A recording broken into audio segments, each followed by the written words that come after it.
This is the Code Breakers. This is Paradox. And this is DC. What up? What up? What up? What up, man? What's going on? What's going on? Not much. Let's hit him with that date one time before we get started here and It's get March into the 8th, 2025. festivities. March 8th, March 8th, 2025. 2025. 3 months into the new year. Moving fast Just for me. that quick. Just New Year's. I know. Almost done with the quarter, man. We already already here. Yeah, first quarter Fast almost in the moving, man. bag. Yeah. Almost in the bag and you know, politics as usual. You know how that go. Yeah, I mean, you got to keep it going. So, I mean, what else would it. I mean, what else would it be?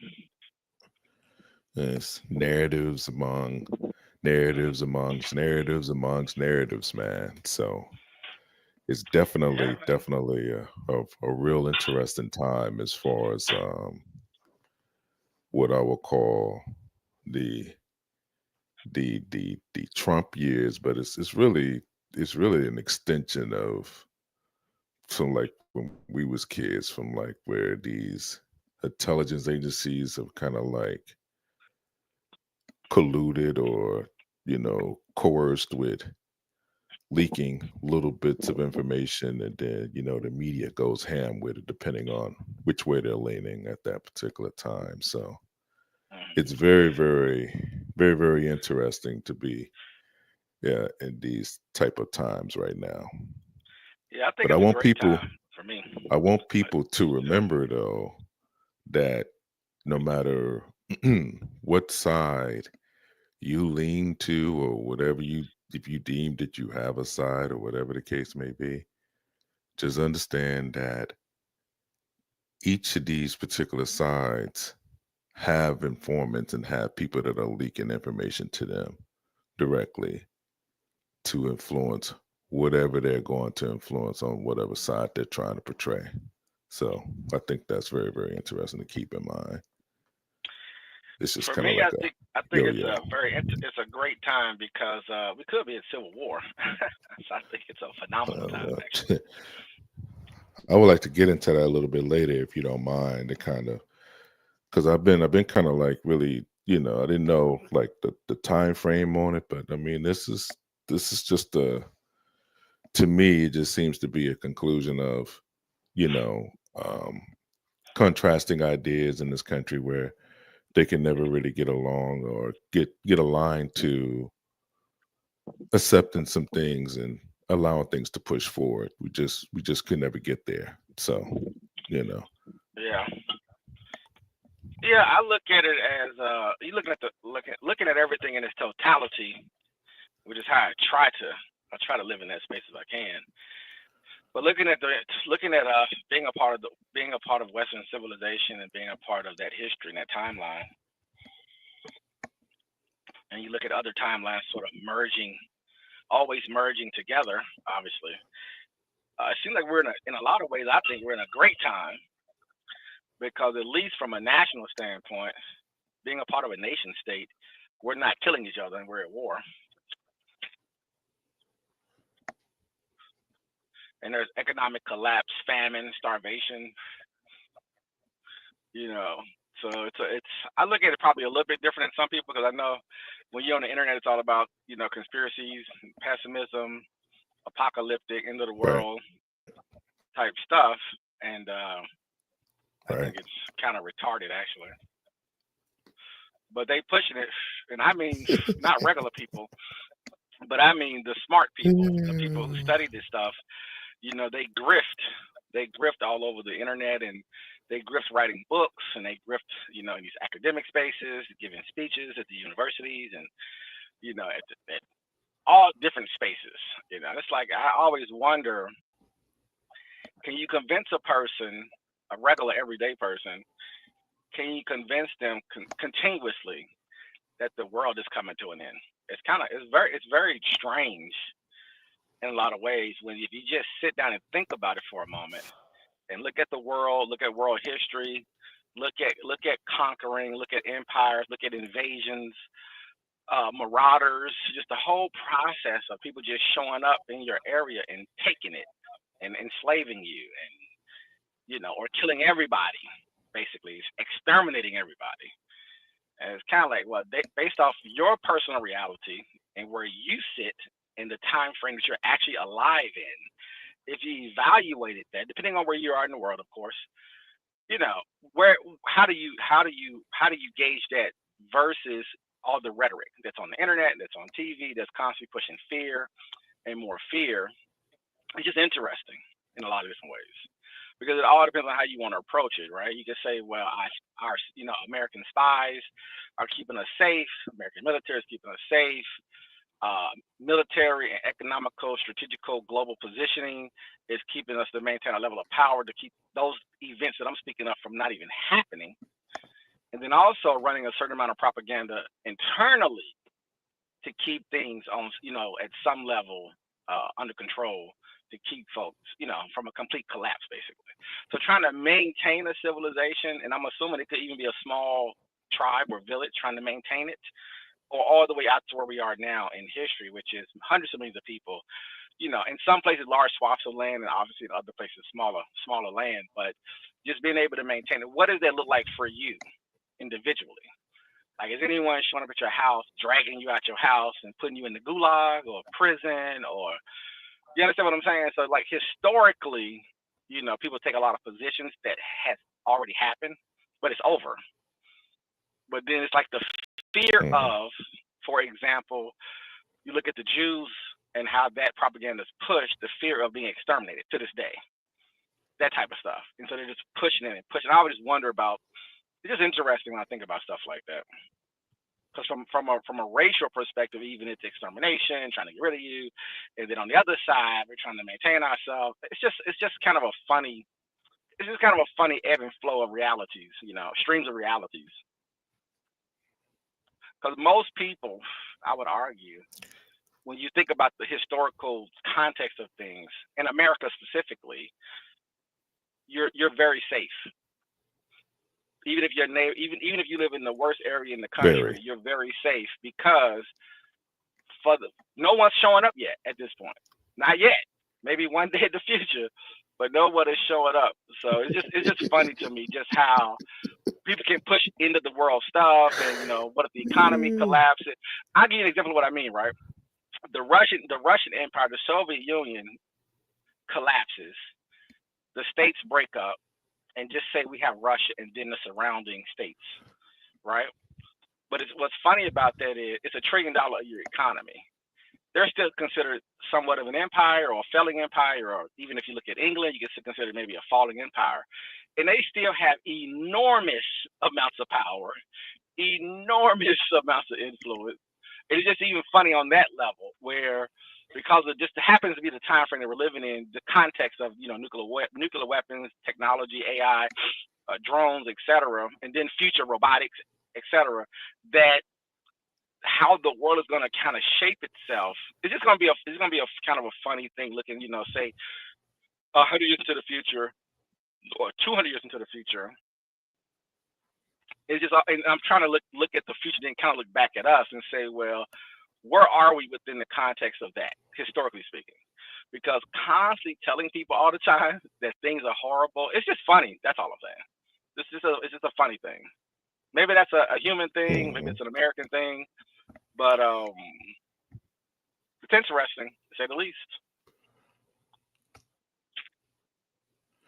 Yeah, I just think it's just a form of just control, a way of manipulating people to move in a certain way, But you energizing them have to here do and it there. the You get way. to see But people's the way you reaction say it to is the negative, news that they give them.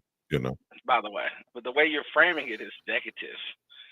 We keep saying control. Well, what do you want it to I'm be? trying not to Chaos? frame it that way. I'm What trying to options do be, you have? What do you no, have? no, What no, do you no, want? no, no, no. What are you asking for? Well, that's what I'm saying. I mean, it's going to be a fight either way. A Paradox. fight? It Who's doesn't. fighting? I'm It not fighting. doesn't You're fighting? Who mean. you fighting? Well, I'm not. You at war? I'm not talking about.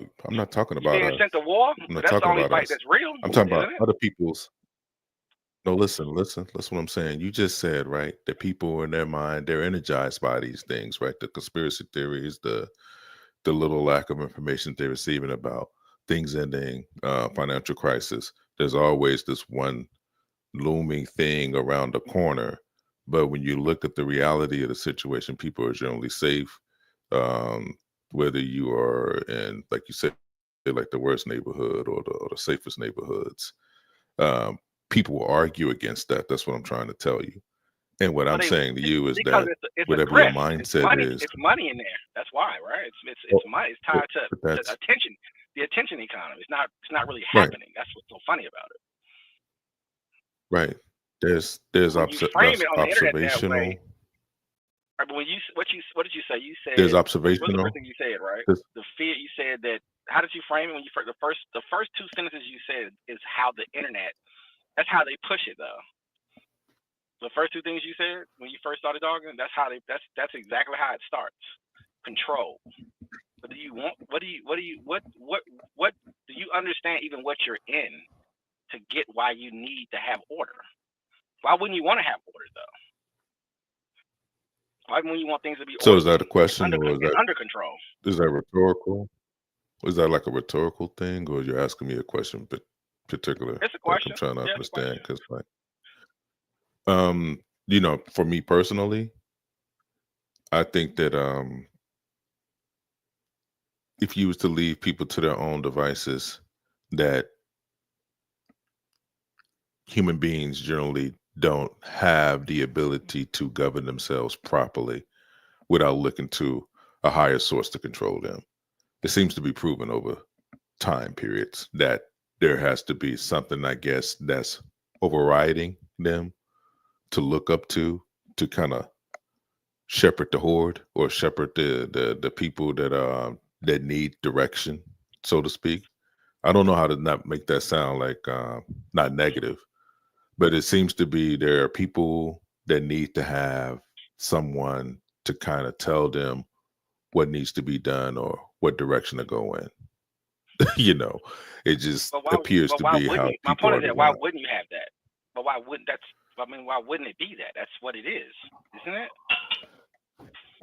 I'm saying that there is a resistance to different ideologies on how people want to follow whoever they want to follow. And that is the conflict, is what I'm saying. Like it's not like I'm saying that this is I'm just making an observation, basically. I'm not trying to say that this is a negative or a positive thing. I just think that there is a need for control, and this is the way that you get it. Is by siphoning out You mean like information, your and when you parents siphon, and their children? yes, It's yes, normal though. exactly like It's not that. a right. Just a. But it's my Uh, point is it's but sort of I'm a standard thing, not a so the conspiratorial way I thing. Is what said I'm it, trying to say. the way I said it was conspiratorial. It seemed to Oh, be something that absolutely. was like, Yeah, absolutely. come on, man, come on, bro. I didn't bring up any kind of It's what it conspiratorial is. deal or some kind of deep state or whatever the case But may be. I I did know not you do though. that. I know where you're going with it though. Yeah, but what I'm saying It's is like that pre-crime in a in that no, movie. no, nope. Yeah, You it's can't put that pre-crime on me, stuff. man. You cannot put that on I me, know bro. what all y'all gonna say already. Not until I actually say it, and then you can make your, My your assumption. constellations and stuff like that. Well, no, your assumptions may be accurate or it may not be. But what I I was think it's saying, accurate. especially, I think when you're raising a family, that's where everything's gonna start, no matter where you are in the world. Be a tribe or an empire, you're gonna raise a family, so you have yes, to have order in the house, or it's chaos. So we know you yes.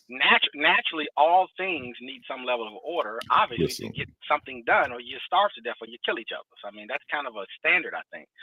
But it seems like it gets elevated to becoming something else, and becomes, like I said, conspiracies and all these weird things about you're trapped in stuff and you're being manipulated, and it's just like, Jesus Christ. so you were saying like the Especially because well, no, the thing is this: like you said, man, you both not even historically. You look at it real time. You look at different countries, in different kingdoms and even quote unquote empires, it's interesting that depending on the rules that were set up that you were born into, even allows you to have the conversation depending on who you are in that environment. It's like in this environment, you can say whatever you want. Obviously, you can get into is it being monitored, tracked, stored. If you say the wrong things against whoever, they can come after you. You can be sued. You can be arrested, obviously, right? But at the same time, you're in an environment where you have been allowed, I would say, at the lowest level to even have a thought that you can flush out. Unlike other environments right now today, in those spaces, as an individual person, as a regular person, a commoner being born into, you just have to function. Like there is no other. You can't have those thoughts. If you have those thoughts, you have to keep those thoughts to yourself because there's consequence. Because that particular civilization has a certain type of system in place that it operates under. Even though maybe outside influence may be trying to change it or infect it or however you want to how you ever want to frame it. It's just interesting that based off of where you're born, the level of ego, the level of loudness that's allowed to happen in some spaces that are not in others, as just a regular everyday person, not anyone who has access or at some level, at some top tier level. It's just funny to me that in this environment, people are saying and doing things that that you're allowed to do. You can actually even generate some sort of income off of it. I always just find it when you look at it if you look at it through other spaces, to be able to do it, but how you're talking about it as if it's as if what you're saying can really produce something of power or influence, but just What do you mean? just the What do perception you of mean it. by that? What do you mean by That you that, by the way? for just something as simple as you don't produce anything, right? A lot of people don't produce anything physically. They don't make Yeah. anything, right? So 99.9% of right, the population don't produce anything. right. So then what are the alternatives? Well, in our environment, the alternatives is talking about today is you can come on things we call social media, come on, right? You can write books, you can, go into the academic space and, become a speaker or whatever you want to call it, right? You're not really producing or making anything, but you are preaching. Basically, you're just preaching to people. To keep it really simple, right? You're preaching to people, and they may buy into your And what are you preaching ideology, to buy your people? books, they may But what follow do you you? online, Yeah, but you're not actually exactly, doing anything. And exactly. I'm gonna tell you what I mean by that. I'm gonna get to the point. Tell you what I mean by that. But see, So you talking about you're millions. leaning into something else that come on, man. Go ahead, So let me just say go this. ahead. So you talk about there's millions and millions of people who are allowed to say whatever to some degree in our particular civilization, right? But when you really peel it back, even the people who you would say, oh, they got these crazy ideas, be it socialism or capitalism or whatever it may be, or how you should, raise a family, or you should be a Christian or an atheist, or all the little things that people debate about. But like when something actually happens, they are literally irrelevant in on so many levels, right? So for example, there's this lab in China called Wuhan, right? They're doing experimental things with viruses, right? The virus gets out, kills 100 million people, whatever the numbers are, 50 million people, whatever it is, right? Does it matter what anyone is talking, be it a preacher or someone talking about socialism? You have no control over that. But we have people in place to deal with that who really do things, right? Who go into, they kind of, they go into action, right? That less than 1% of people who really are involved in certain things in that particular sector. And then you transfer that over to, say, the financial institutions, people who manage all the money, all the bankers. Those people, the economy collapsed in 2008 in America. Globally, there's a collapse because of some nefarious things in the housing space. It's bled into other industries. That environment you have no control over, but people are constantly talking about it as if they have some say.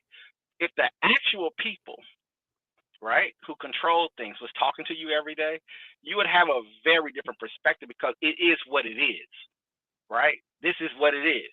Deal with it. Deal with the place.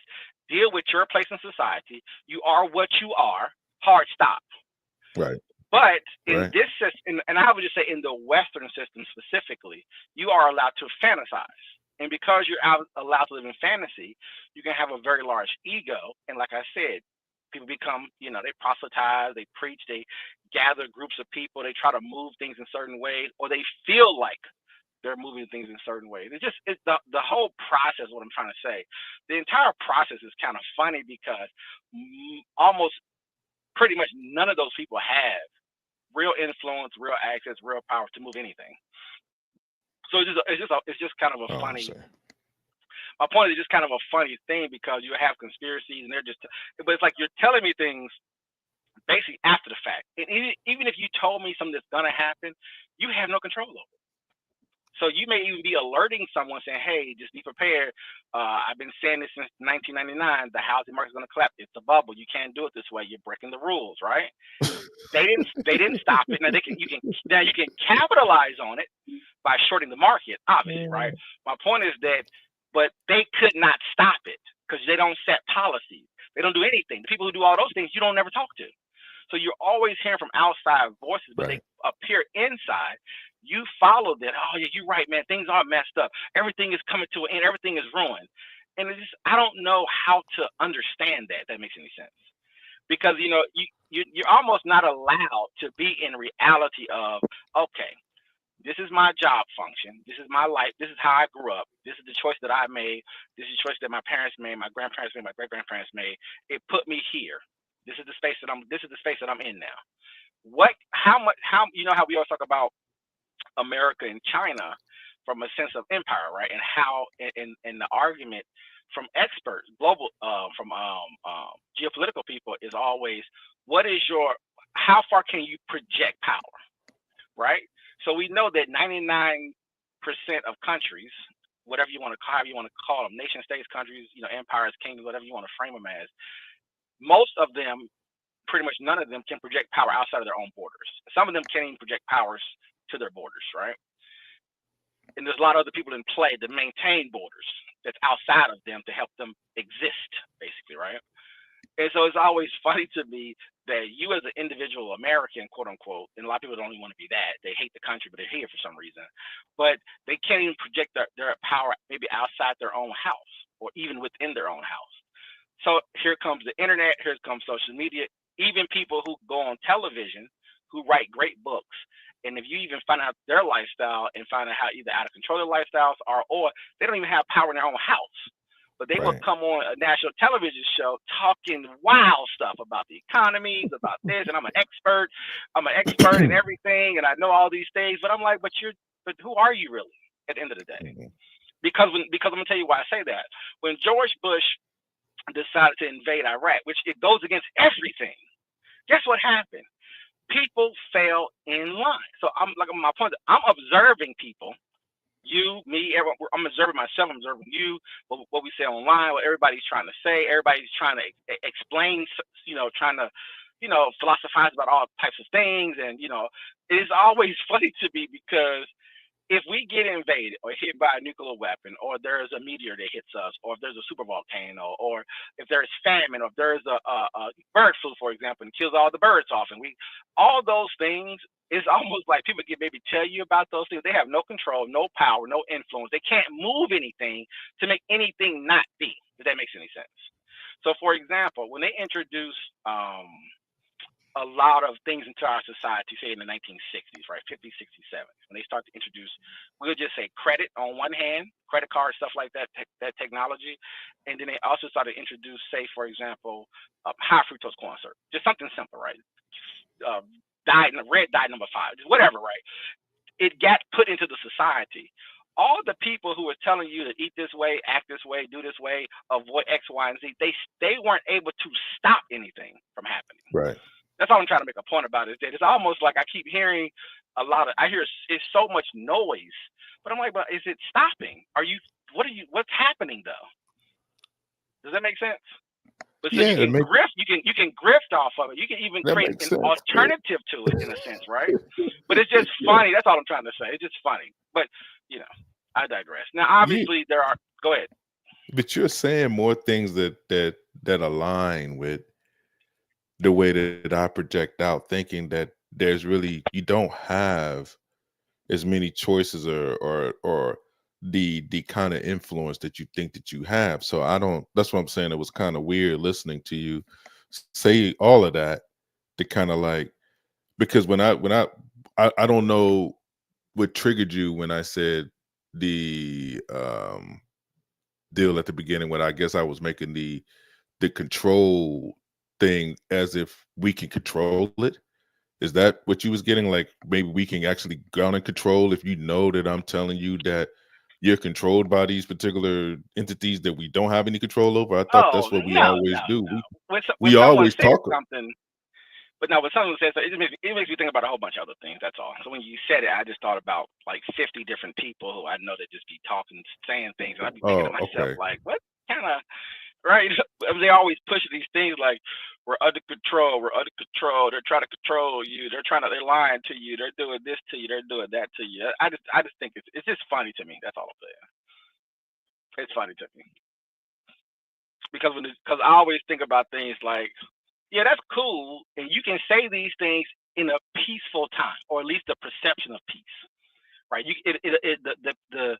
The environment allows you to bullshit. Is what I'm trying to say. It just bullshit. It allows you to bullshit because the environment is safe. See what I'm saying? The environment is under control, so it allows you to talk about chaos. It allows you to. It's just funny to me what it allows you to do. But when things get real, it shows you that you have no power. So there's a lot of people who have influence who try to project power that they don't have. Common folks and even other types of people will even be drawn to it, by the way. But when you really just look at what happened, you had no control. And we'll talk about that, right? So, for example, COVID happens. They lock the states down. They lock the states down. Hard stop. We are gonna allow 300,000 businesses to shut down forever. So be it. So you can complain and whine and go online and talk about what was gonna happen and it was coming and we knew X, Y, and Z, but you still couldn't do anything about it. People have a very strange way of memorizing things because those same people who was yelling, 10 years ago about the future, now we're here. Events have happened. They're still talking about the next 10, 20 years and this is gonna happen X, Y, and Z. But I'll be thinking a lot like, is it comfort? Maybe is giving people comfort, giving people somewhere to send that energy to. Maybe that's just all it is, and you can just make money off of it, at least in our economy. But so what, right? Trump was going to got assassinated attempts twice, right? He gets killed, it changes history. It changes the future on some level. Um, my point is that all of those people who support him could not stop that event. So all of that support, all of that energy, all the time and money and time spent debating it, selling merchandise, quote unquote, shaking up the world, which is all obviously bullshit from the left. But then the guy who knows who hired him, takes the man out, and that's the end of it. But all of those people, all of those ideas, all of those conversations could not stop that setup from taking place, if that makes any sense. So you're just happy, hopeful, by the way, powerless, but we hope no one, assassinates Obama or Trump or whatever, right? But it just shows your level of powerlessness. But when people are projecting out, when you're online or when you live your life, it's just so like over the top. But if someone takes Trump out, then it's gone. So what is it really? Does that make sense now? Is that a better example? What is Yeah, exactly happening when if someone can just simply, this one random person can simply smoke this person and then all of that stuff goes away, but you're projecting it as if you have so much power, so much influence, so much of everything, all kind of spin around this one individual human. You take him out, Martin Luther King, for example, and then it all dissipates. It's just a very interesting thing about human beings and just the interactions. Does that make sense now? A little bit better, maybe what I'm thinking. yeah, but that's what we talked about. We talked about that on the last. Is that fan too loud? Can you hear it? Oh, you Can you sound hear perfect to me. anything? Okay. No, No But that's background.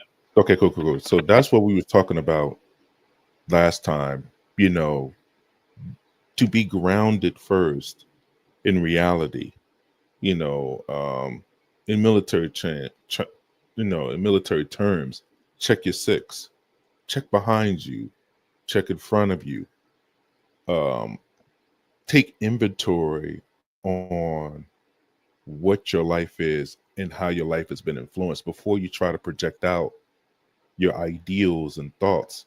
That's just a suggestion that I would suggest to people, not saying that you have to do these things, but if you're going to talk about things on a granular level, sometimes it's important to understand the bigger things that we just don't control. We don't, like what you said as facts, we don't have overall control of these things.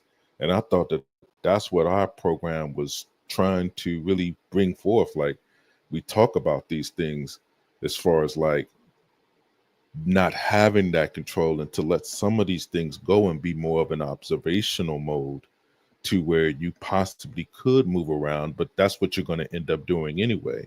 The stressors of people trying to control certain things, though, Paradox, I think that's what you're not really honing in on. People think they have these powers or they have this kind of control. And that's the reason why they take it so personally when things don't go a certain kind of way. You know what I mean? Regardless of of what they may think. These in the media and the way they manipulate people's minds, both sides, doesn't matter. Whatever you're whatever you're ingesting on a regular basis, it's very, very hard to admit that you're being played with or that you're being manipulated on, that you want to believe in something. You want to wholesale say, okay, I think that this is what the truth really is. When really, not unless you're doing these things or you're in the know, if you have the so-called, what we would call the, not even the clearance, but the what I would call the real file. There's the real file, and then there's the file with the markings on it where they, these are the need to know basis still. That's really what you get. And then when you get the need to know basis, and then you filter it through a lens of idealism or ideology, or putting out to what you think people can handle, not what they can handle, but what you think people can handle because of what's been shown historically here in this country. That's the problem, or what you're getting here, because people are making decisions on what information to give you and what information not to give you, and how to curtail that information and how to see you react to it. I'm talking about the reaction that people have. People have a certain reaction. They deem it, whatever they want to deem it, and then they go to the next level on trying to extrapolate that on whoever is following them.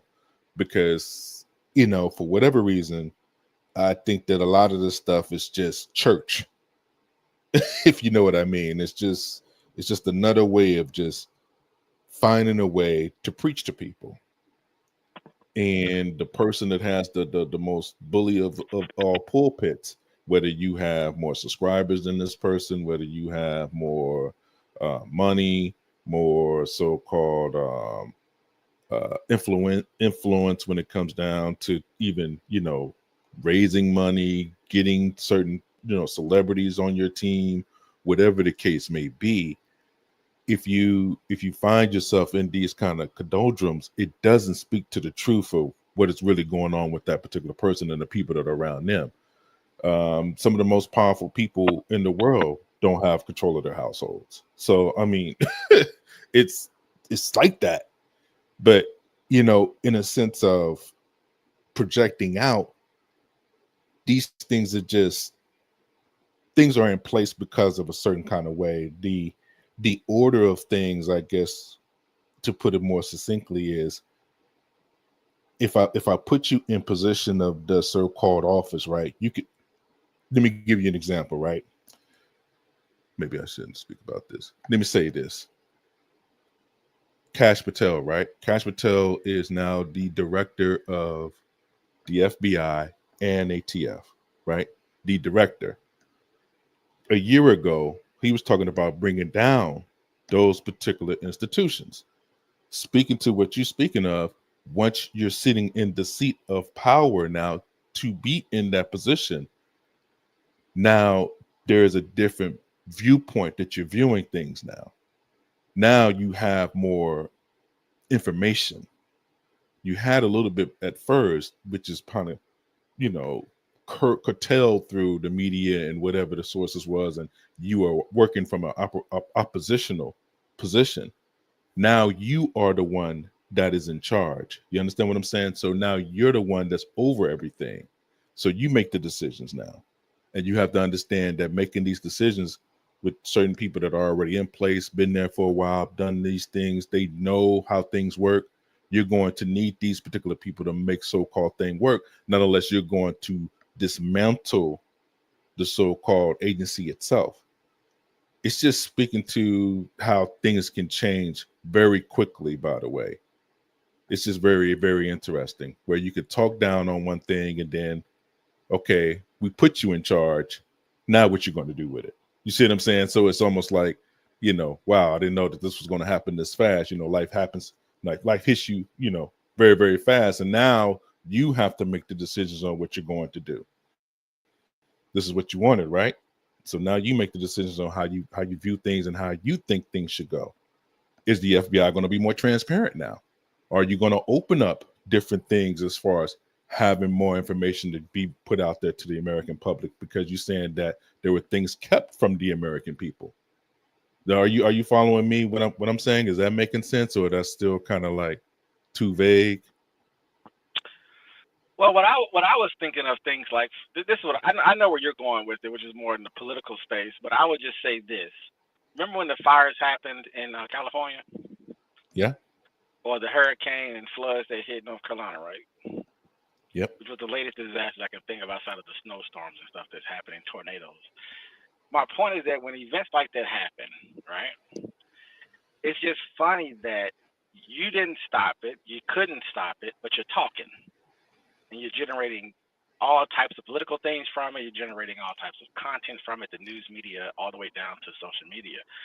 And it's just an example of where you just running your mouth. I mean, everybody, I'm just talking about literally everybody. But the people who are actually in place to do certain things, either they're doing it, they're not doing it, which creates an event that no one else below them can control. Right? Exactly. It's just a funny thing to me. That's all I'm saying. When you just sit back and look at it just from that perspective of, it's like, man, people do a lot of talking. But like, I mean, millions. People do a lot of talking. But when them storm, hold on. Go ahead. I want to kind of stop you right there. Do you think controlling whether or not controlling, that's a bad word. Do you think whether or not someone has whether somebody has an understanding of where their power position is, that it will make it better overall for everybody that's out here? 1 billion%. Okay, so that's where the contention goes. Because some people believe the opposite of that. You know that paradox. It doesn't really. I'm not talking about belief though. So my point is this: when certain things take place, a lot of times, people have a bad habit. Let me not say a bad habit, but a culture, unfortunately, of not taking responsibility is what I'm talking about, really. So individual responsibility, and then community responsibility, and then the state responsibility, and then we can go national, right? It's just interesting that the players that are in place, the people that are in place, who are making certain decisions, aren't the people who are doing all the talking. That's what I'm talking about. They're not doing all the talking. So you have a lot of folks who are making a lot of money. They're manipulating people. They're preaching to people. People are following people as if what they're doing has some level. It can actually move something or change something or affect something, when the actual real physical things, I'm talking about physical things, right? Things that people are having to manage, say, be it whatever the latest technology is, or making sure that you have your house set up a certain way, so if something happens, it'll be fine, and you know better, but you don't do it for whatever reason. The reason why you don't do it, or you don't believe X, Y, and Z. It's just funny to me that there's no because of the culture, there is no real space to make people be accountable for what they do every day. It's almost structured in a way for you to blame other people. And to me, that is what allows people who we would call leaders or talkers or preachers or whatever you want to call them, it allows them to exist because So just stay. you So won't just take stay you right won't there. take So you won't you won't take you won't take certain just stay. responsibilities. It's my hope. It's one example. Is what I Just mean. just stay right there. We talked about the most common resource that's in this particular world, and it's more than just even economics and money. It is information. If people understood having the right information, having the right access to different things at certain times brings you so far ahead of everybody else. It's not even funny. Even making money is an information game. It is. You have to be informed on how to do it, or be in the certain graces of other people that are informed on how to do it, and then they operate in that kind of way. What you're talking about literally is the reason why people have, or not the reason why people have, is the reason why the so-called government have so-called national security or security clearances. There's only so much information that people should be allowed to actually have at one time. And yes, that is a form of control. I'm not saying that is a bad or good thing. I'm saying that that is actually needed to run the country that we have set up as it is now. So you remember we were talking about how and I'm trying to not make it political. Okay. I'm just telling you beforehand, but you can take it as you want. And you can just kind of check me on that if it gets too crazy. But remember, we was talking about big government, little government, right? And how the government just got out of control. I think we maybe talked about this offline. And where the government just got too big to where it got to the point where this is what it is now. This is where we're at. The things that are going to be basically brought to the forefront is all about basically overbloating, trimming the fat, making revisions to a system that is already too big to replace. Like, you can't replace certain things anymore because they're too dependent on making things work, getting to the real thing, to what you're talking about, handling the stuff that needs to be handled, right? Like, you have disasters that happen. We don't have time to talk about any kind of political stuff. Those people need help, or we're going to help them, or we're not going to help them, or the reasons why we're not going to help them, these are the reasons why. And it has to all be basically filtered through this particular system that we have in place as is right now. We can't discuss this as if it's some kind of nebulous idea about what we're going to do at this particular time. We have to get to work. Like you said, you got to get boots on the ground, right? You have a flood, right?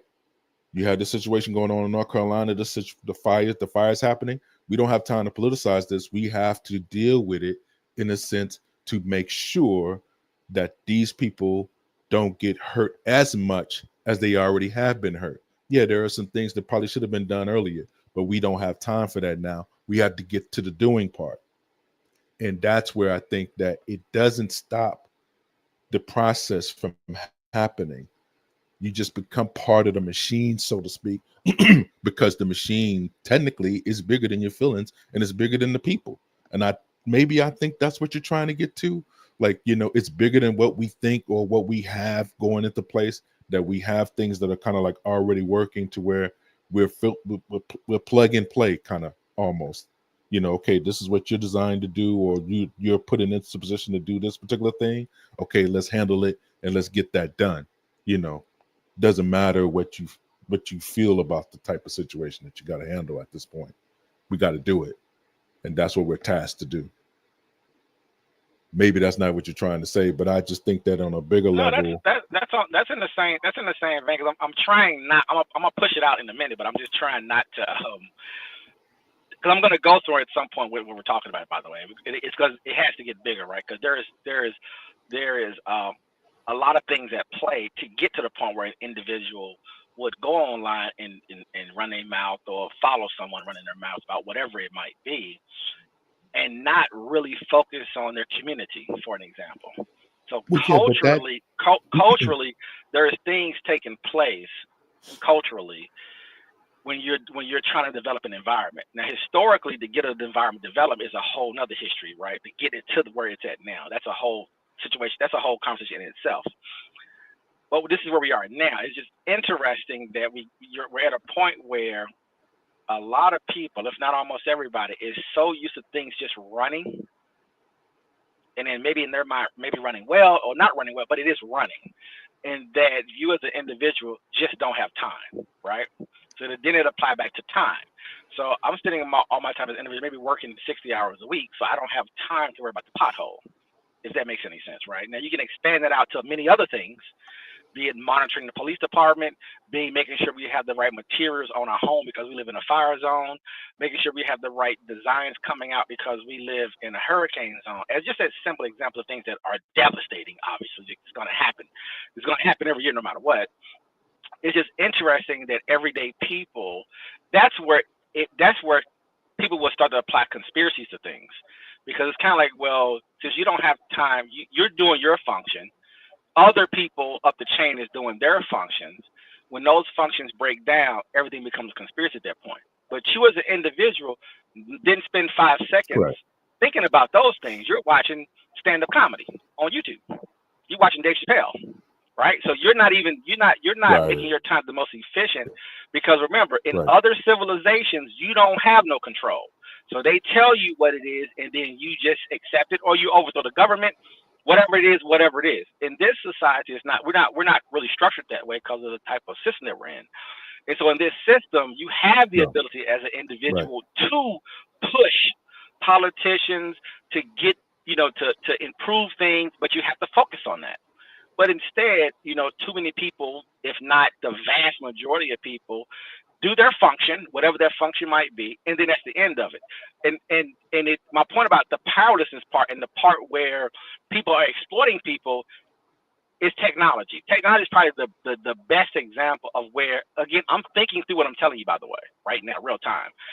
It's interesting when you introduce technology, and technology is designed to where really a civilization of, say, 300 million people really could go back to how it used to be before the 1900s, which can shrink down to, say, 20 million people, right? Or 50 million people, whatever the numbers are, right? You don't need as many human beings, even though people are talking about, again, the whole fear factor stuff about, population declines in North Korea, in South Korea, Japan, China, America, Europe, population declines, and we need to produce more people, whatever, right? But you'll hear stuff like that. But like I told you, when you sit back and think about it, well, we have technology. So we don't necessarily need people to have big families. If you choose to have one, at least in our society, you have that choice, unlike, say, China or maybe even Japan, who encourages things in a different kind of way. But anyway, in our society, obviously, you can have a big family or you don't have to. Now, economic pressures can control that depending on where you live at in the society, of course. But you do have that choice.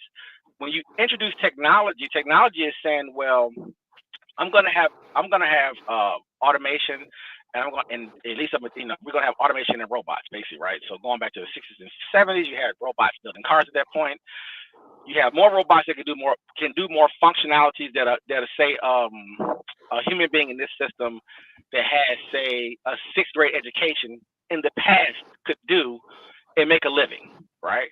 And within the context of America, when I say living, that means buy a house, have a car, to keep it clean, right? We can get into racial things and economics and other things that make that kind of a funny thing, the way they frame the quote unquote middle class. But again, that's where it gets sort of, people get to kind of take advantage of conspiracy things when they started getting into that level of the conversation. In my opinion, they'll take some ideologies from some very smart people who do the science on it, and then the dummies that come in and get on the internet and take that information, and then of course turn into a whole conspiracy about class and how it was structured this way and all that other shit. So I'm not really trying to get into that part of it.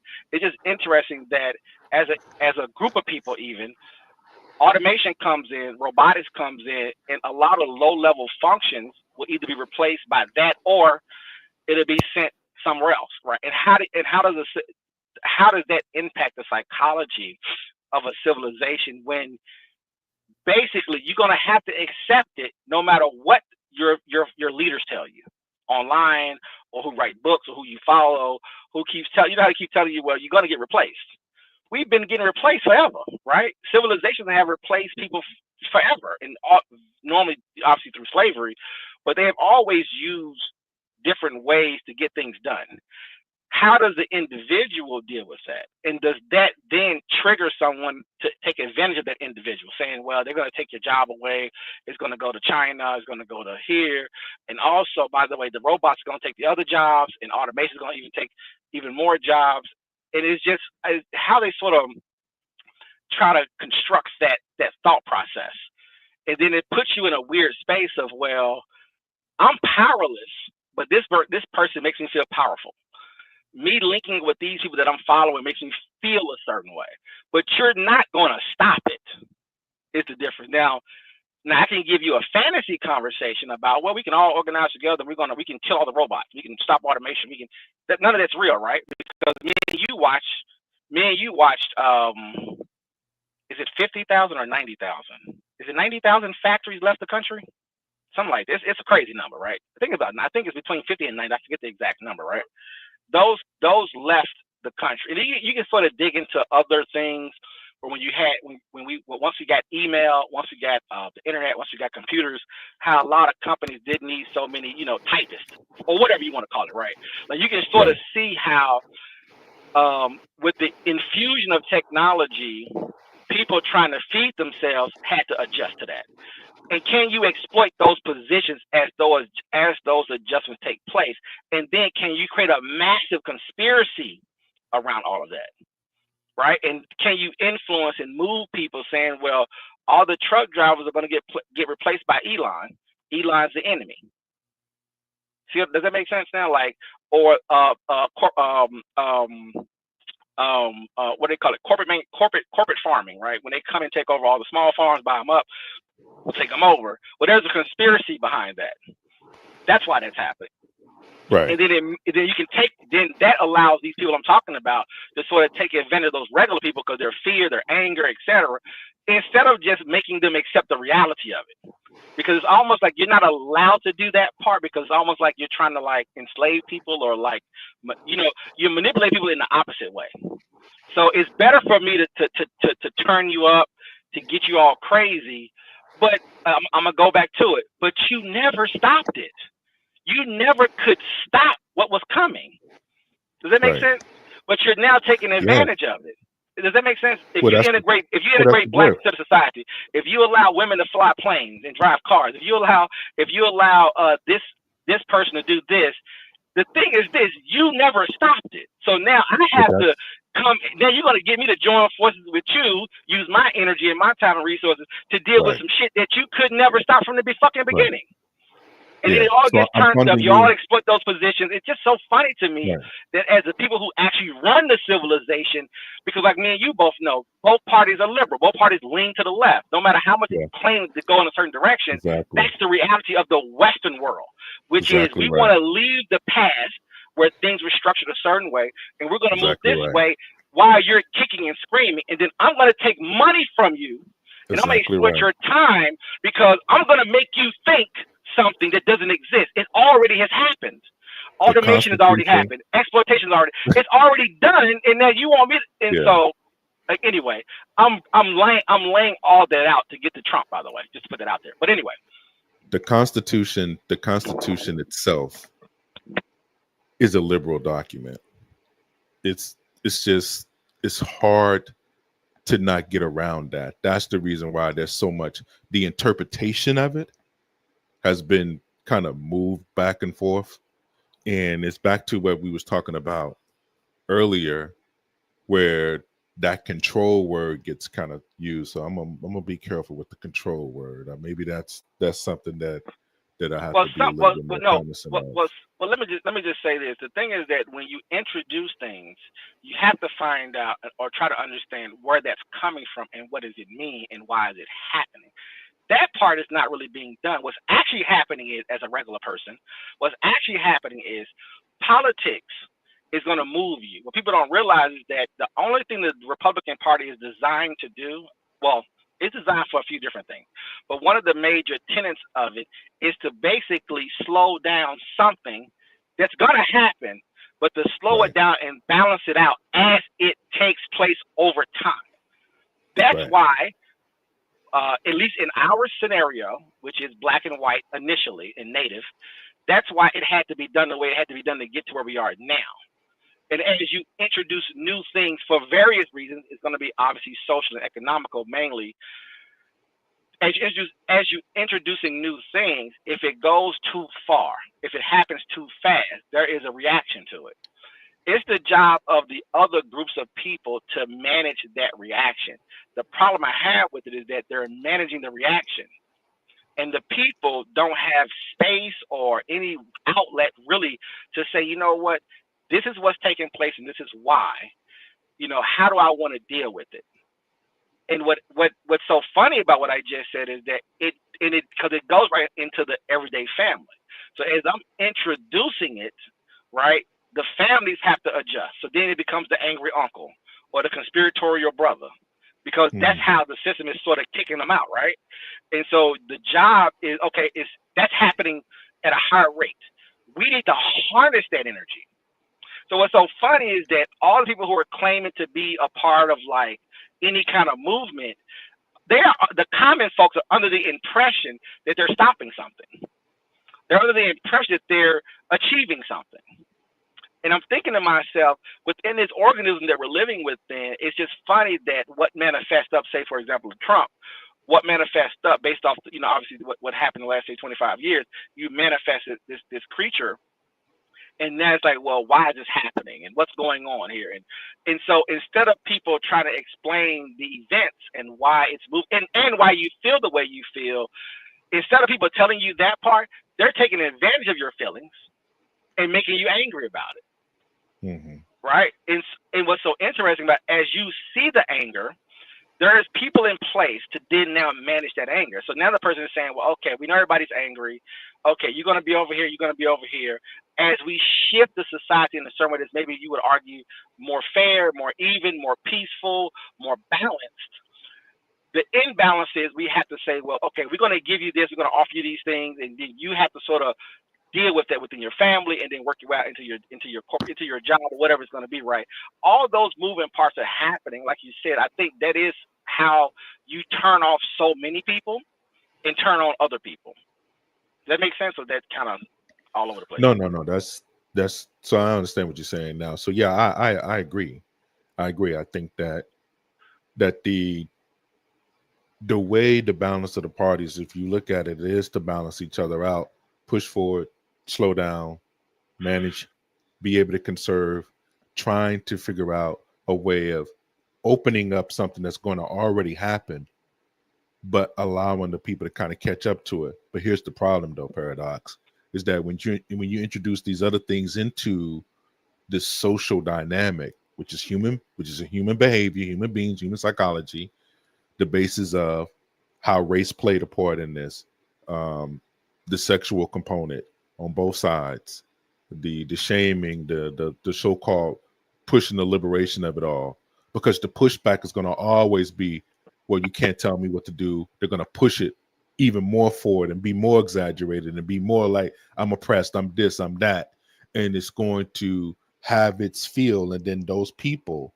that are sitting in that bucket of what I call the information grift, I guess is what we can call it, where they live in this box where they know that they'll make changes. They don't have any significant power outside of outside of just talking about what is already being seen, but it's being seen in a way to where it can push a narrative of people to have their grievances or have their disputes or have their issues, and they can give these people a way of sharing their particular grievances or ideas in this space. And that's what I think that you're speaking about, to where these people don't understand that there is a limit to what they're doing, and that overall it doesn't stop anything. It doesn't have an effect, not to the larger effect that they think it does, but it does feel good to just talk about it and just kind of like, I guess, wax poetic about theories or different things, and and kind of have that go about your day, and then you can kind of go to the next day and kind of keep pushing forward because of the different things that may go on, but you are in a shared community of people that so-called feel the same way that you do, and that gives you the opportunity to kind of to keep it going, even though it may not be based in reality. It may not even be a real thing. It's a way of coping, I guess is what we're coming down to. Maybe this is just a way of coping, and this is a way that people can kind of deal with the reality that they're seeing, is to kind of create another shade of that, and to make it basically based off what they think is happening, or what they think that they're influencing, not really influencing it, but just think that they are, and they can kind of speak on it from their vantage point. And the people that are supporting them, they're like, yeah, that's what they said. And I said this was going to happen 2 to 3 years ago, and now look at this is what's going on, when really they don't have any kind of effect on any of this stuff. And it's just observational at the end of the day. But people follow these things because they're looking for a space to get this out of their system to a degree.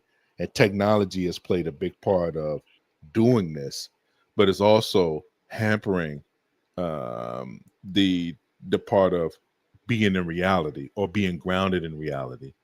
That's why it's so hard to get real information these days, because the the the truth is going to sound negative to a degree.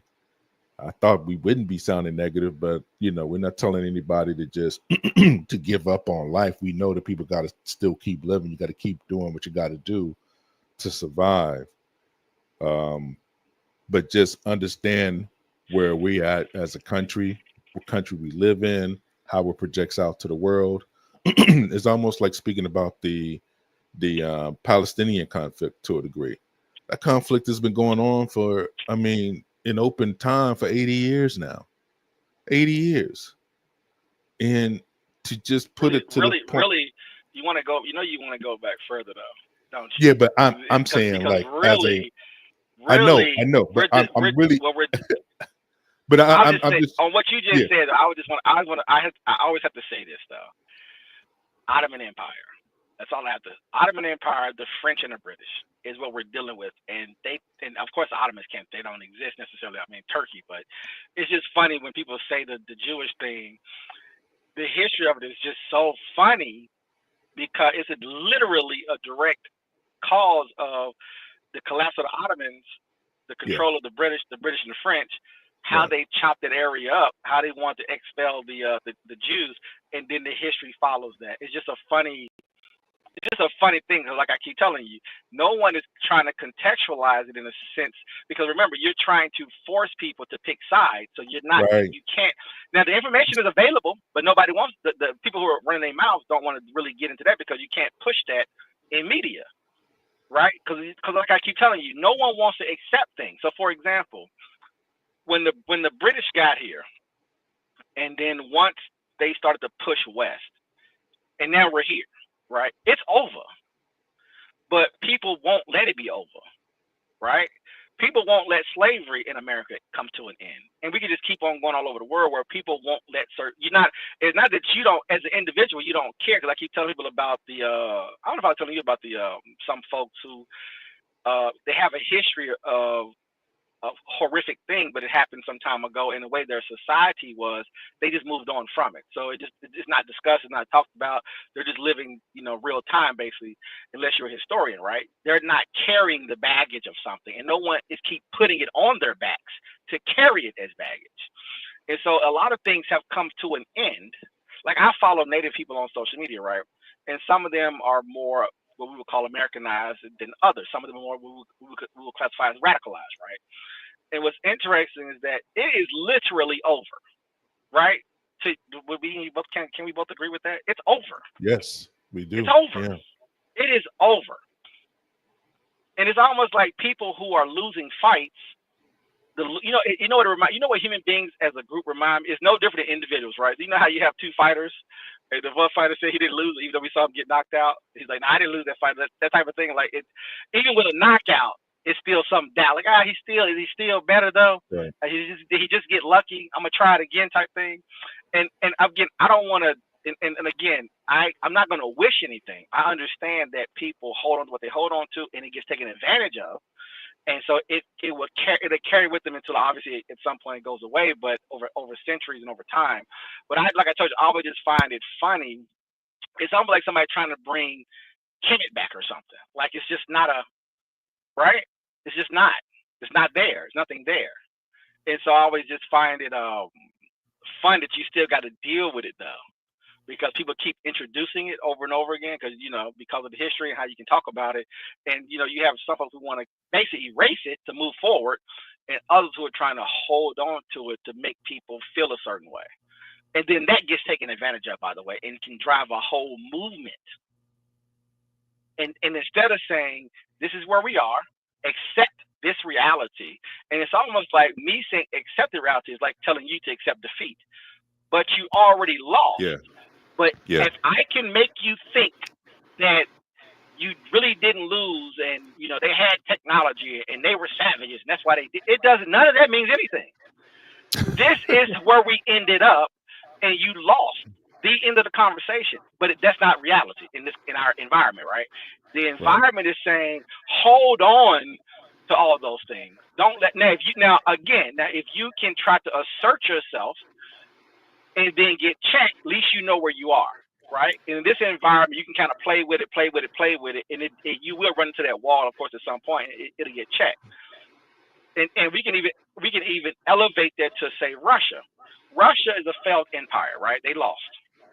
Right. They still have influence and access in this time frame today. Now, 500 years from now may not matter, but right now, today, we know they have influence. So they tried to invade country. They're still trying to take things back.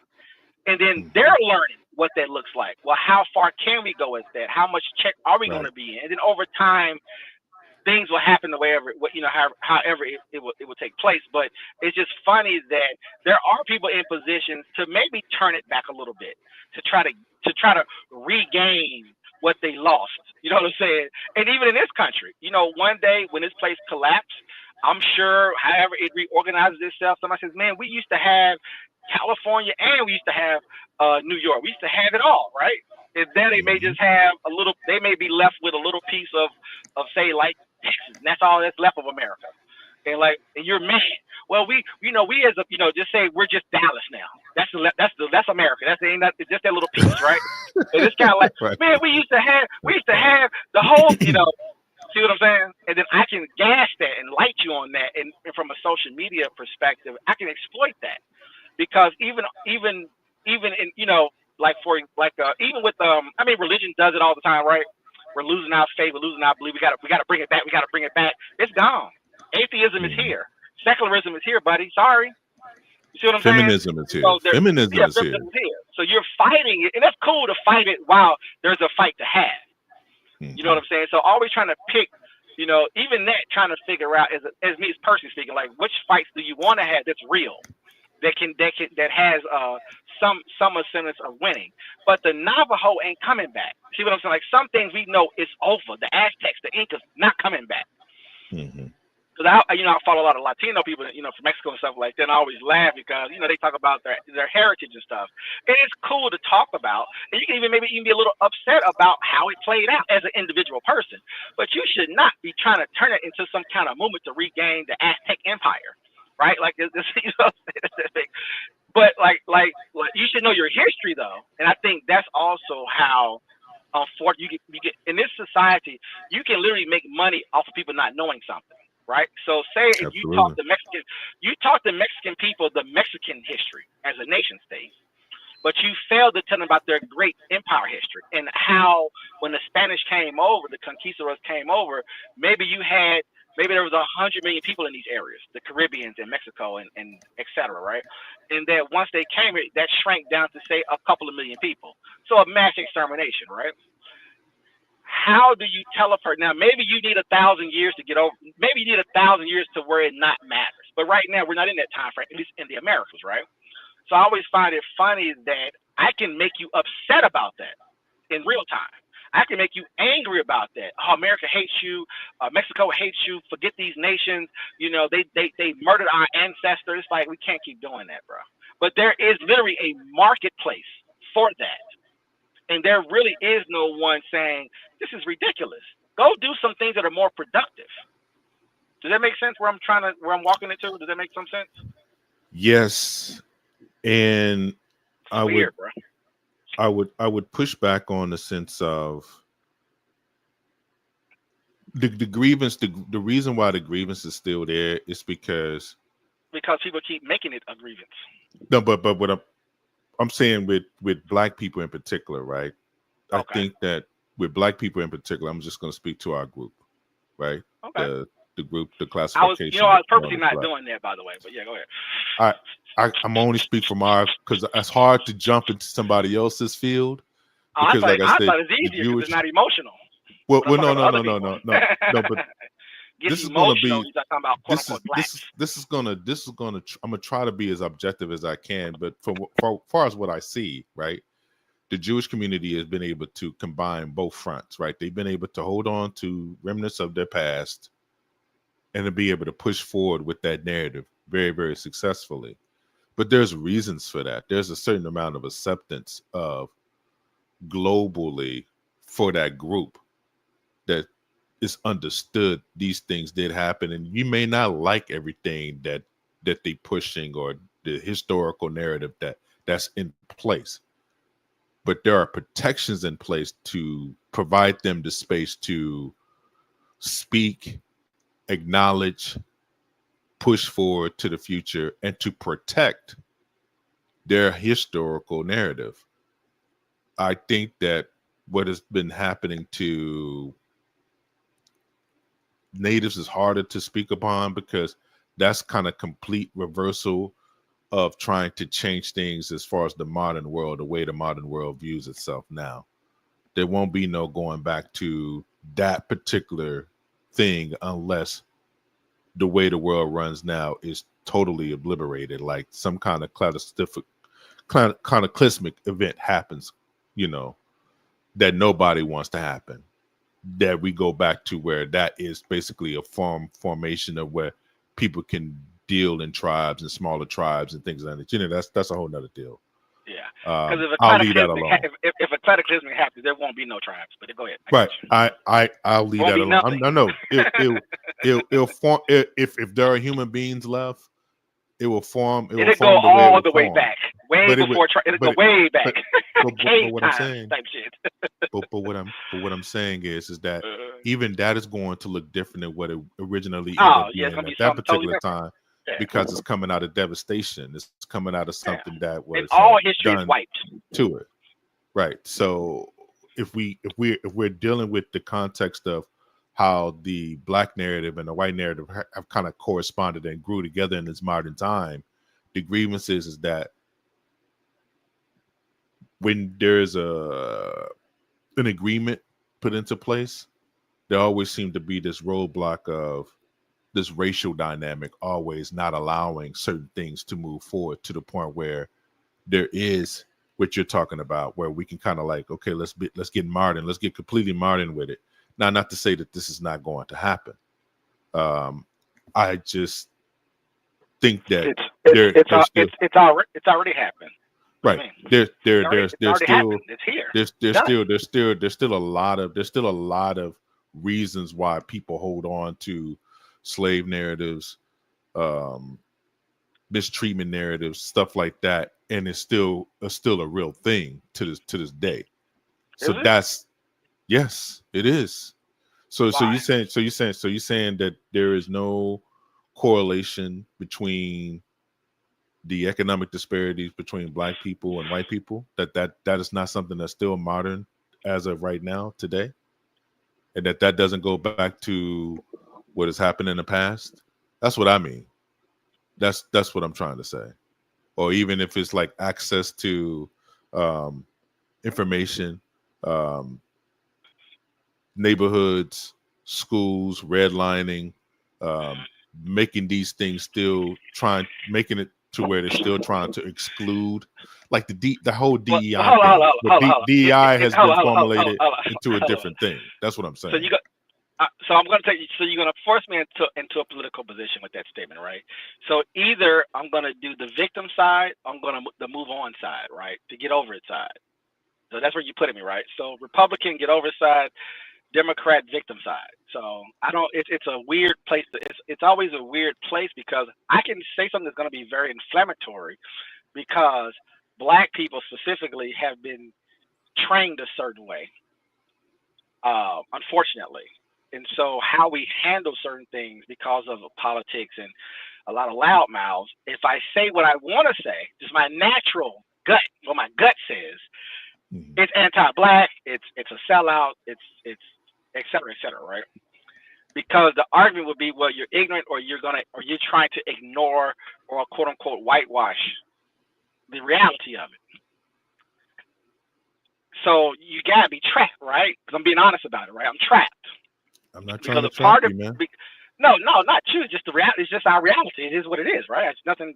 Right. People are going to respond to what I'm going to say the way they're going to respond. My point is that I can predict it. Is what I'm trying to say. Now, my natural gut is saying, is it more efficient, more effective to move on and not be concerned about disparities and who has more and white is a white person or the Western society from a competitive standpoint?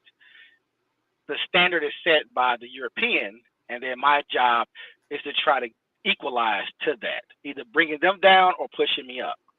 So the way you phrase that is very tricky because politically, that's how you have been manipulated to understand this environment. So then it gets emotional, it gets very sensitive, and depending on how pro-Black you are, or quote unquote how Black you are, based off that definition, you're going to respond a certain type of way because you're not going to want to hear anything else. So you don't want to hear, get over what? Us being lynched, us being in slavery, or us getting killed, snuffed out by a cop, or getting a lot of prison time. And it's a disparity there. And because of that disparity, in turn, I need to respond emotionally a certain way. So now I have a totally different philosophy about how to deal with it. It may appear you may frame it as say right from a rights perspective because of how the rhetoric is out there, obviously right now. Is it efficient? Is it effective to be concerned about certain things? Or should you take that information and trap it and put it in a certain context, put it in a certain box and leave it right where it's at in that time frame? And look at where we are now. What can we do? What's the reality that we're living in? What's really happening? Is that a better approach to any of it? So I won't be controlled emotionally. Right. So I won't be proselytized to, preach to, or become anti-American or become isolationist or however you want to frame it, right? So that's where it starts to turn political. And based off your level of knowledge, how many books you've read, how much you believe, who you listen to, and how that shaped your philosophy. Meaning that if you know this information, you should think like this. So based off of what you know, the statement is going to be, well, you know better. So why would you even introduce that or say that? We have a good hustle going right now. We got these white folks on this side who's taking care of us, making sure we get access, yada, yada, yada, which comes with a cost, but we won't do that right now. Or I'm going to push you over here because you only get two choices. I'm going to push you over here because you won't recognize the situation. Because somehow you're not aware that these white folks, quote unquote, are taking and robbing everything. They got everything. And you have nothing. So how dare you create any space? Because once I start talking now, I'm going to create space for the white man. I'm going to create space for the European. That's going to force me to say, oh, sell out. We're going to put you on the right side. There is nowhere for you to go because we're mostly being controlled by one apparatus in this society, unfortunately. And then you have your outliers and the antis that also they sit behind the left, to be honest with you. They think they're somewhere else, but you're really just a part of the left. You just don't know you are as a pro-Black person or whatever. But anyway, neither here nor there right now. My point is that you trapped me, right? You got me in a trap, DC. So I can't say much more than what I just said because I don't want to create more. I don't. Well, let me help you out, man. I thought I need about help. this. I thought about this long and hard, and I think that the conundrum is that if you take this back, right, to Black America, white America, and creating those two distinct realities. Well, let me ask you this then. Do you agree that there's a such thing as Black America perception and then white America perception? Do you think that's a real thing? Even if it's concocted or even if it's created? Yeah, I would. Yeah, no. It's organic. I think that Okay. the environment creates pressure, and it produces what it produces. So I recognize obviously that all the people that are in this country operate a certain kind of way based off their history. Yeah, but I'm saying forget about everybody else, because at the end of the day, America is pretty much at its core, at its beginning, at its core is the Black narrative, white narrative, as far as positioning in this country, hierarchy, and then the class structures that are in those particular groupings, the limitations for the Black. Well, I don't think it should be presented that way, but I understand what you're saying. I know what you're saying resonates better with people. That's the way I understand that's it. Really, but as see, you as a historian don't understand it that way. So that's not how it happened. That's not reality. But I'm saying that's not the reality of it, though. That's how people want to rewrite the information. That's not real. No. Hold on. I am a big government guy, though, right? So I'm a person. Well, you're anti all the good things that we need. Nope. I'm not anti all the good Richard things Wolff. that we need. Wow. Don't do that, bro. Do not call me any of these other people. All those white folks on the left, you pro-Black people eat off of that. Stop playing. Come on now, y'all. I don't even listen to this guy. Come on, but man. He hates capitalism, so you're in the same line as he is. Obviously, I have more in common than I do with him. Hold on. I hate Richard Wolff. So when you first talked to me, we talked about money. Did not always. Since you know me, have I always had these same kind of feelings about it? I don't even talk about it. It doesn't even make any sense. So I'm always bringing it up and banging you over the head with it because you keep saying something that's not in reality, which goes back to my whole last diatribe for the last hour about people like you who live in these, who create these fantasies for people that aren't really there. But maybe you want it to. Maybe you're hoping and wishing. But if you look at all the world's economies, all the world's systems, and you're arguing against a system that nothing is. There's no perfection here. There's no utopia here. Obviously, my observation has always been a critique, though. Paradox. It's never been an end result. I never said that we're going to end up there, or the Shangri-La, that this is what was meant to be the case. The critique. But why not enjoy the empire while you are alive and not worry so much about what happened in the past? But see, you're missing the point. I'm saying as the empire is existing at this particular point, they're making things harder because of the racial component. That's the hard part. That's the confusion. That's the conflict here. Because what you're saying is easier digestible. Hold on. No. Let me get my point out, though. Yeah, but you're trying to. But that's socialist. It's so manipulative. What you're saying is so manipulative. God, you don't even know you're doing it. Go ahead. You're not gonna let me get. You can retort because I already understand what you're going to say, and that's why I say let me be the fall guy on this, because this can release you of your trappings, and you can just have a point and be like, nah, what he just said is this, and I don't agree. Cool. But what I'm saying to you is that the capitalism bent here is okay. It's fine. You can live within that system, but you cannot have an overriding system overriding it and then having that kind of undergird the mistreatment of other people. If you're going to make the mistreatment of people be economics, allow that to be it. That's fine. The way our system entails it, we can entrap it. That's why people can come here. They can get plugged into the system. You can fail, not get along, not be held to the so-called historical narrative of the so-called European being here, slave owner, slave, descendants of slaves, that kind of narrative, that back and forth. I'm saying that storyline that's been told here in this particular country, and for people that are in successful positions that are so-called descendants of slaves, historical colonial people that come over here where they did basically benefiting from the civil rights movements of the descendants of slaves, they have a certain type of narrative here. The reason why people hate Joy Reid and the Roland Martins of the world, because they leverage the point, because they're living a certain kind of way. They're living good.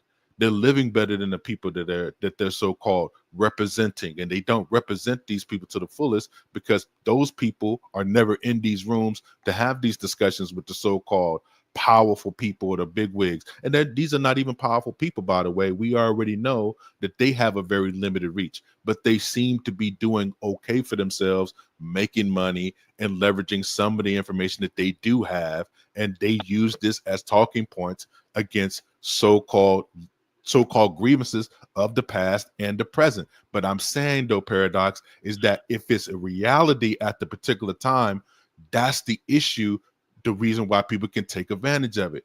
Al Sharpton is continuing to be relevant because there are certain things that he can point to in real time to leverage and over leverage his positioning to still be relevant in that space.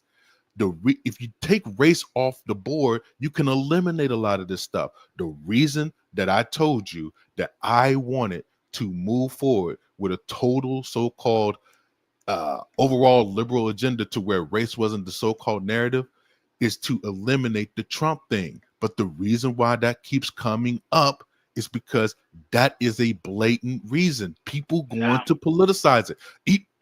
Right or wrong, they're going to politicize it, bro. Okay, this is where me and you fundamentally don't see it the same. Because do you still think that racism exists, or you don't? No, I'm asking you. I'm asking you a real question, and I'm not trying to trick you, by the way. But no, what I'm saying is that no. What I'm trying to say is that it's always been beneficial for me and you to have a different viewpoint on how racism works in this country. But if we fundamentally don't understand that race is the prevailing thing here in this particular country, see, because to me, some people believe it's economics. I don't believe that, because if it was economics, then economics would be the perimeter of having people that have those. Hold on. That simple. Hold on. You're moving to the academic political world. I'm not moving. I'm not moving. I'm not moving into an academic space. That's the problem. I am trying to eliminate the causation for the grievances. If you have people coming out saying, I don't want. Okay, do Paradox, people have real grievances, or are you forcing them to believe they have grievances? Paradox. No. What is the reason why? What is the reason why people use DEI as a pejorative to get the political thing done that they got done this last election? Why was that such politics? I'm gonna ask you again. Why was DEI so effective? Why was DEI narrative so effective? I mean, Paradox? If you want to, we can have that conversation, I guess. I'm asking you just a real question, though, bro. Why was that an effective narrative to push? Because I think we talked about it earlier, which is when you're moving a society that's moving to, obviously getting pulled liberal, obviously they're introducing things to manifest that idea, and be it affirmative action, civil rights, or even DEI, all kind of on the same lineage. When you introduce it, we just talked about it earlier, it is gonna give people opportunities to take advantage of it and to move people a certain way based off how they have been taught to feel, not to accept the reality, like I said before, not to accept the reality, not to accept responsibility for their own individual actions. You can take advantage. My whole conversation is about what were you talking about, by the way. I was going to leave. We was going to get to this anyway, but that was my whole point, by the way. Is that's how things get taken advantage of. Because if you are grounded in reality, and you understand who you are as an individual and what you can or cannot contribute based off of decisions that you and your parents made, what they was willing to sacrifice or not sacrifice, that in turn structures an environment that can be taken advantage of in your mind. Does that make sense? So I can Yes. use and leverage words like DEI. I can make it positive. Well, you can make anything positive or negative. And I can, not me per se, but people can start to create conversation that resonates with people because they have other issues possibly going on to take advantage of a situation. Once it gets past that, and once we start saying that people are racist or anti, or you're trying to stop progress, that's again where I have to take a step back and say, this is fucking ridiculous. This is a joke. You cannot, again, observing, you cannot introduce something that was not there before and force it in without a reaction to it. And the response to that reaction for me isn't going to be you're racist, you're anti, you're trying to da-da-da-da, and it's a whole host of things that you're trying to prevent because of what you implemented to get me on your side. Obviously, I'm not a white person, so to get me on your side, right? To leverage what you put out there that's now being rejected by the other side because they was able to take advantage of it because of how you, I would say, introduced it in probably the dumbest way ever. But we can talk about that too if you want to. But you're bringing it in the way you brought it in. You're open. You knew, and they probably even predicted it when we introduced it. It's going to have an effect, and it is going to be a blowback. But we're going to introduce it anyway, and it's going to be what it's going to be. I never really know until we probably have to try to find some statistics on it, some stats on it. I don't know if bringing it in is helpful, not helpful. Where does it put us 50 years from now, or even 100 years from now? What does it all really mean? Was it worth it? But that's not much for me to determine. Obviously, the people who brought it into the system has to now deal with it. But don't recruit me as an everyday regular old person. Don't recruit me into your bullshit that you put out there. And now some other folks in our country is taking advantage of it and even able to obtain power off of it. So you're not going to suck me into that, DC, which is what you're just trying to do. It was very clever. I'm not trying to do very that, smart. man. You're very academic. You know, you're very pro-black. So I know that you can kind of suck me into like, oh yeah, you know, what about DEI? Like, what are we talking about right now? What are we talking about right now? It's ridiculous. The only reason why this exists is DEI is ridiculous, bro. Listen what I'm saying. I agree. It opened us up. It opened. Since you want to have that conversation, it opened us up, and it allowed Black people's capital to be bankrupted by white folks and Black folks on the left to get what they wanted, not just in America, but to get what they wanted globally. I agree. I don't give a fuck about no DEI shit. It ain't racist. It ain't anti. They took Black capital. They took Black people's history. They took the Black capital, and they went and gave it to the Chinese, the Japanese, the Koreans, the Southeast Asians, the Indians, the Africans, the Europeans, the Middle Easterners, the South Americans, the Mexicans, the immigrants in America, and I can keep on going with the handicaps and the veterans, and the list is on and on. Mm-hmm. They put us at the tip of the spear. We allowed ourselves, because it's our decision, we allowed ourselves to be put in front of something for some stupid ass reason, to drive other positions and other narratives for other things, for other people to benefit in other ways. And affirmative action is no different. I was just about to not inclusive, not inclusive, nothing to do with us. We may get 2% of the benefit of whatever the fuck it's supposed to be. And not only that, at the same exact time, it destroys and breaks down the family. It's a whole host of fuck shit that comes mainly out of the left. It's a whole bunch of fuck shit that comes out of there that disrupts, dismantles, destroys, has to reformat itself just on just the family aspect of it. Not even talking about the school system, the business world, trying to process and understand the capitalist system, dealing with all of the effects of capitalism, and then how these psychopaths sort of, bruh, the level, I don't even want to do it, man. You just get my blood pressure up. I can't even think about the amount of things. You got emotional. It's just the sheer, it's not emotional. Like Trump said, I'm not getting loud. I am not getting loud. You're getting loud, Zelensky. It's the same. I'm not getting loud. You just think I'm loud.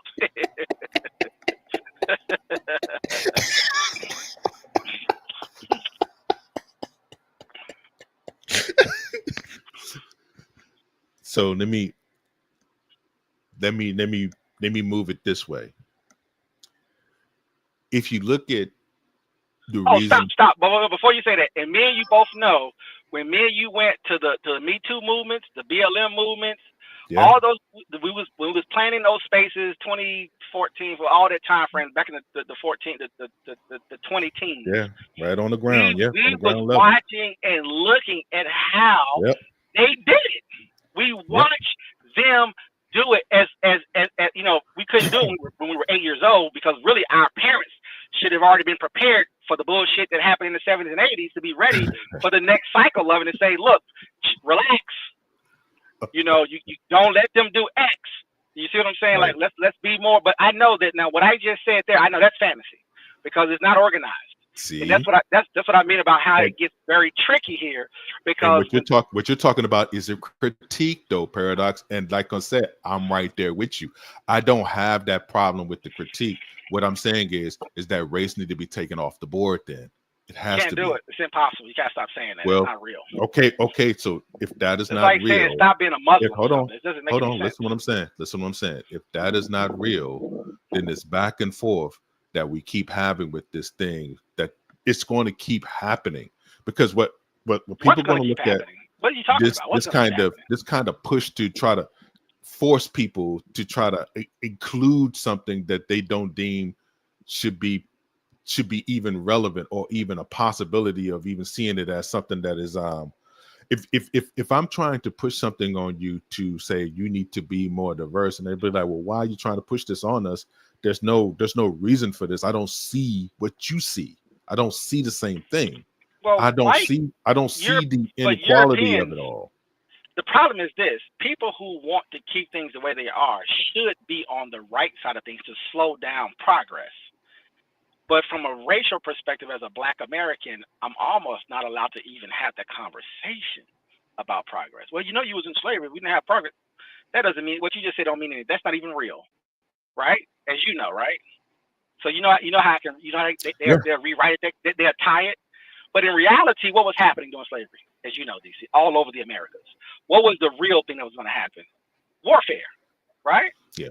The slaves overthrowing the masters. I mean, like all over that's a whole other conversation that pushed places to make certain decisions, right? To reshape certain things because of a reality that was happening real time. But then when you fast forward 150 years, I could create all type of storylines to sell you on all type of things to push my agenda of progressivism. Well, what's wrong? To push my European philosophy of what I want to manifest and the reality that I want to see the world to be, which is all obviously complete to me utterly bullshit and nonsense, unless you're going to put chips in everybody's brains and make them not be human beings anymore. Can I ask you this then? Why not manage me as an American then? Because that's what you're asking for. Manage me as an American. No, that's fantasy. What you're saying. Not as a Black American. Not as a white American. You can't. Manage me. I'm sorry. Okay, so if the mistreatment system is going to be that's economic, like saying stop being Chinese, stop being Korean, stop being Vietnamese, stop being Laos, stop being Canadian. Well, what is a Canadian? Well, Canadians just got here. They're really you're playing. That's how they're doing it. What you're saying is how they're doing it. That's how you're controlling me. So let me move my bishop. So let me move my bishop to the next point. Since identity is the integral part of being American, right? That does not exist. We don't exist in that space. Then the narrative of diversity or the narrative of trying to include or do this or do that and then leveraging what happened in the past is going to always be there because it's still happening in the present.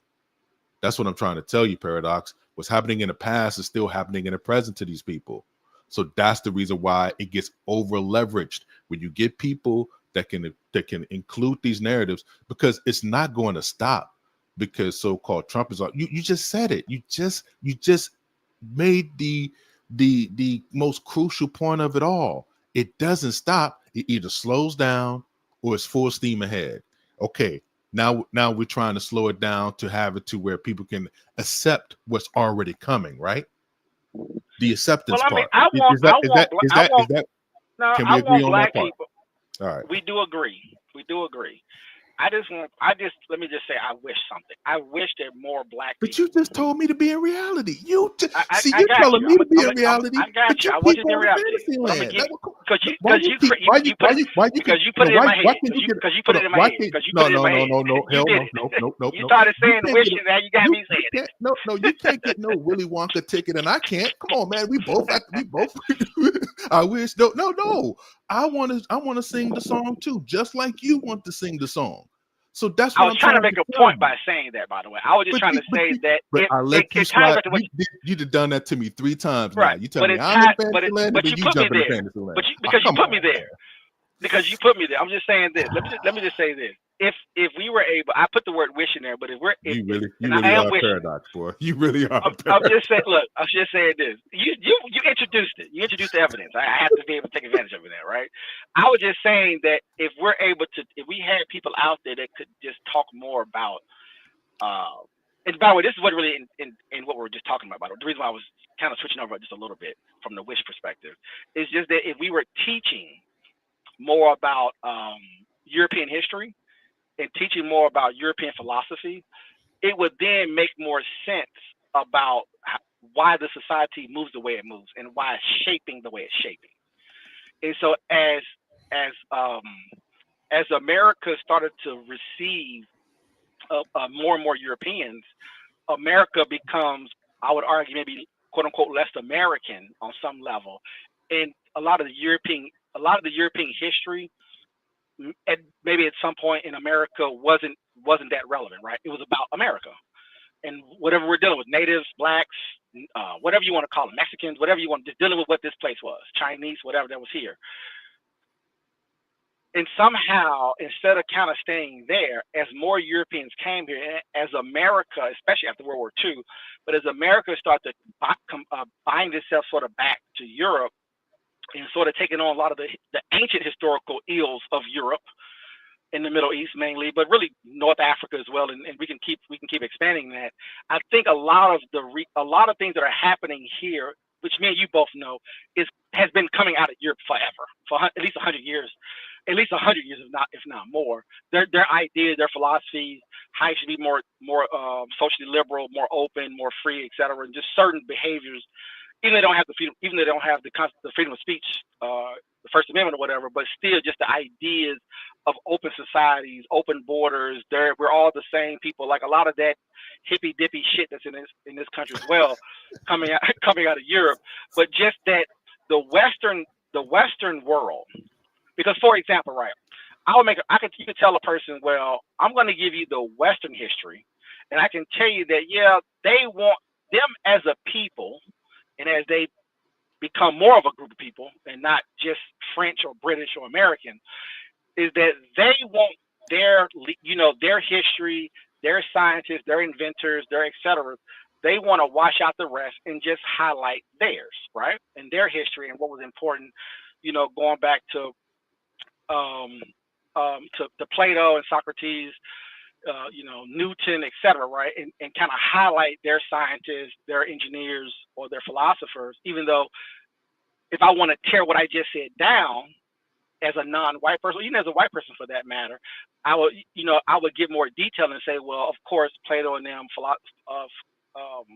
Plato and them and Greece and them all obviously ran and rushed, to Egypt to get all the information and then bring it back and then kind of create their own thing, right? To kind of tear down the ideology of the West. So it's always sort of that battle of, well, what is American? Just trying to understand it. So depending on who you are, and like I said, the more knowledge you have, it sort of removes the whitewashing. Then can obviously introduce anger at that point because like you're lying to everybody. You understand what I'm saying? So even that's, and by the way, that is not bad information. That's great information. But if people could really get a grasp of how the Western world is moving from a historical perspective, like this is their society, this is how their society operates, this is how their society thinks. Either join in or don't. I can take advantage of that because we would be classified as non-European, right? So I can take advantage of that and I can exploit that and I can manipulate that and make everything appear racist, anti-black, anti-non-white history, and now, and how dare you do that? But if you look at any civilization, obviously, and the victor goes to spoils, as they say, right? You look at any civilization, any place that has been conquered, any place that's been taken over, or any place that has been organized and now has a ruler, combine maybe the tribes and clans together, created a nation, whatever, and then they start to go in reverse.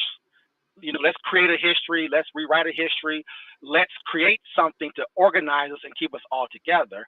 And anyone who tries to dismantle any of that, you will be attacked. In America, when you do that, you get attacked, but you can capitalize on that attack. I think it could arguably cause more confusion, especially with regular people. Now, if everybody goes to colleges, everybody is. If we was operating at a much higher level collectively, and people had the full breadth of all histories and could really understand all histories and understand why we do what we do, I think it'll be less frustrating, and people will not be able to be taken advantage of. Because if you tell me about a story, like for example, if the Moors come into Europe, well, we knew Europe was backwards. Now, Europeans aren't necessarily as a whole are going to endorse that, right? Now, you can go to a white professor who does history on antiquities and can really break it all down to, these people were backwards, they didn't know how to do anything, and the Middle East and Egypt was far ahead, and they were still living in caves and living backwards, and they're just catching up now. You see what I'm saying? Like, I can take advantage of that and make you say, well, they've been shitting on you all this time, saying that you're less than human. But if you look at their history, well, shit, they just became humans, if you want to make that argument, right? They you just got here.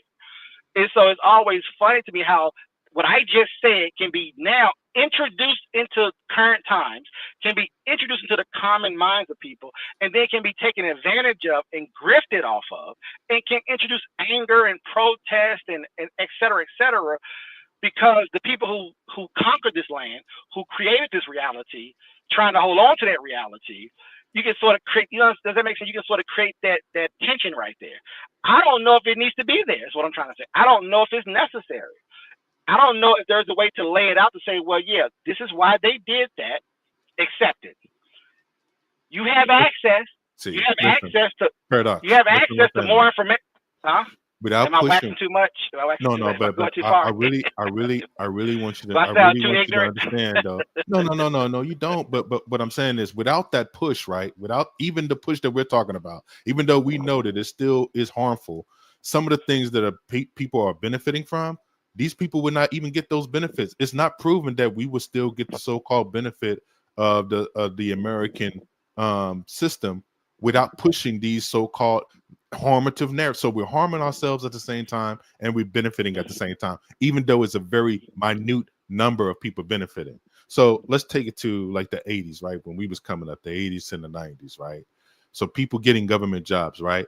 Yep. Not necessarily the best thing, not necessarily the most improvement thing, but we knew people that worked for the post office for years, 50, 60 years, even by the time we was, going to school. Man, they've been at the post office, they've been at the police. Yep. These are government jobs. But the reason why was because of what? Of the so-called mistreatment that took place before. We couldn't work in the private sector. I'm just saying the things that were available to us to make a so-called living now, to make the best out of the situation. Now, a lot of these people did not make excuses either.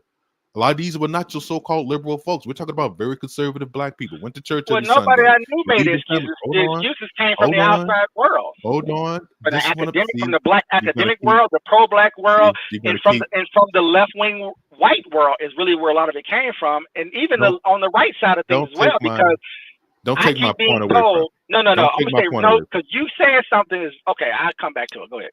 Yeah. So what I'm saying is that once it got basically politicized and this narrative got to rolling where people wanted to kind of extend over the so-called agreement that was basically, I guess, agreed upon, where we could be in so-called middle management positions, not really filtering into the so-called larger position of CEOs and stuff like that. When that became the so-called affirmative action kick, moving people up in certain kind of positions, being the first this, being the first that, when that was still so-called important during the so-called 90s into the early 2000s, that's when you got this so-called academic kind of review of everything and trying to kind of reverse engineer and kind of make it permanent to where this is always a back and forth, you know, because like I said, we had these particular jobs before. DC was blacker when we was coming up than it is now. It's way more kind of like, I would say, aggressively exclusive towards black people now working in government positions. Would you agree with that? Would you just say that is a possibility that's the case now? People working in so-called higher government positions, black people, is more adversarial. You don't think so? What? You don't think more you don't adversarial? Think, no, I'm saying more like maybe adversarial is not the word, but I'm saying it's not the same kind of, okay, you got your own space to kind of move and maneuver. You know where you at, you respect your positioning. Everybody say, you know, everybody's kind of like accepting you in. It's not this kind of why are you here? You know what I'm saying? Like, are you really here because you gone into position, or are you here because of this so-called narrative that's out there about trying to put you here just because we need a black face here to be filling in this so-called position? Because that's what happened. That's what happened to our Department of Defense guy, right? Ain't that what happened to him? Didn't he get DEI'd? And then they used that as a narrative to get him up out of here, even though he was qualified way before he got that position. That's all. You know, that's all. I'm not gonna do the individual shit. That doesn't really matter. I would just say this. I had to bring that up because I got you. No, I got you. That's an example. I got you. I got the example. But let me just say this though. There have always been black people here since the 80s and the 90s working in government positions. Paradox. You know that DC. We're not. Your family is a perfect example of that. We are not. This is what I'm trying to say, bro.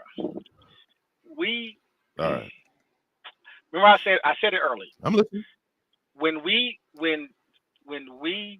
allow things to take place, when the blowback happens, we're gonna get hit. So it's okay. It's normal. So I don't give a fuck. I don't give a fuck either way, because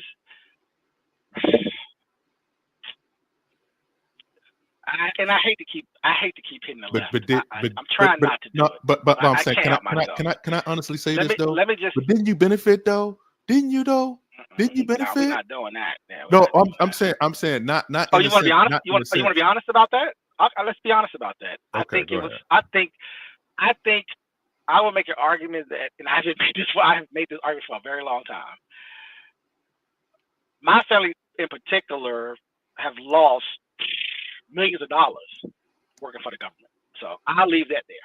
So no, I don't agree with nothing you're talking about. But I get status, I get working your way up in certain environments and stuff like that. But really, to work for the federal government, just generally speaking, is more sacrifice for a lot of people. And I know what you speak. I know what you're speaking to. But in the larger, it's more working for the federal government. In my opinion, is more of a sacrifice. That's not the point though, because now we're talking politics. The problem is when you okay.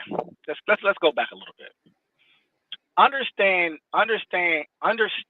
European Americans and understanding this environment and this history of this country. When you align yourself with parts of that society, you have a massive exposure point. It's just a matter of time, not if, but when. Yes. So individually, if you're the first or whatever, individually, if you get pulled up by somebody on the right, be it Byron Johnson, or if you get somebody put on the left, be it Cory Booker, whatever it is, right? You on both sides, politically speaking, are being because, like you said, me and you both had this conversation, because the society is always moving left. Historically, the past is gone. It's over. And so what that means is what? There's gays that are left and there's gays that are right. Now, gays that are on the right side obviously are going to be more vulnerable if certain laws get passed by the Supreme Court, if the Supreme Court tends to be leaning more to the right, meaning that things are going to get pulled back that you had, right? Same if you're black or a minority, if you're handicapped or whatever, right? Things will get pulled back because of their ideology and who's paying them to do what they want. And also some of them just have philosophies, right, that they just believe in, depending on how libertarian they are or whatever, right? So because you have, so like you said, we know we have a lot of different things happening for different reasons. As an individual black person, can you take advantage of the environment as things are taking place? The answer is yes. So if you are the first of something, or if you're benefiting from something, it's all going to be tied back to promoting an idea that America is inclusive for the world to see, to make the world arguably maybe a more peaceful place, to stop internal groups of people from killing one another all over the world. Pick a country, we can break it down, right? Is America trying to project an ideology, and as they project outward, how do they exploit the non-whites in the society? For example, Obama becomes president, what that sends a message to the world is, okay, these Europeans who have ravaged the world for 400 or 500 years are now saying that, we want to be more inclusive. Now, we can look at that in 50 different ways, obviously, because as they're being inclusive, meaning Obama becomes president, he's still drone striking. He still went to some of the top schools in America. He still is very American. So he has an ideology based off of how he was produced. And so, yeah, you have a black person as president. You may even have a whole black cabinet that's American, if you want to, not saying that's what it was, but a diverse cabinet, women, men, black, white, whatever, right? That does not stop, back to what I originally was talking about, by like wildfires and things of that nature, right? Or viruses or warfare. It does not stop those real things from still existing. So Obama did not shrink the empire. Put it this way, Obama did not use his historical idea of blackness and being quote unquote oppressed to then project outward and say, you know what, this was happening to us. We want the world to not be like that, and don't want the world to be like Europe in a sense. So by me being here now, I'm going to project out X. That's not real. That's the fantasy shit. He projected out American fucking empire. He projected out American conquering, American empire, American capitalism, globalization. Does that make sense? So it gets, like you said, it can get kind of funky, right? Because, like you said, I have people who are in powerful positions or were in powerful positions in this country. And guess what? When we have dinner together, we have lunch, we hang out, guess what? Very American, very whatever the environment is producing, they're projecting, right? Keeping secrets, monitoring people, spying on people, all doing all the same thing, right? Yeah. So my point is, so at the same time, as a black scientist, say Neil deGrasse Tyson as an example, his favorite scientist is some white man from back in the day, right? Does that make sense? So he's not like he's going to go and say, as a black man, and I'm in America and the history and blah, blah, blah, and I know the whitewashing, I know that we had great scientists in China or in Egypt. I'm going to say my favorite X, Y, and Z is European, and he created calculus, and this is the history, and it's so amazing. He's so phenomenal. He's so wonderful. It's funny that a person like him does it that way, right? Because you would want him to be more anti-West and try to pretend that we're not great as a country, that Europeans haven't done great things, individual people in Europe hasn't introduced great things, however you want to frame that. That's why I tell you, it gets very murky and very strange, because even if you pluck us up, and as you know, if they're plucking you, you're being programmed and trained a certain way anyway. You're not going to be anti anything, right? No. Until DEI got here. DEI, BLM, and George Floyd opened up a whole flood of things. But it's captured. So where now you're able to start calling people racist. This is why it becomes problematic. Can we stay there for a second? The reason why that's very, very important is because they had to capture the language, because the language is being weaponized. Okay, this is the thing, right? When we were talking about, you don't want the family to be divided. Hold on. So remember when we were talking about how racism, even saying racism, white supremacy was not a thing back in 2010, 2008. People like, ooh, really? You racist, white supremacy? What are you one of the radicals? And then once it becomes formula for institutional people going to white institutions talking about racism, white supremacy. Right. It's an oxymoron in its face when you look at that. Well, it wouldn't be if those white folks were committed, but they're not, and that's my point. By the way, but that's what I'm trying to say, though, Paradox. If you get a black person going to the very same institution that is basically employing racism, it defeats the purpose. But those black people know. They know. I know that, but that's it. Do you think Kash Patel knows? He's talking about what he was going to do once he get in there. But once you into the apparatus of the system, you are a cog in the system. You are there to protect. You are there to protect. You are there to protect and provide. You're not there to destroy nothing. You're not going to do that. Well, that's not what this is. But remember, that's political. That's political rhetoric, bro. But that's what I'm trying to tell you. That no matter what particular point, but I don't want to leave what we just said, though. Let's not leave what we just said. I'm coming back to it, but I'm trying to. I went off on reservation to make this particular point. No matter how you try to review this particular system, the way it basically runs and things of that nature, it keeps getting back to the same thing. There are things I'm not going against what you're talking about. What I'm trying to tell you is that how we're but you're telling me I'm living in fantasy land when I'm telling you that that's going to always be a reaction. No, that's going to always be a reaction to it. Then Paradox. Being anti-capitalism is fantasy. No, being anti-money is fantasy. I told you. That's why I don't. Do I bring it up? Do I talk about it online? No, I don't. Trying to make you do it now. No, I don't. You're trying to, so you can wax poetic on it. But no, I don't do it. I don't do it no more because I understood at the end of the day, it gets. Once we saw what happened to Brother Polite, we're gonna use this as a thought exercise. Remember what I said? I said, dude, if he starts to get money and he turns, then this proves that basically is not it's no way to override it. You can't override what that programming is. Who wants to be poor in a country that generates trillions of dollars a year? It doesn't make any sense. You're not in a village somewhere. The Paradox. Forget that. So you're going to be bound to it. You're going to be bound to it. Paradox. I'm talking about a conversation we had 15, 16 years ago. Yes, of course. Yeah. I said, it did. What was it? When he got to Hollywood, when he got to Cali, you know, I would never do this. I would never do that. Doctor, the person you know well. Can I bring him up, or you don't want me to bring him up? So Dr. Umar, same thing.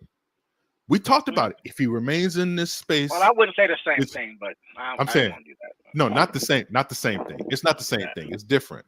But I'm shout saying, out to Umar, Doctor. Dr. Umar, we got love for you. We know we do. You know we do. But here's the thing. We know. But we spoke about his weaknesses, and what are the things that are manifesting now are the very same weaknesses that we spoke about before, because we have the very same weaknesses. We know, like I say. Well, I don't. But you remember something? I'm very religious, right? So I don't God complex people. I know people have a bad habit, unfortunately, of God complexing. But that's what I'm trying. But we talked about psychology. We talked about it in church. And so the thing is that, for example, Dr. Umar does what he does, but to find something to go against him is that he doesn't deny it. But it doesn't really matter, right? Because for some reason in people's minds, if you're listening to me, for the way we're programmed, when you're listening to me, I have to be perfect. Right. By the way, I personally, individually, do not understand it. So, for example, I'm a big fan of Trump and Trump's whole thing that he's been doing since 2015. Right, big fan. Right, but I'm not allowed to be a fan necessarily because of all of his faults, right? So I could say that he's a womanizer. His wife is naked on the internet. He's had multiple wives. He's maybe even potentially raped some women or molested some women or put pressure on some women. He's bought prostitutes, etc. Right? Or even Bill Clinton, what he did in the White House, and all the other things that all the other politicians obviously are doing every day. You see what I'm saying? I don't look at anyone. I very easily for me to just follow people, right? I don't really care of a lot of things you do, because I don't have some moral compass around humans. Obviously, that's a stupid way to even operate. But it appears that most people, for the most part, kind of operate that way. Like they want you to, Yeah. they want you to almost. It's like they're forcing you to be perfect. It's and like you just said. And what's so funny is that even that gets capitalized on because Yes. somebody else is going to tell you, well, he's not perfect. And I've been telling you that, and he's not this, and you need to get it up. And I'm just like, this is retarded. Now you got it. Now you got the human condition that we're currently in, the back and forth. And what I'm telling you is, and this is very succinct as I can actually make it, bro. As many people that revere these folks, put them on a pedestal, and know that they inevitably are human, that they're going to let them down at the end of the day, it still makes these when did they let you try. up? It makes you information. It makes these people try to still prop them up, regardless of that, and defending the things that they do incorrectly makes you into something else. It turns you into something else. It turns you into. No, they did it. What they proved you about Trump? I'm sorry, about Clinton.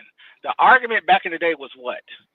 I don't care if he gets head in the White House. That's what it devolved to, by the way. I don't care. This is from the left, right? I don't care if he gets head in the White House. I want to make sure that he's doing his job. That's all I'm saying. Right. That's what he needs to do his job.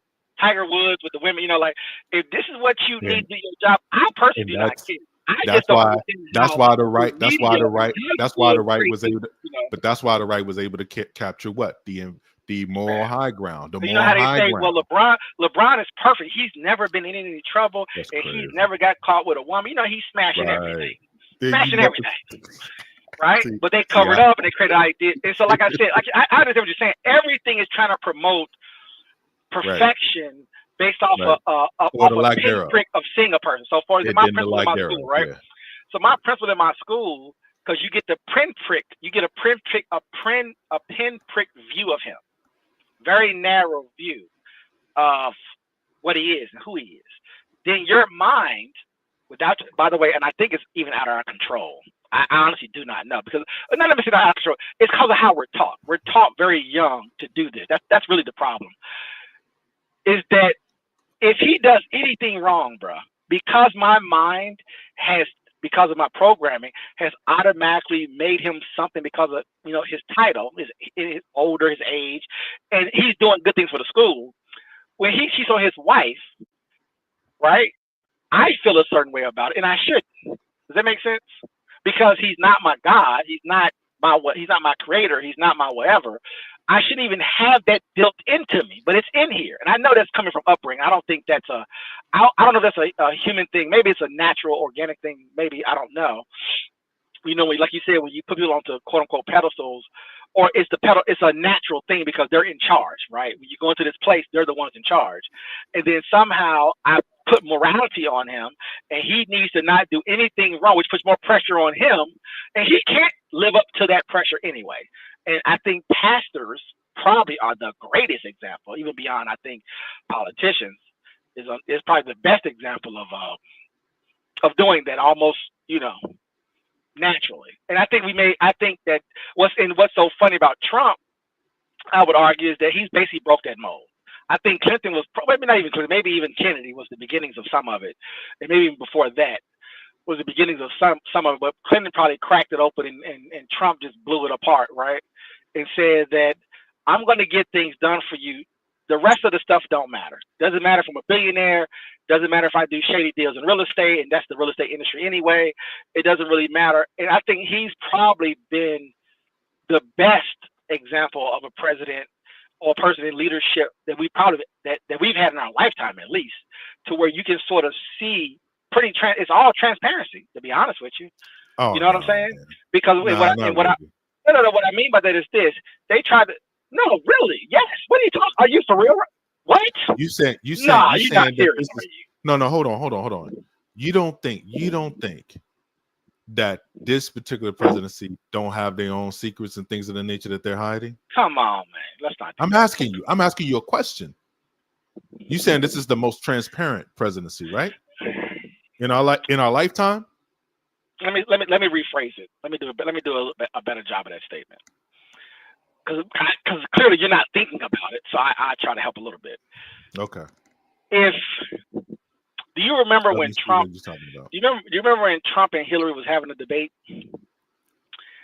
and she was making some things about donors and millionaires, billionaires, and da da da da, right?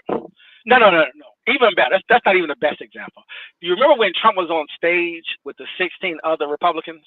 Yep, I remember that And very they was good. talking about who's paying who and George Soros and who got money, who's buying who, Bill Clinton, Bill Gates, and billionaires and millionaires, and y'all are being controlled and all this stuff, right? And then Trump sits there and says, I paid all of y'all. Mitt Romney came to my office begging for money. Right. You don't think that's transparency? Then what do you call it? No, hold on. What do you call it when a person comes in and basically says, look, this is what it looks like. The real estate industry in New York is as crooked as I'm not crooked. The industry is crooked. Remember when Bill O'Reilly sat down with Donald Trump is the most realist. Bro, think about it like this. There is no politician in American recent 50 years. If they sat down with Bill O'Reilly and Bill O'Reilly says, well, you know that they kill people. He was talking about like, I don't know, Saddam or whoever, some dictator or whoever, right? They kill people in China or Russia, some shit. And what did Trump say? What did he say? We kill people too. You would let me explain to you something how powerful that statement is if you're really thinking about it. No American politician who quote unquote remember politicians, academia, whatever, historians, they whitewash the history. They soften and clean history. So wouldn't that be you more, are not his personality though? You are wouldn't that be more his personality than anything else though? That's his personality to be like that. To be more gravitas and to be more like kind of like not braggadocious, but you're not going to leverage in reality. You're not going to leverage in reality. He's living in reality. They told us. They told the Democrats and the Democrats and people on the left, Kamala Harris, Joe Biden, Bill Clinton, Barack Obama, Hillary Clinton, on and on and on. Chuck Schumer, Nancy Pelosi, and the list is fucking endless. And every fucking CNN, MSNBC, everything left, right? Pick a newspaper, a blog site, a website, a podcaster. All these motherfuckers was telling us that no one is coming into our country. They was telling us no criminals, nobody's coming here. Trump was saying what? Murderers, rapists are coming into the country. They made it look like he was making that shit up and that he was racist. Am I right or am I wrong? It's one of the two, DC. And now, here we go, where all of a sudden, we done found already tens of thousands of people that have murder charges coming from other countries that's been here for years and have also committed murders in this country. But they've been here for what? Do you see what I mean? About how though. Hold on. the environment, But that's of course you agree. You have no choice now. You wouldn't agree back in 2015. No, you would say, "Oh, he's a racist. He's against non-whites. He doesn't like brown people." And like, well, it's true or is it not true?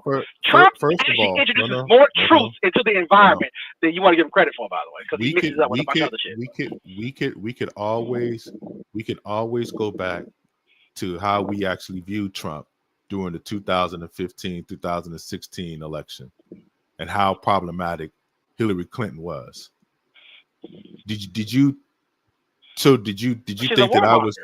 I'm saying, but did you think that I was supporting what she was doing? Of course you are. That's the problem with the left, is that you're pretending to be something that you're not. Come on, that's the problem. Paradox, come on, bro. It's the problem. Hold on. No. I'm gonna tell you what I mean. Gavin Newsom just did a podcast with Charlie Kirk. Do I need to say anything else? Bernie Sanders is going on shows like Theo Von and Joe Rogan. Do I need to say anything? I can literally list you out so many scenarios where. But you're talking about how I viewed him in 2015, 2016. I knew at that particular time that Trump was needed to do what he needed to do. Not a second term, but for the first term. Now the thing that became an issue during the first term is basically what ended up being the thing that became actually the point of reference that I made The second time that he started to run, when he put other people in charge that leverage power around him, it's not just him within himself, man. See, because if it's just him with other people that are basically capable and he's putting the right people in charge, then that's perfectly something else. But he's not a politician by statesman. He doesn't operate that way, which is some of the reason why people voted for him.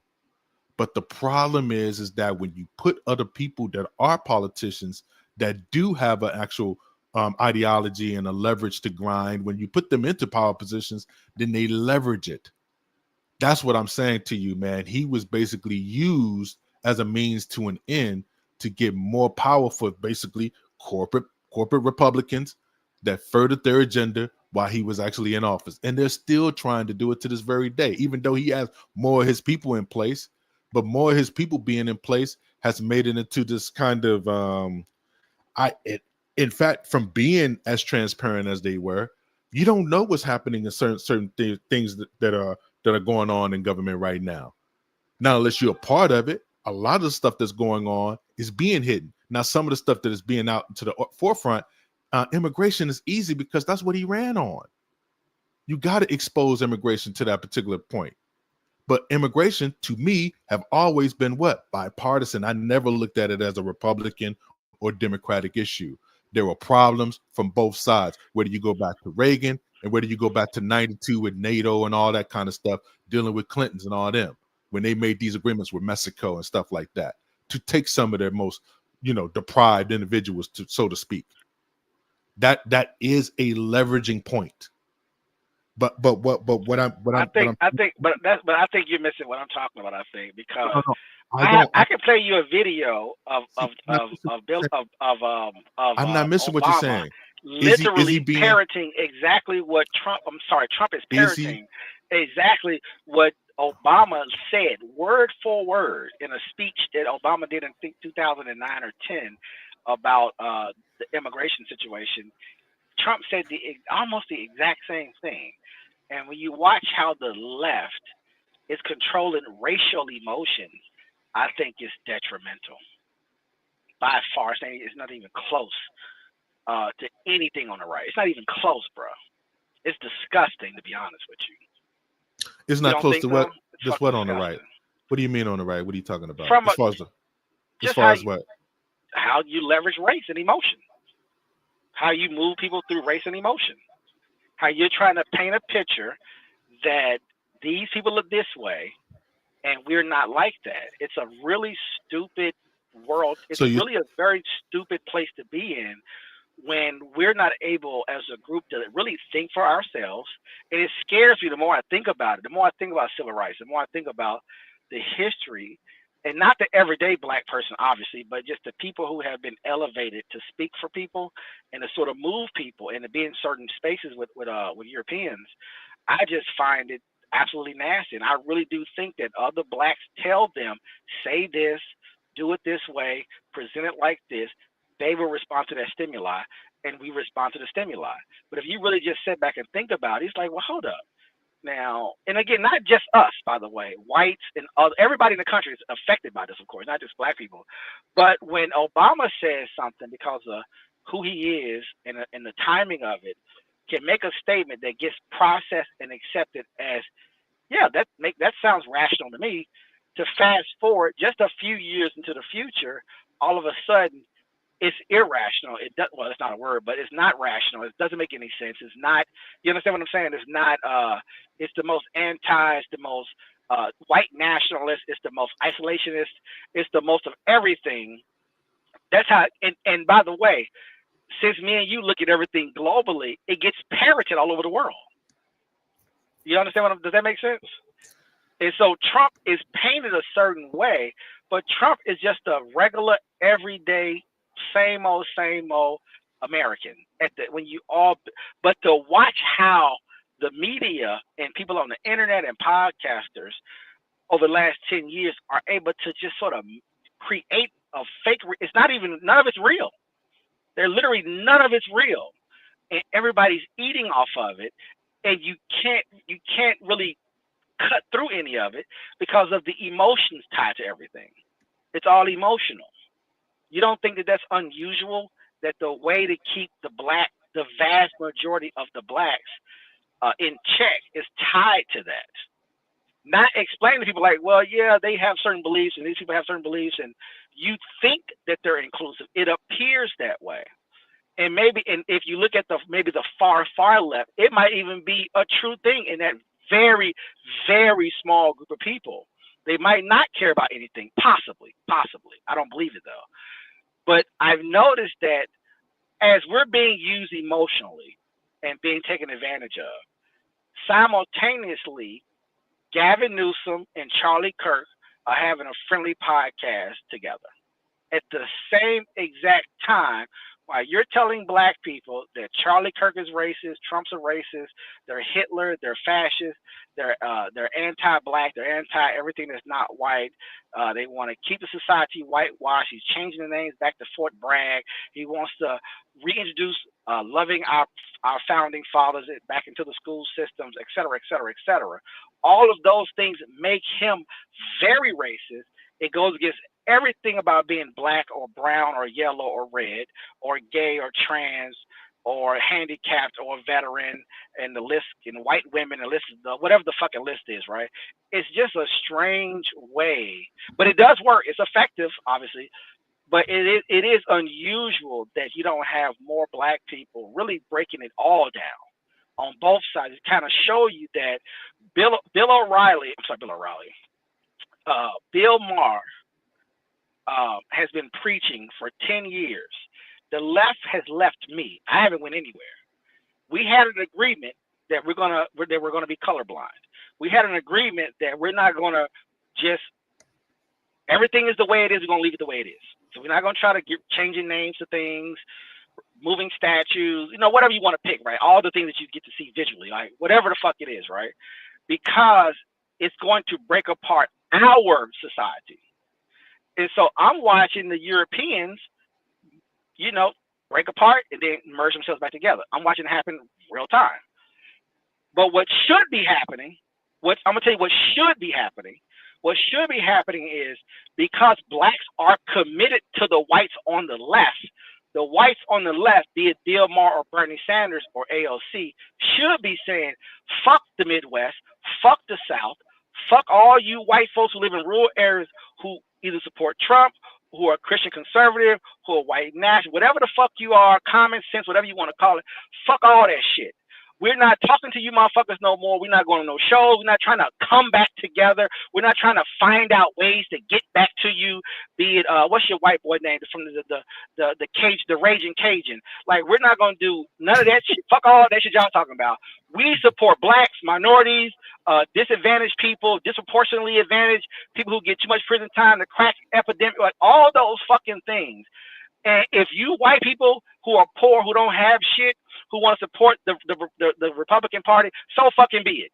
So fucking be it. But instead, you got motherfuckers like Bernie Sanders undercutting all the shit that you claim that you have committed your life to, blacks on the left, and that at the same time you should be expelling them people. But do you think the blacks and the whites who notice that, oh, Bernie Sanders is talking that working class bullshit, get him the fuck up out of here. He ain't no fucking socialist. He ain't no fucking Democratic. Get him the fuck out of our party. Oh, Bill Maher, adios, and just keep on going down the fucking list. We're gonna make a divide. You either pick a fucking side or not, but you're not gonna play with me as a black person voting for fucking Democrats. Keep lying to me about racism and racial inequality and all this other bullshit that you're out here pushing to drive your own shit, and at the same time, go back and be friends with the motherfuckers. Your uncles, your cousins, your brothers. You know what? Thanksgiving, they had a white man come on TV and say, don't go to the Thanksgiving events because your family is racist. You had white people on the left saying that's stupid. Go be with your family. There is no common ground. There is no common ground. Either you're gonna support the shit that you introduce or you're not. These motherfuckers are folding, bruh. If you watch this shit happen, bruh, they are bending and folding to the. It's unbelievable, bruh. And I mean unbelievable. Black people have died. We have literally died. George, these black people that we've been talking about for years, that we use as martyrs, have died. They have taken advantage of it, got what they want out of it, the white woman movement moves a little bit. They get a couple of inches. This group get a couple of inches here. It's gonna get pushed back, but you get a few inches here. You get a few inches. You get a little bit more shit in Hollywood. You get a little bit more shit in the media. You get more jobs as you're moving a little bit here and there. Once the backlash happens, once all of y'all come back together as family, what the fuck leaves? What does it leave us? It puts us right back into that subservient. But bro, it is so fucking obvious. It is so crystal clear, and we still keep taking the bait. I'm watching Roland Martin, which I can't say what I want to do to him online right now, but I'm watching him do things that honestly, I'm not sure if he should be here. And that goes for a lot of people, by the way. It's like the thing because I'm gonna tell you why. We're living, because we're adults at this point in time, so it's our turn, right? We're living in a moment in time where every historian, every black person that's talking, this is the moment in time where you call it out and you come back home. You call it out and you come back home. There is so much access globally today. We have a lot of options and a lot of opportunities. We're not bound by people in this country necessarily. And so it's a very odd thing that we are being pushed back into some old programming that should not even be available for us. But I'm watching it literally happen. Does that make sense? So let me ask you this then. You said a whole lot there, but let me just to the last point with Roland, right? So what would you suggest, or what would be one of your suggestions that you think that, or what do you think is one of the harmful things that he presents to black people? Well, it's not. I mean, I could use him as an example, but really, he is probably because he's online every day. He's probably the best example of how it's a class of black people in this country, and I don't want to say economic class. Just it's more social than it is economic. I almost want to say the pets of white people on the left. That might be like the best illustration in a sense. Meaning that when an event takes place on the right, meaning that white men, generally speaking, who are heterosexual, are being punished, right? They're being punished, and so it's a natural reaction for some blacks to want to protect those white men, right? A good example of that, which is a Dr. Welsing example, is Andrew Tate and his brother, but we won't go there right now. But white men needing protection because white men have got caught slipping. They got caught slipping, basically, in my opinion. And they were emotionally taken advantage of. And now they're coming out of that emotion and realize we're getting fucked over. And now the response is here. And Trump has taken advantage of it. Same on the left. When the left gets beat up, there's blacks on the left. This is just coming from, obviously from a racial perspective, of course, from specifically a black thing. We have a habit, unfortunately, of not really analyzing what's happening in the white society, but in turn protecting it. And so when you watch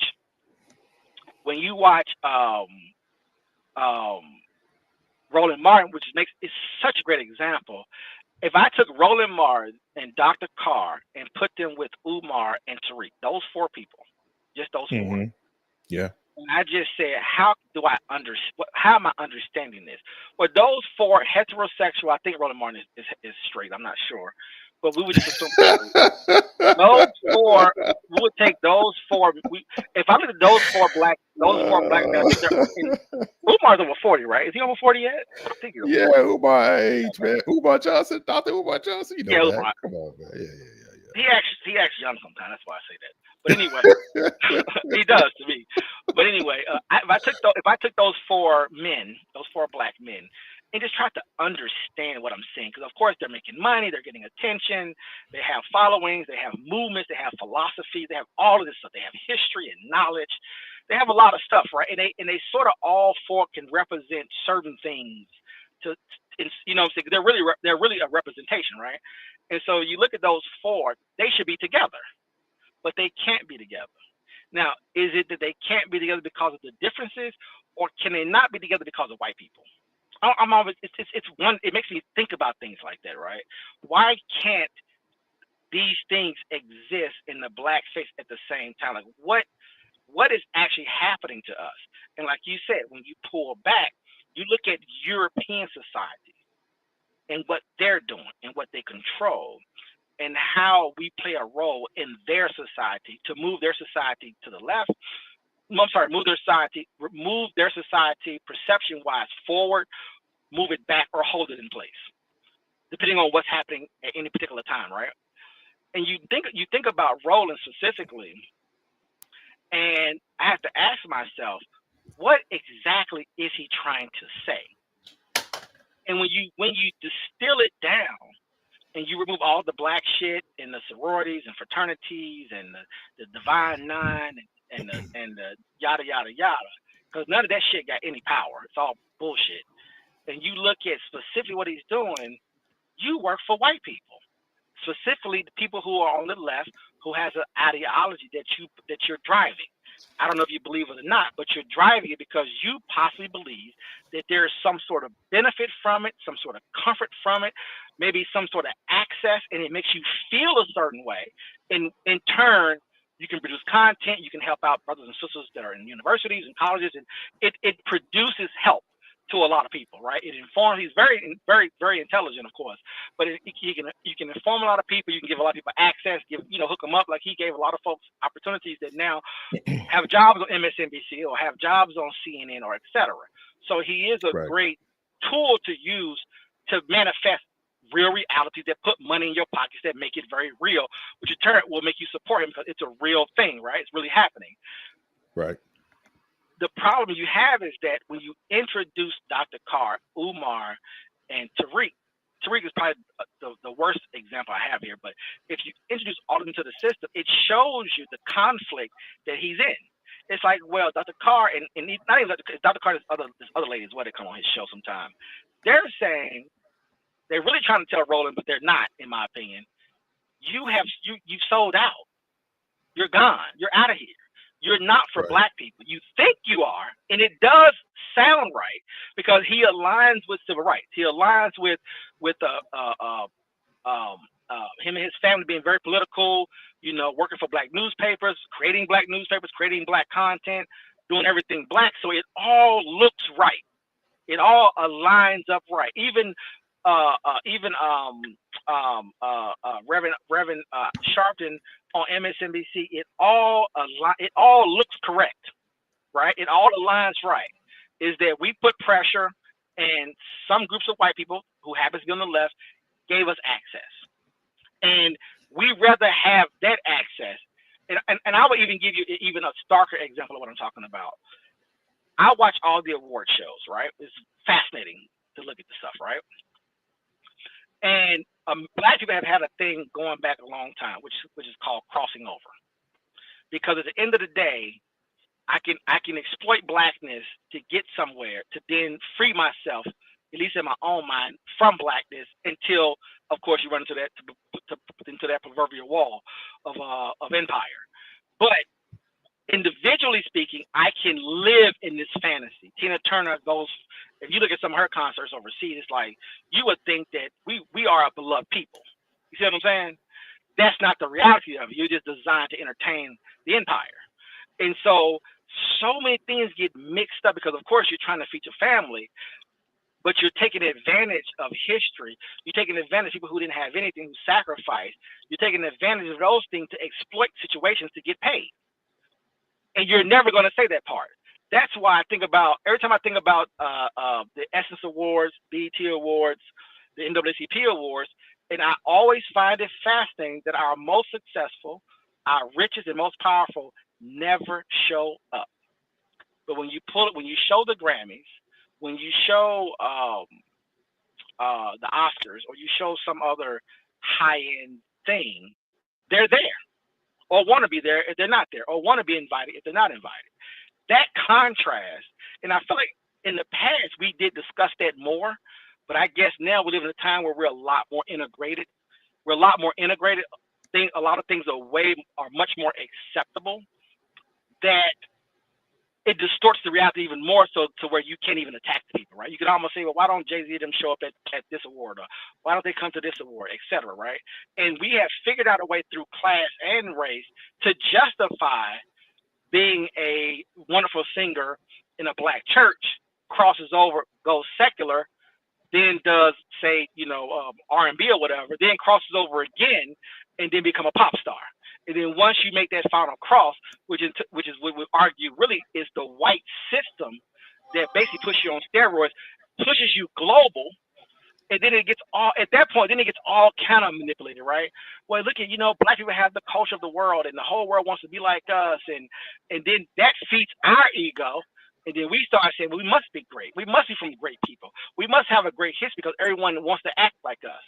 But what we're not noticing is that ain't the case at all, right? It's fantasy. The American empire is why you exist. The American empire is why you're so popular. It's the American empire that feeds and develops these other systems that you platform off of. And we are great entertainers. I'm not taking that from us. Obviously, that'd be ridiculous. We are great entertainers, but the American apparatus allows you to maximize that, right? So once you have a bunch of white boys to get together to create this thing called the NBA, you can now pay players $500 million to entertain. And like you said, it appears we're doing this. I'm doing this. It's us that's doing this, right? It's so clever. It's so clever, and because of the wealth and the access, you don't have it's so powerful. You can't pull it down. Now, once they destroy you, Michael Jackson, then you come back and become a Muslim. You come back. I mean, so we've lived it. We've experienced it. We have no control over it. It's just a fascinating process that like you said, it's always taking place when it comes to watching how. When Roland Martin are talking to me directly, it feels like, oh yeah, he's pro-black and he does this and he went to black schools. He didn't go to a black school, but he promotes black entertainment, black stuff. He always gives you knowledge and history of everything. But it's like, well, what's really behind all of that? So be it him or be it a Beyonce or whoever, it's almost like you're bending a knee to the Western Empire. You're bending a knee to the European Empire. You're bending a knee to the American Empire. You're bending a knee to the idea, if you want to frame it as whiteness, you're bending a knee to it, being exploited by, being paid very well by, and then you're being in turn used to manipulate the environment. And when it's time to come back, first of all, you never come back, which says a lot in itself, by the way, unless you're destroyed. And then you come right back home at that point. So it's always a strange thing to live in this environment. And like you said, I would even argue with you right on some level, as you try to explain it and you try to break it down, every individual person is just so much ego mixed in there that you can't really break through. That message really won't penetrate. You accept what it is, but at the same time, listen to it, Tariq, or listen to whoever you listen to, right? As if they're giving you something that can solve a problem, and it cannot. But it makes you feel good. It makes you feel connected to something. Why? You know what I'm saying? But at the same time, when you look at the reality that's actually taking place every day, those two things don't go together. But anyway.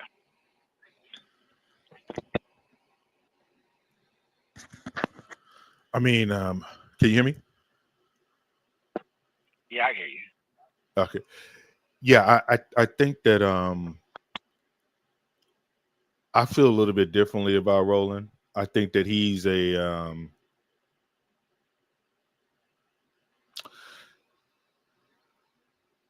if I was to extrapolate and back off of him, my critique of him would be similar in a sense of the overall deal.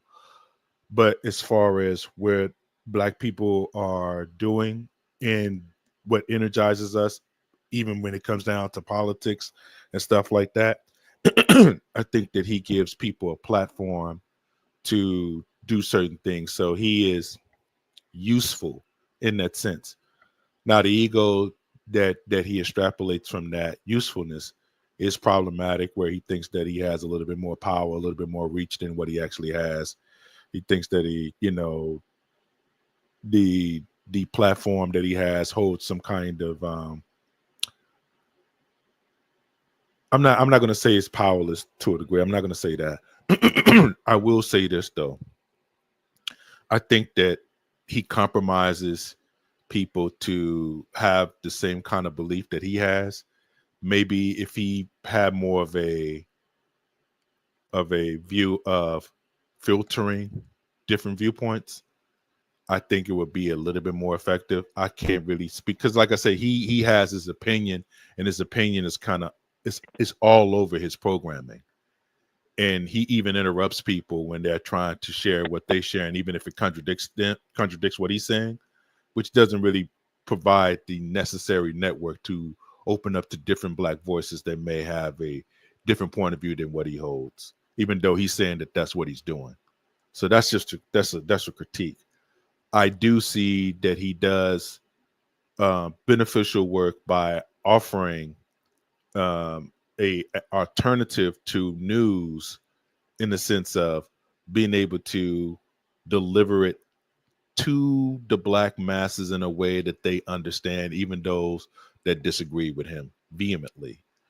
I know that you disagree with him, but I know that you see some of the good things that he also do with his work also, which he does do.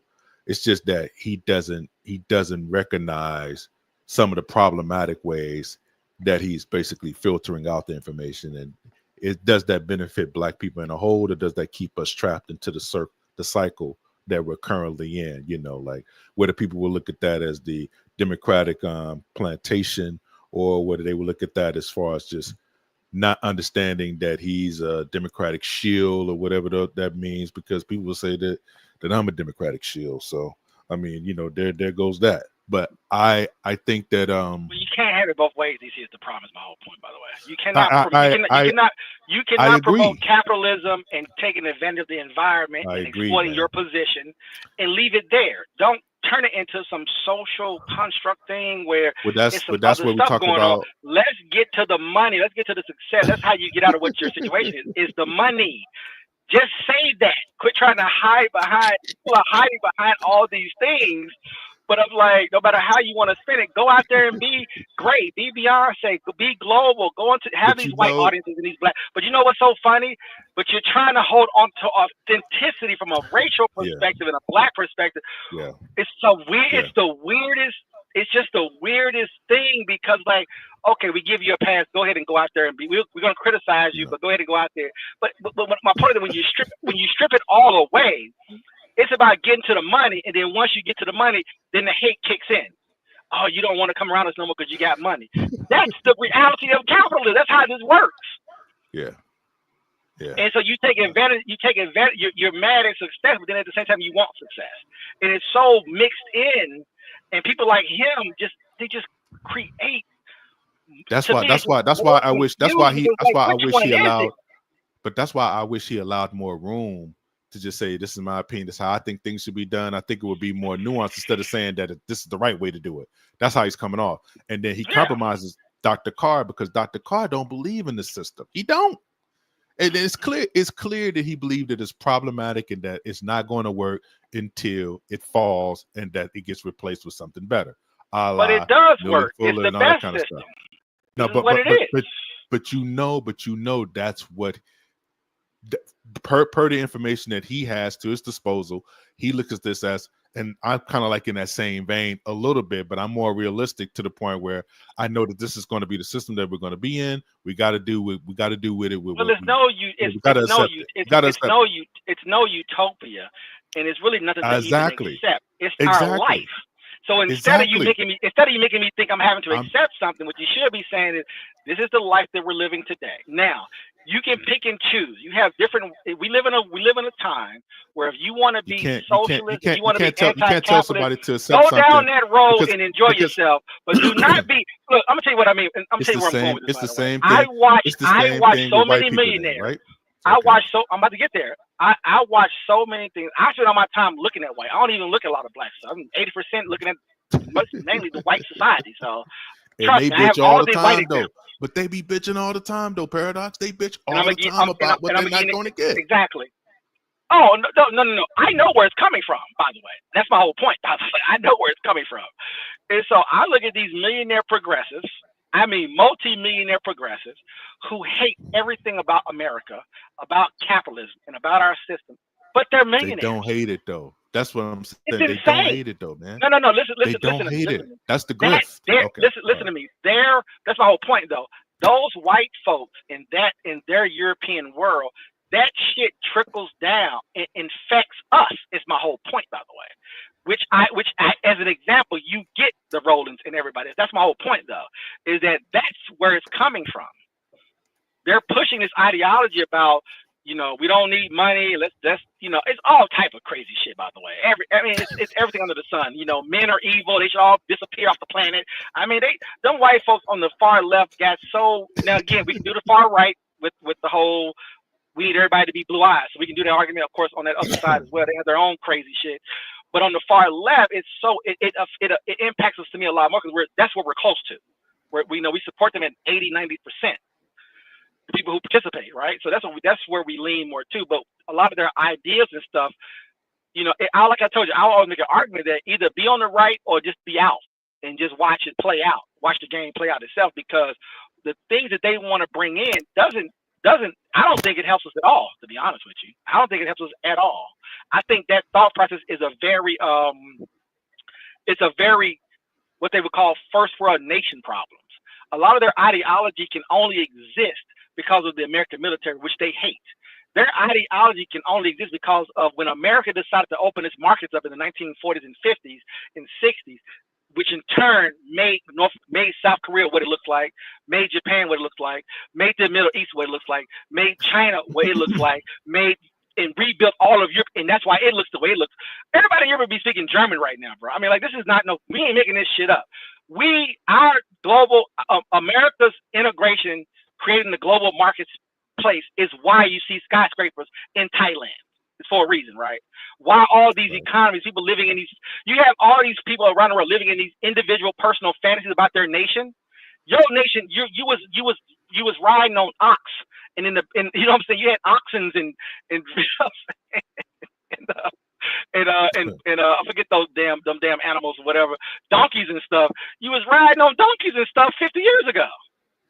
So the American apparatus has risen the global world and has created great wealth, trillions of dollars of wealth around the world, and then it gets shitted on.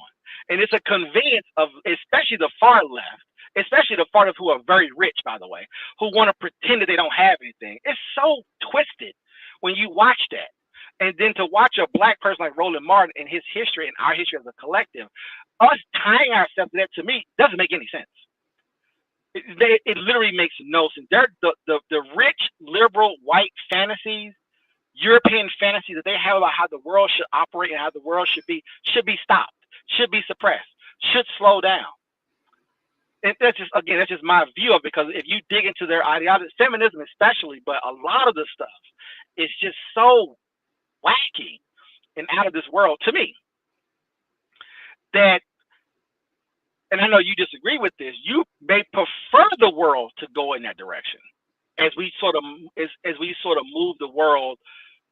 Does that make sense? Like you might prefer more of that, because I won't lie to you. I believe that the left and the right, but more of the left, they want to destroy the country. They want to destroy the economy. They want to drive. They want to drive up debt to create more suffering, to then have more power and more control over the masses. We all know that capitalism, freedom, being able to have movement of opportunity, being able to have independence and self-autonomy, those things to me benefit the common peasant better than anything Bernie Sanders, the far left, and those psychopaths, crazy feminists, and every other fucking freak that's out there. It causes what Europe has right now. I would argue that Russia could take Europe today. A lot of that's tied to progressive philosophies, to turn men into women, to reshape the whole idea about empire, about conquering, etc. And if you allow that to continue to happen, unfortunately, you will be taken at some point. You have to have, we won't go down this road, but I would always argue you have to have monsters to maintain your civilization historically, or it will be taken at some point. That's fine. If you soften that up with a lot of these crazy ideas because you have so much wealth, you have to be very careful with that because that wealth can disappear. And I'm gonna give you a simple example. What did Spain control, and for how long, and how much access they have? And look at where they are now. You can't even pull out more than 60, I forget the name of their currency, a day out of the ATM machines, or the economy would collapse.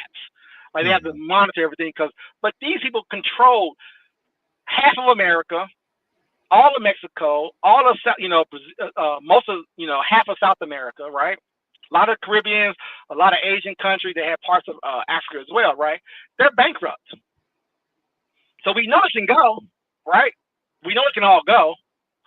And so you would think that would be enough fear to say, you know what, we need to sort of chill out on some of this stuff, get back to the basics. That's all I'm trying to say. Like, it's just a lot of things get so out of whack because they're taking advantage of history and making you feel bad, making you feel a certain way, but not realize that going forward, you need protection. You need to be strong. You need men, as far as we know, where we are today. You need men that's willing to die to be able to protect what you have, which has no connection to a lot of the left-wing cultural bullshit that exists. You don't think so? Do Russia have a race problem? Per their history, do they have a race problem? Their permanence in that problem? Country? Yeah, I'm asking. They have ethnic problems, yes. Yeah, you can say it won't be called race, but it'd be ethnic. And race at this point is basically ethnicity. But yeah, they do. Yeah, sure. Yeah. Okay. What about every country on the planet does, for the most part, except for the ones outside of a few that has homogenized the whole place. Do China have a race problem? A small one. So my point. Very small one. My point of reference is this. What you're talking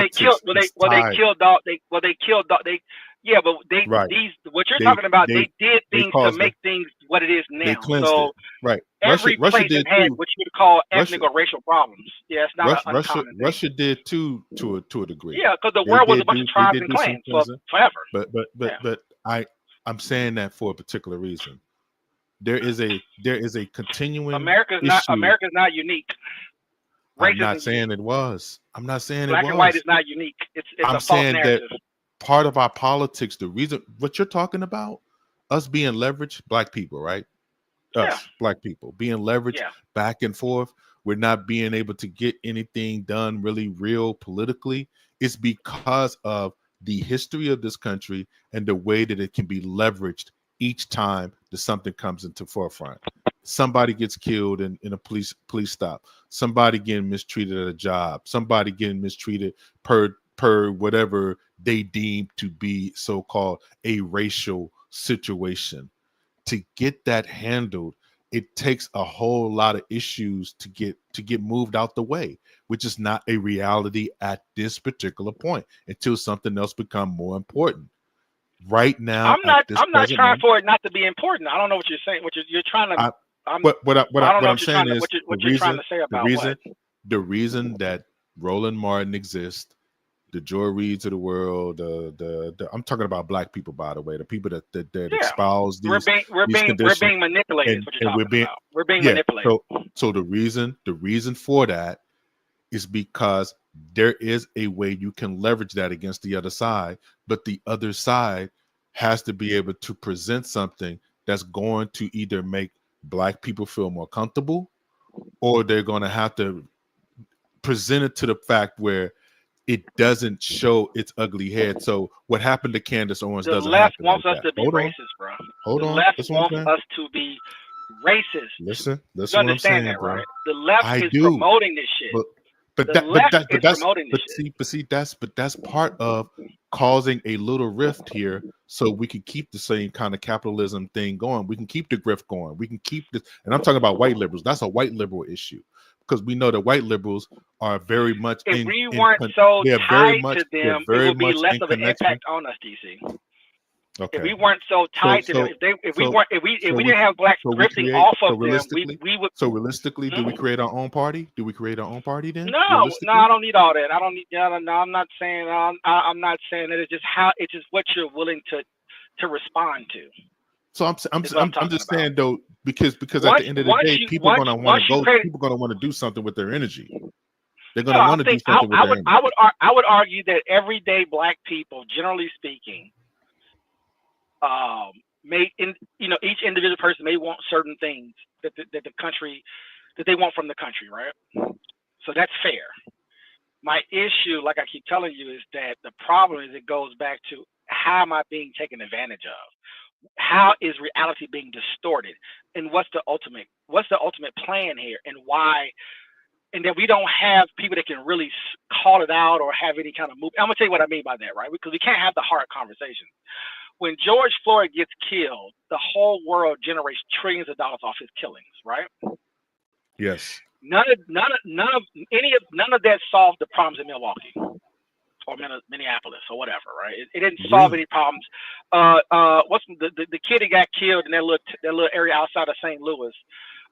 Did not stop any of that from happening. Yeah, you can investigate with the Justice Department and blah blah blah, and you can look at some people, and you can put some pressure on some cops, and on and on and on, right? But ultimately, there is something that weird happens. What happened was somehow, some way, we decided to say we don't need cops no more. How the fuck did that manifest? From what? Where did that come from? So you can sort of break down as we get exploited from things like, remember, there's nobody Black that's loud enough at the moment in time when a lot of this shit happens to say, yo, let's chill. Yes, it's sad that he got killed.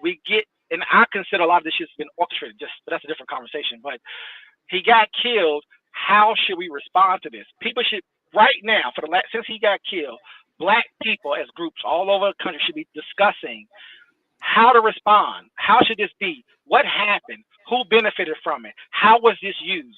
Those conversations aren't happening. We're just keep on going forward. Yeah, some racist cop killed him. It's fucked up. We should blow everything up and end it. What are we talking about? Who are we talking about? What's actually happening right now? None of those conversations was really happening, right? It was more about, America's racist, blah, blah, blah, blah, the history, yada, yada, yada. Cops keep killing Black people, on and on and on. And it becomes something else. Does that make sense? Because if you really look at it, you could say, well, most white people in America are poor. This is what I'm saying to you, though. Most white folks in Europe are poor. I agree. I agree. But they have their grievances, though. They can still get their grievances out, and it's not basically filtered through just a limited lens like ours is. Out too. No, I know, but it's filtered through a limited lens. You just spoke to it. You said that we're not really doing the right kind of analysis to get things really done. White people are able to get things done because they're able to get some of their grievances out and get it filtered through an apparatus where they can get things actually done at the end of the day. Right. We benefited. We had some benefits, unfortunately, off of George Floyd's death because of how it was manipulated. What's interesting about it is how the system takes it and how it's used. And I find it strange that a lot of our historians and philosophers, for the most part, maybe I'm missing something, didn't really, and to this day, I'm still waiting to see it, really hasn't broken down and made everyone get a very good understanding about what does that mean. Instead, it went into the automatic thing. Oh, well, yeah, cops are racist, America's racist, look at the history. They always been doing this to us. And it just falls right into that line.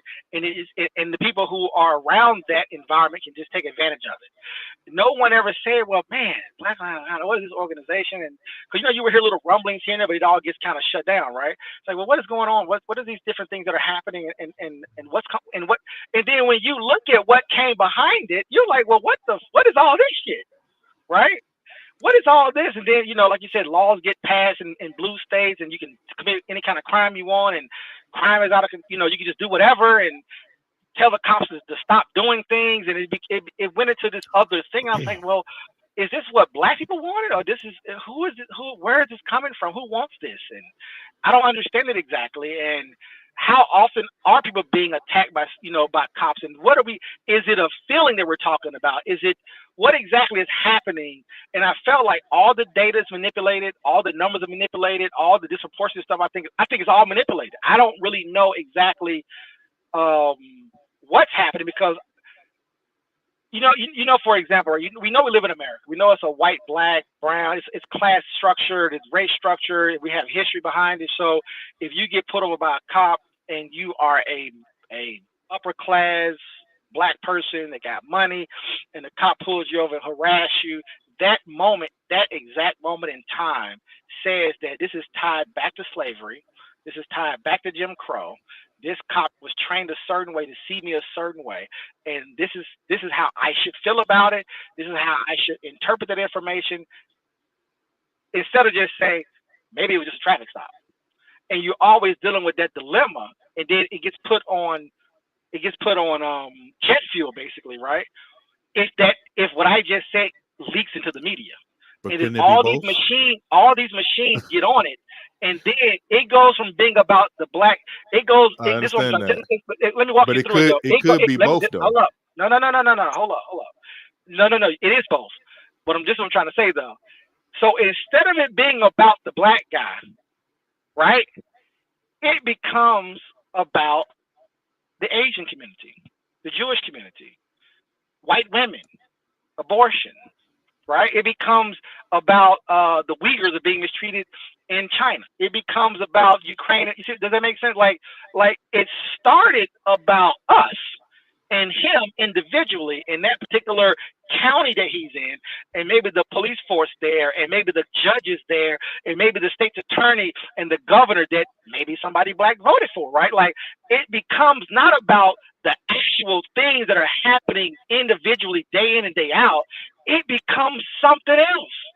And then everybody's on it, where you got Japanese girls talking about some, we're sorry about what happened to George Floyd. It's like, well, and so now again, this is my own internal stuff. It's nothing to do with nobody listening to the call or anything like this. Is just me, right? I'm just sitting back thinking like, what does this mean? So it feels good, right? It does feel good as a black person, as a black American, that the world knows who we are because of the American empire, and that we're pushing democracy. We're pushing liberalism, more freedom for people who are disadvantaged, no matter what country you live in, right? No matter what the dynamics are. And like for example, women can now drive and ride bikes in Saudi Arabia, right? So the more they open up, the more money we would introduce, the more business that we would do with them, and their economy gets bigger, and it softens Islam a little bit, right? So there are bigger things at play that I do obviously grasp, right? So I'm seeing it all move, right? But at the same time, I'm thinking to myself, but what about us? And I'm gonna give you a contrast to that. America opened up its economy. We made the whole world rich, right? Now we're gonna move blacks and I'm gonna put whites in there. We make the whole world rich. All this white. I'm gonna give it all to the white people, right? We'll say, okay, they create this great economy. They won the World War and great industrial, and we're gonna industrialize the whole world, right? From a white European Western perspective. But when they did that, what happened? It became, well, what about us? So now that white guy that used to have that good steel mill job in Pittsburgh, that job is now, somewhere in Africa or somewhere in Asia.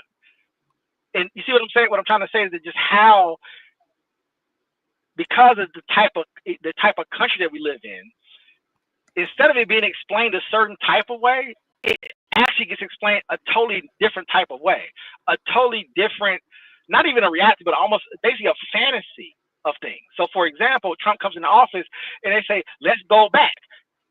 Impossible. We've globalized. Even if we de-globalize, which we're doing some of that now, we're still going to be global. You're not going back to where, because as you bring back manufacturing as an example, because of course people are living in a fantasy individually, right? White people are like, I'm mad, I want things to be a certain way, blah, blah, blah, blah. As you bring things back to America, it's going to be automated or robotics. And very few people will actually get the job, right? Right. I think America's the second largest, we're still the second largest manufacturing in the world. We're number 2 still, right?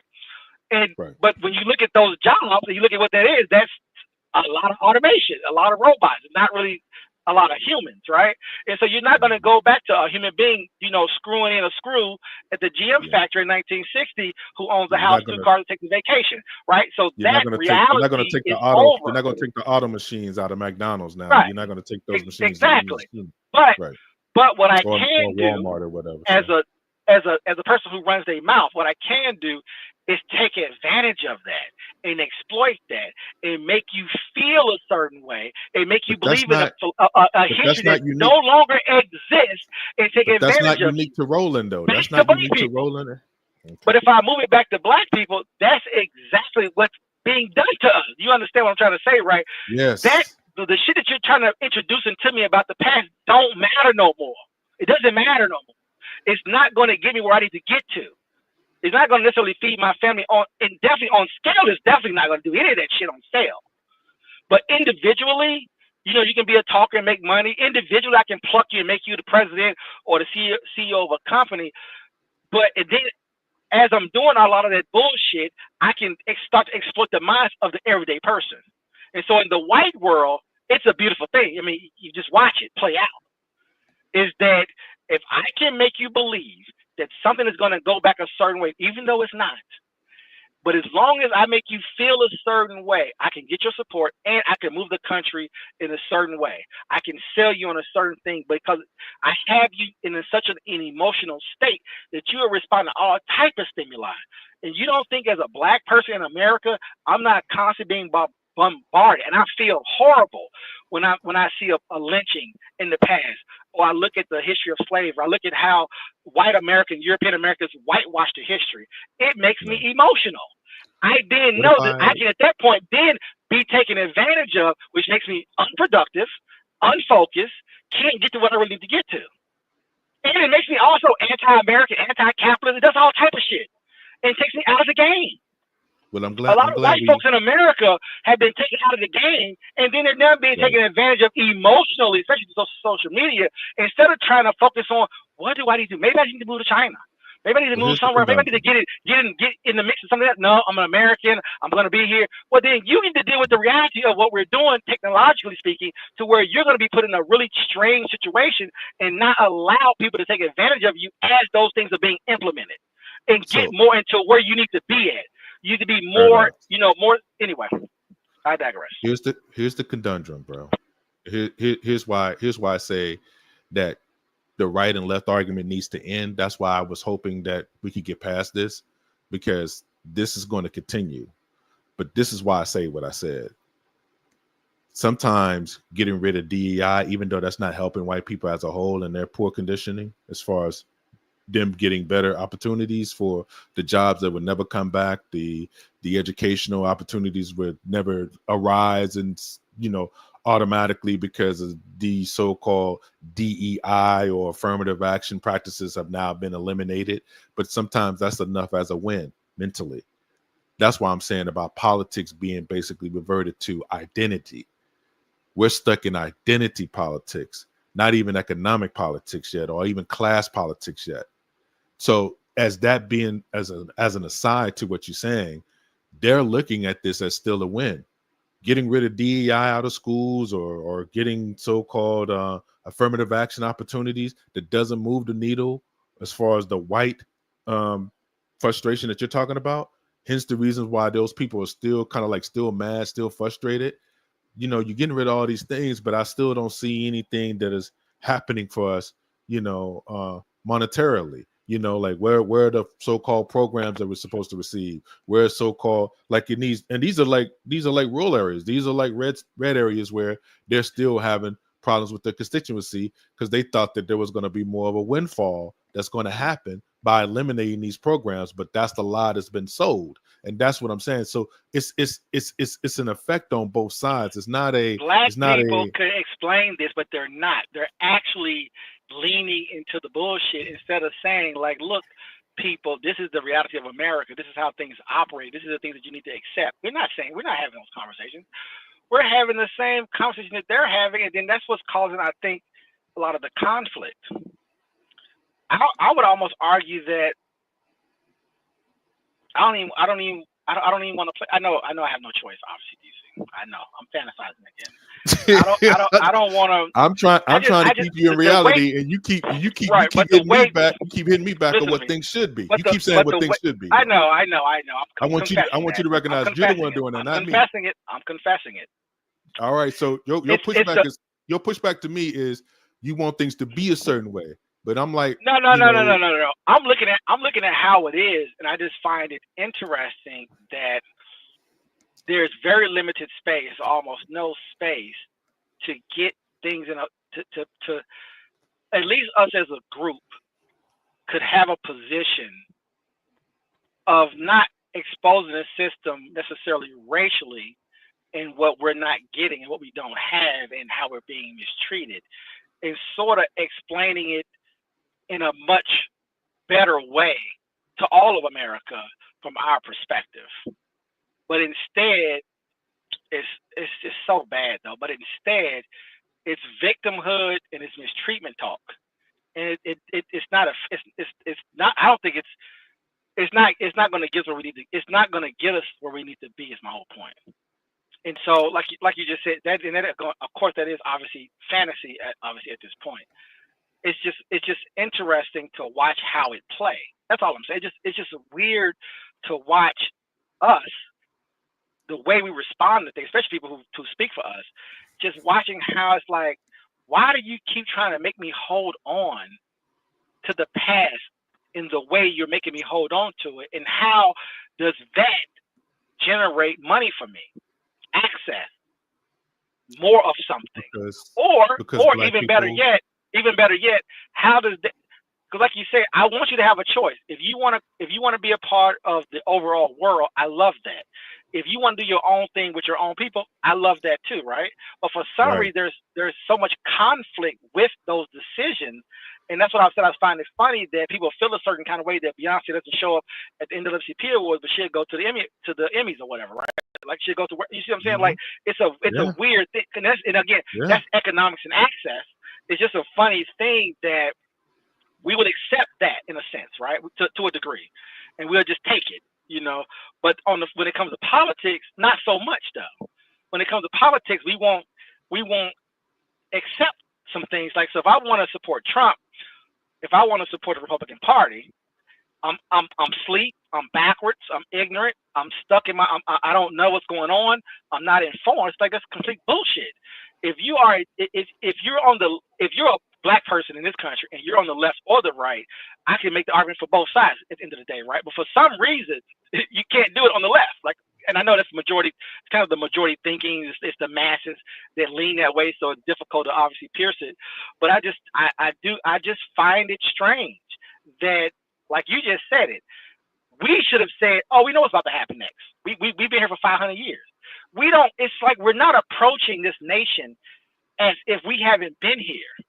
So you take a Charlie Kirk or Bill Maher, who've been here for 2 generations, or Elon Musk, who's been here for 1 generation, and they're talking to us as if we just got here. Yeah. And it's weird that the way the environment is structured, that can exist. Now, I know the argument, white people, integration, they're white, the skin color, so they can do. No, that doesn't. No, that's not. No, that's not. No, they don't. They don't necessarily have that power if you choose to accept the shit. So, for example, you'll get a black person in front of an all-white audience at the Oscars to make a political statement. But what they won't do is put that pressure on that audience, as if, in matter of fact, give that audience cover to be as white and as racist and as Democrat and as progressive as they want to be. That's where I'm talking about, the weirdness of that. You see what I'm saying? Because those white folks will let you, they will let you demonize America. They will let you erase white American history. They will let you make white people upset. Now, I don't know. I don't know what the plan of the whites on the left really are ultimately when it comes to that. But I know that they do use it. I'm like, well, why are we being used to make your family angry?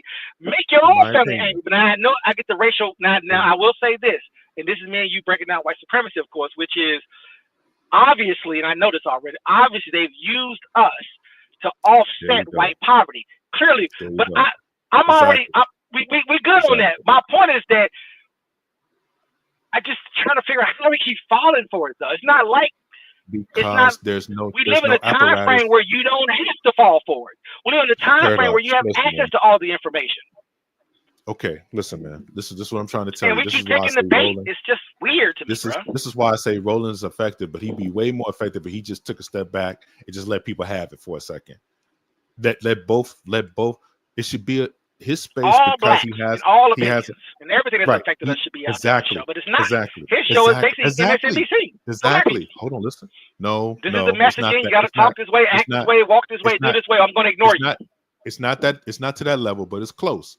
MSNBC is ran by a filtering machine that causes a little bit of an algorithm within white and black angst, and they try to couple it together like it's the same thing. Roland is specifically focused on black people, but he's focused on black people from a white lens, and he doesn't admit that. He doesn't admit it.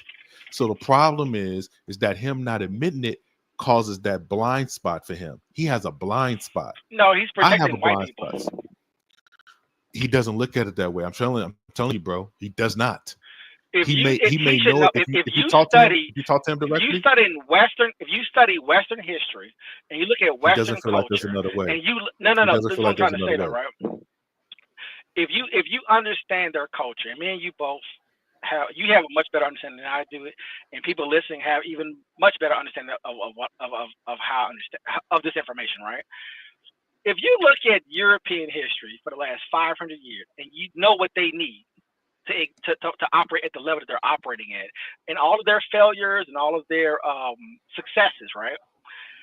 We live in a time now where you've had it for a long time, but we live in a time where you have accumulated all of this knowledge, you have all this understanding, you grasp their not left and right, just their civilization and that we are obviously integrated into, and that we are a part of, and they're only here because we exist, right?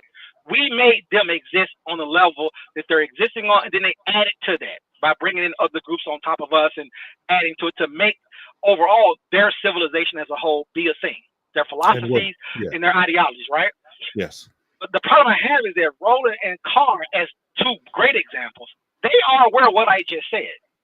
So when they're pushing out their propaganda, my point is that I just find it interesting that it's not done a certain way. Not to hate Europeans, not to hate white America, not to hate America, but just make it make real sense. But Paradox, you don't think Dr. Carr has talked to Roland about this? You know he has. You can see him struggle when he's on the program. You see him struggling with it. But when he talks to him, somehow Roland has convinced him that this is a way that we can get the message out, because I understand what you're saying, but the way black folk, you know how he is. You understand this you understand this even more so than I do, because you understand it from a level of an insider more so than I do. And what I'm saying is, I think that Roland believes that this is the most effective way that we can make progress where black people are at this particular time. Progress. So you said it's a key word. Progress to go where? That's the word. That's the word he would use. I'm just saying, like, tell me what's the plan? Hold on. What's the 50-year? Give me the 50-year plan based off of that logic. You're asking me a question that I cannot answer. Project. I cannot answer that question. Project. If I was projecting, he wants to position black people not in a position of being more subservient to whiteness or white people in the so-called economic and media field, more so than what we are now. He wants to have more of a say so. This is me projecting out to him. In my opinion, this is what I think he's trying to do. He wants us to create more avenues, more streams where we can kind of be our more authentic selves, to where that would give us the opportunity to present blackness in an American context, because it's still blackness washed through whiteness now. I'm never going to forget that. That is what's happening here. But doing it in that kind of way, to where it can make it to where more black people are having more of an easier time within the system than having a more harder time being excluded from the system, because being excluded from the system is basically operandi. That's what they want to do first and foremost in the actual eyes of how he presents the information in this program, the way the programming is done. This is what they're going to do. This is what we should do to counter it. And that's his way of countering said system, in my opinion. Not saying that this is fact. This is what I perceive it to be. So tell me, let me ask you this a personal question to you then. I want to kind of see I don't know where your mind is at exactly. So we projected out 50 years, right? We said the code breakers have to write out a 50-year plan to where Black America, and when I say Black America, that's all people who will be classified as Black, regardless of where you come from. And you come to this country, you're going to be here as you are here for generations. You will become obviously more integrated. So even if you're a newbie, you talking the way you talking, you'll be fine because your great grandkids won't be talking that way, right? That's pretty solid, we believe. Right. If you projected out 50 years into the future, all things being stable, all things being equal, all things being sort of kind of how they are for the most part today, but we'll move forward more technology, more complexity, more wealth possibly, whatever, right? If you just push us out 50 years, what do you think is the best approach? Do you think, let me not say the best approach, what do you think makes you more comfortable? Let me ask you it that way. What makes you more comfortable? Do you think we should live in our history, the way it's being taught to us now, the way we interpret things, the way we understand things? Is that more effective for us going forward over the next 50 years? Or should we have more of a immigrant mindset and move forward from that position? Like, should we hold on to our history, the way we're doing it now, how it's used, how we understand it, how we feel about it, how it's used to make us feel about it, how we tie all of our failures to white people and slavery and the reason why we can't do nothing because of the past, or and push us 50 years into the future and maintain it, and we'll be no different than the fucking dirty white Jews that still bitch about 2,000 years ago of some mistreatment bullshit, or should we take more of a blind approach? They say you repeat history when you do that. Should we take more of a blind approach, be more from an immigrant perspective, and at least in our system, in our country, and say, you know what? We know bad things have happened. We know bad things still happen. We know we've been classified a certain way. We know we've been put in a certain position. But where we are now, moving forward, we're going to make certain moves that don't necessarily apply to our history, even though we know that it has an impact. But we're going to try to minimize it as much as possible and focus on a better life into the future within this system. And when I say a better life, what I mean by that is education, entrepreneurship, being a part of the government, just being integrated into the system, and just moving on with it. Like, which pathways will make you feel good and comfortable about your great grandkids and the world they're going to live in 2075? Yeah, like how does that, right? Like how do you want? Do you want to put it this way? In 2125, do you want that? Because remember, we've been doing this for 500 years already, by the way. So we're gonna add another 100 years, and this will be 600 years. Do you think that we still should be going? Well, this happened and that happened, and we should. And the reason why we got the ghettos is because of the Reagan years, and we got the ghettos because of the Nixon years and the mistreatments and You're gonna make me forget what my answer is. My bad. Go ahead. I understand it, and I understand you fully, and I'm going to give it, and I'm gonna give it in real terms, even though I know that this is not reality. You know what I'm saying? This is something that I think that we should fight for. I think it could be a reality, but it's very far-fetched to get there. I think that what we should do, personally, because I'm a big government guy, I believe that the issues here we live in a sense of big government. That's what it is. All the states are supporting big government. That's what we're dealing with. I think that Black people should focus on a third formal reconstruction. And what I mean by that is the immigrants that are so-called forced into the classification of Black and those that are descendants of slaves. If we're going to move forward in this country and become fully fledged Americans, we got to be allowed to be thoroughly integrated in the sense of having formal education to ourselves. Now, that can look a lot differently in a sense. the ones that want to self-segregate and be able to go to a particular place. Okay, let me just overall, because I was thinking about this while you was talking. The Jewish issue, right? The Jewish problem that came about after World War One, and then it materialized in World War II, and it had to come to a head. Create something within America, almost like a nation state, but it's not a nation state. We're still Americans. We're still part of America, but an operating base to where it's basically ran by us, for us, by Black people, primarily those that are descendants and understand the history of slavery and the impact that it had here in this country. I don't think that we can move forward with immigrant type of status because our minds is not formulated that way. And part of American history is so tied to slavery that it's impossible for us to differentiate ourselves from that. It's not a possibility. And for us to really teach history in an overall formatted way to where it makes sense, especially for those that are so-called classified as Black, we have to be left alone for a while, at least for a generation. So where we can create our own historical narrative where we can come to peace with it, and that is understood by the U.S. government and federally protected by the U.S. government for us to be allowed to have our space to operate in a sense. And where we can have, we already have HBCUs and stuff like that, keep those running, but maybe we focus a couple of HBCUs to where they specifically teach these kind of programs and things of that nature, where we can go into a deep program into where we're still going to be recognized as American. We're going to be filtered into this capitalist system. We're going to participate, but we're participating with the full knowledge and acceptance of our history and where we stand in the American system as it is now.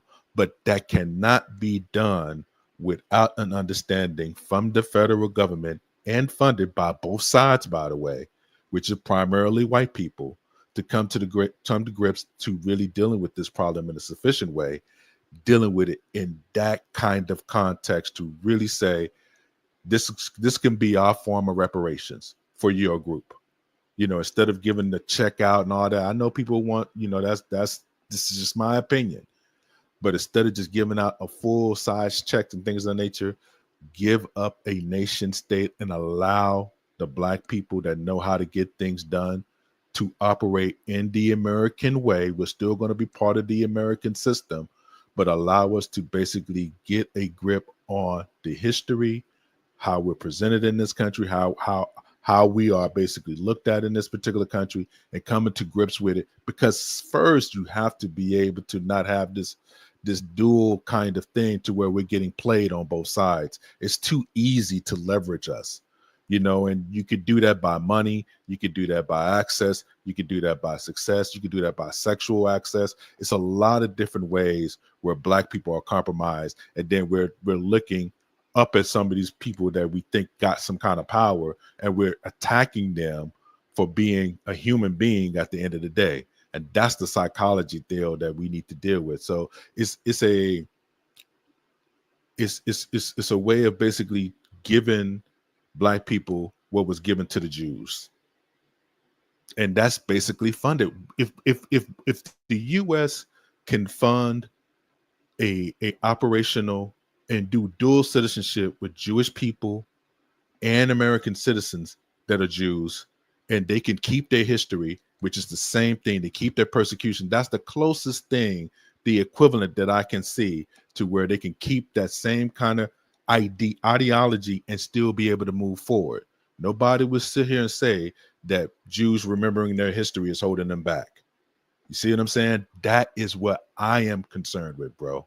And that is the reason why I lean towards that type of deal, to where we cannot forget our history. We are descendants of slaves. We are Black people. We're either from colonialism, if you're worldwide, global.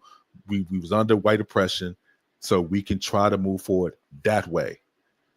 Not saying that that is going to be what's going to happen, but to This race problem has to be dealt with, bro. It has to be, and it has to be dealt with straight up. If it's not dealt with straight up, it will always be leveraged. People will always take advantage, and that would include black people too. They will always take advantage of this, man. They will always take advantage of other people that are suffering the most. Always. And that includes people that come here from the Caribbean, people that come here from the continent, people that come here from other places that are so-called classified as black.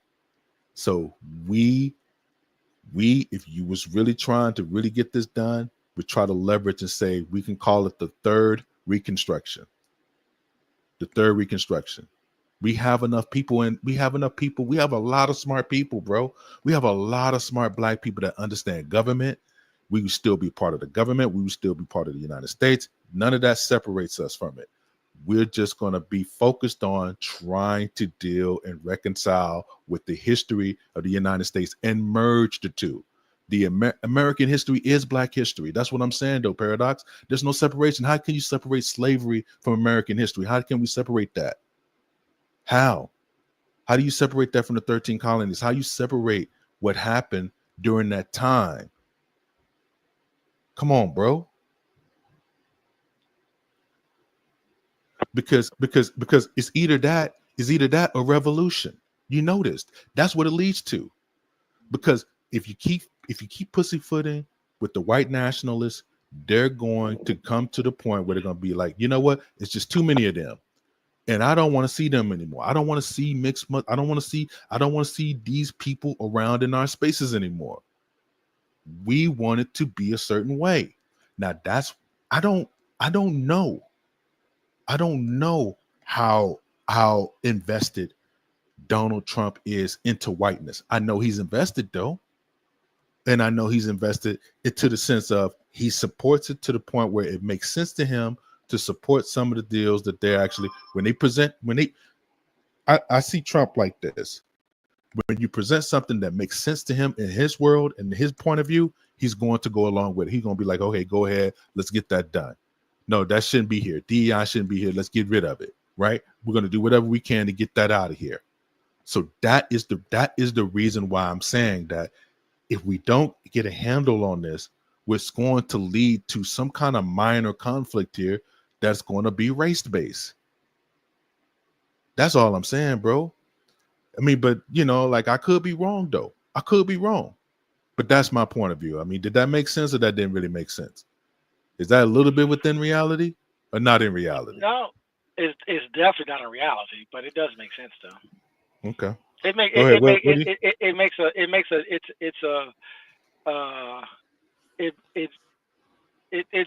perfect sense of you saying that those conclusions make perfect sense though. It's definitely. I mean, yeah, that's not reality, obviously. But let me ask you: do you think South Korea is oppressed by white people?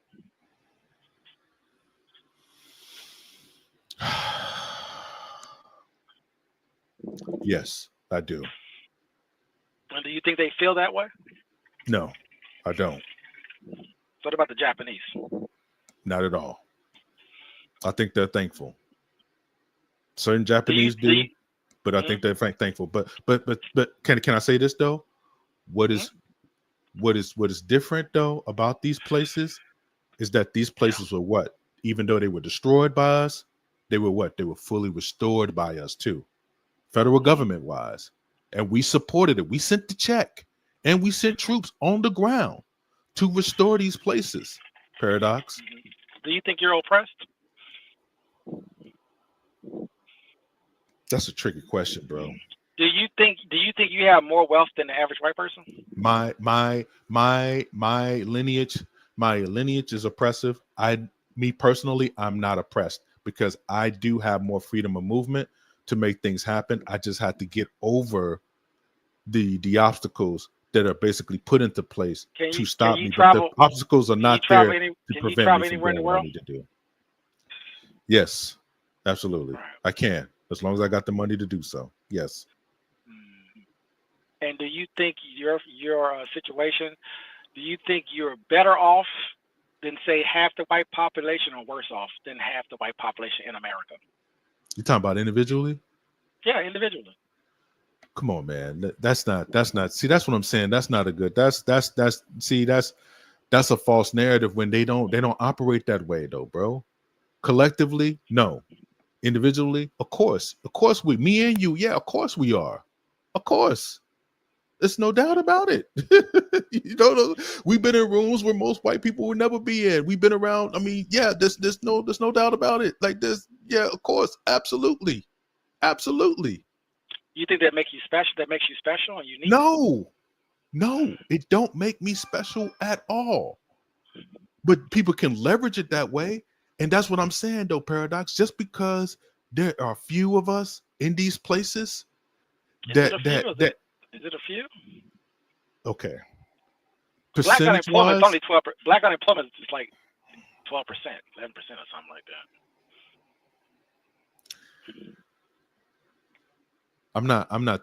See, that's what I'm saying. We can have two different discussions, man. I'm saying because it's interesting because economics is different than the racial component. I'm speaking historically from a racial component. Well, historically, in this country specifically, you wouldn't answer that question that way, depending on what time frame we go back to. That's true. Yeah. Facts. Okay. Right. Facts. So the country has moved into a certain space to where I just wonder sometimes, is the things that you said about the 50 years before, is that right now? Is that right now, and we're choosing collectively or individually not to seize on the opportunities? Because unfortunately, as everybody knows, when you've been in a country a very long time or any kind of nation for a while, you get comfortable. You're not uncomfortable, you're comfortable. You claim that you're uncomfortable, you claim that you're oppressed, but really you're comfortable actually. Because we live in a time frame, right? Very lucky time frame, I think. Very lucky, in my opinion, based off the history that I've looked at. The future could be even better for people, of course, but as far as where we are right now, it's very, very lucky. It's very interesting, actually, and it really depends on how you, like you said, how you've been shaped to look at things, right? And I do wonder to myself that to have access to the whole world through the internet, through airlines, to technologies, to get places. The Western world has set up a great global system you can pretty much go almost to any country and get some things done possibly if you're willing to sacrifice and be committed to it and take advantage of it. And that's one way to look at it. Obviously, you can look at America as an imperialist, and we're exploiting all these countries, and we got them kind of in a bind, and we're taking advantage of it. And if you are a white male, you can travel around the world and do whatever you want to do and take advantage of whatever you want to take advantage of, and people can feel a way about that. But also, as a non-white person in the world, depending on which country you're coming from, you also have access. And some people do take advantage of it. Most don't. Most kind of just, you stay where you are, right? It's just kind of a human thing in a lot of ways, unless war breaks out. But that's why I'm saying I always find it interesting how this is interesting how we want to play this. And we live in we're living at a time where if you really sacrifice and really committed to it, a lot of things that you want to happen would manifest. And it may take a few to move the many, but to keep telling people continuously, really from the left more than anything, especially obviously a lot of left-wing black people and pro-blacks, etc. Well, that's where the argument happens. They keep telling black people, but it's very important to know that's where the argument happens. You can't have that same discussion on the right. It doesn't exist. It doesn't exist.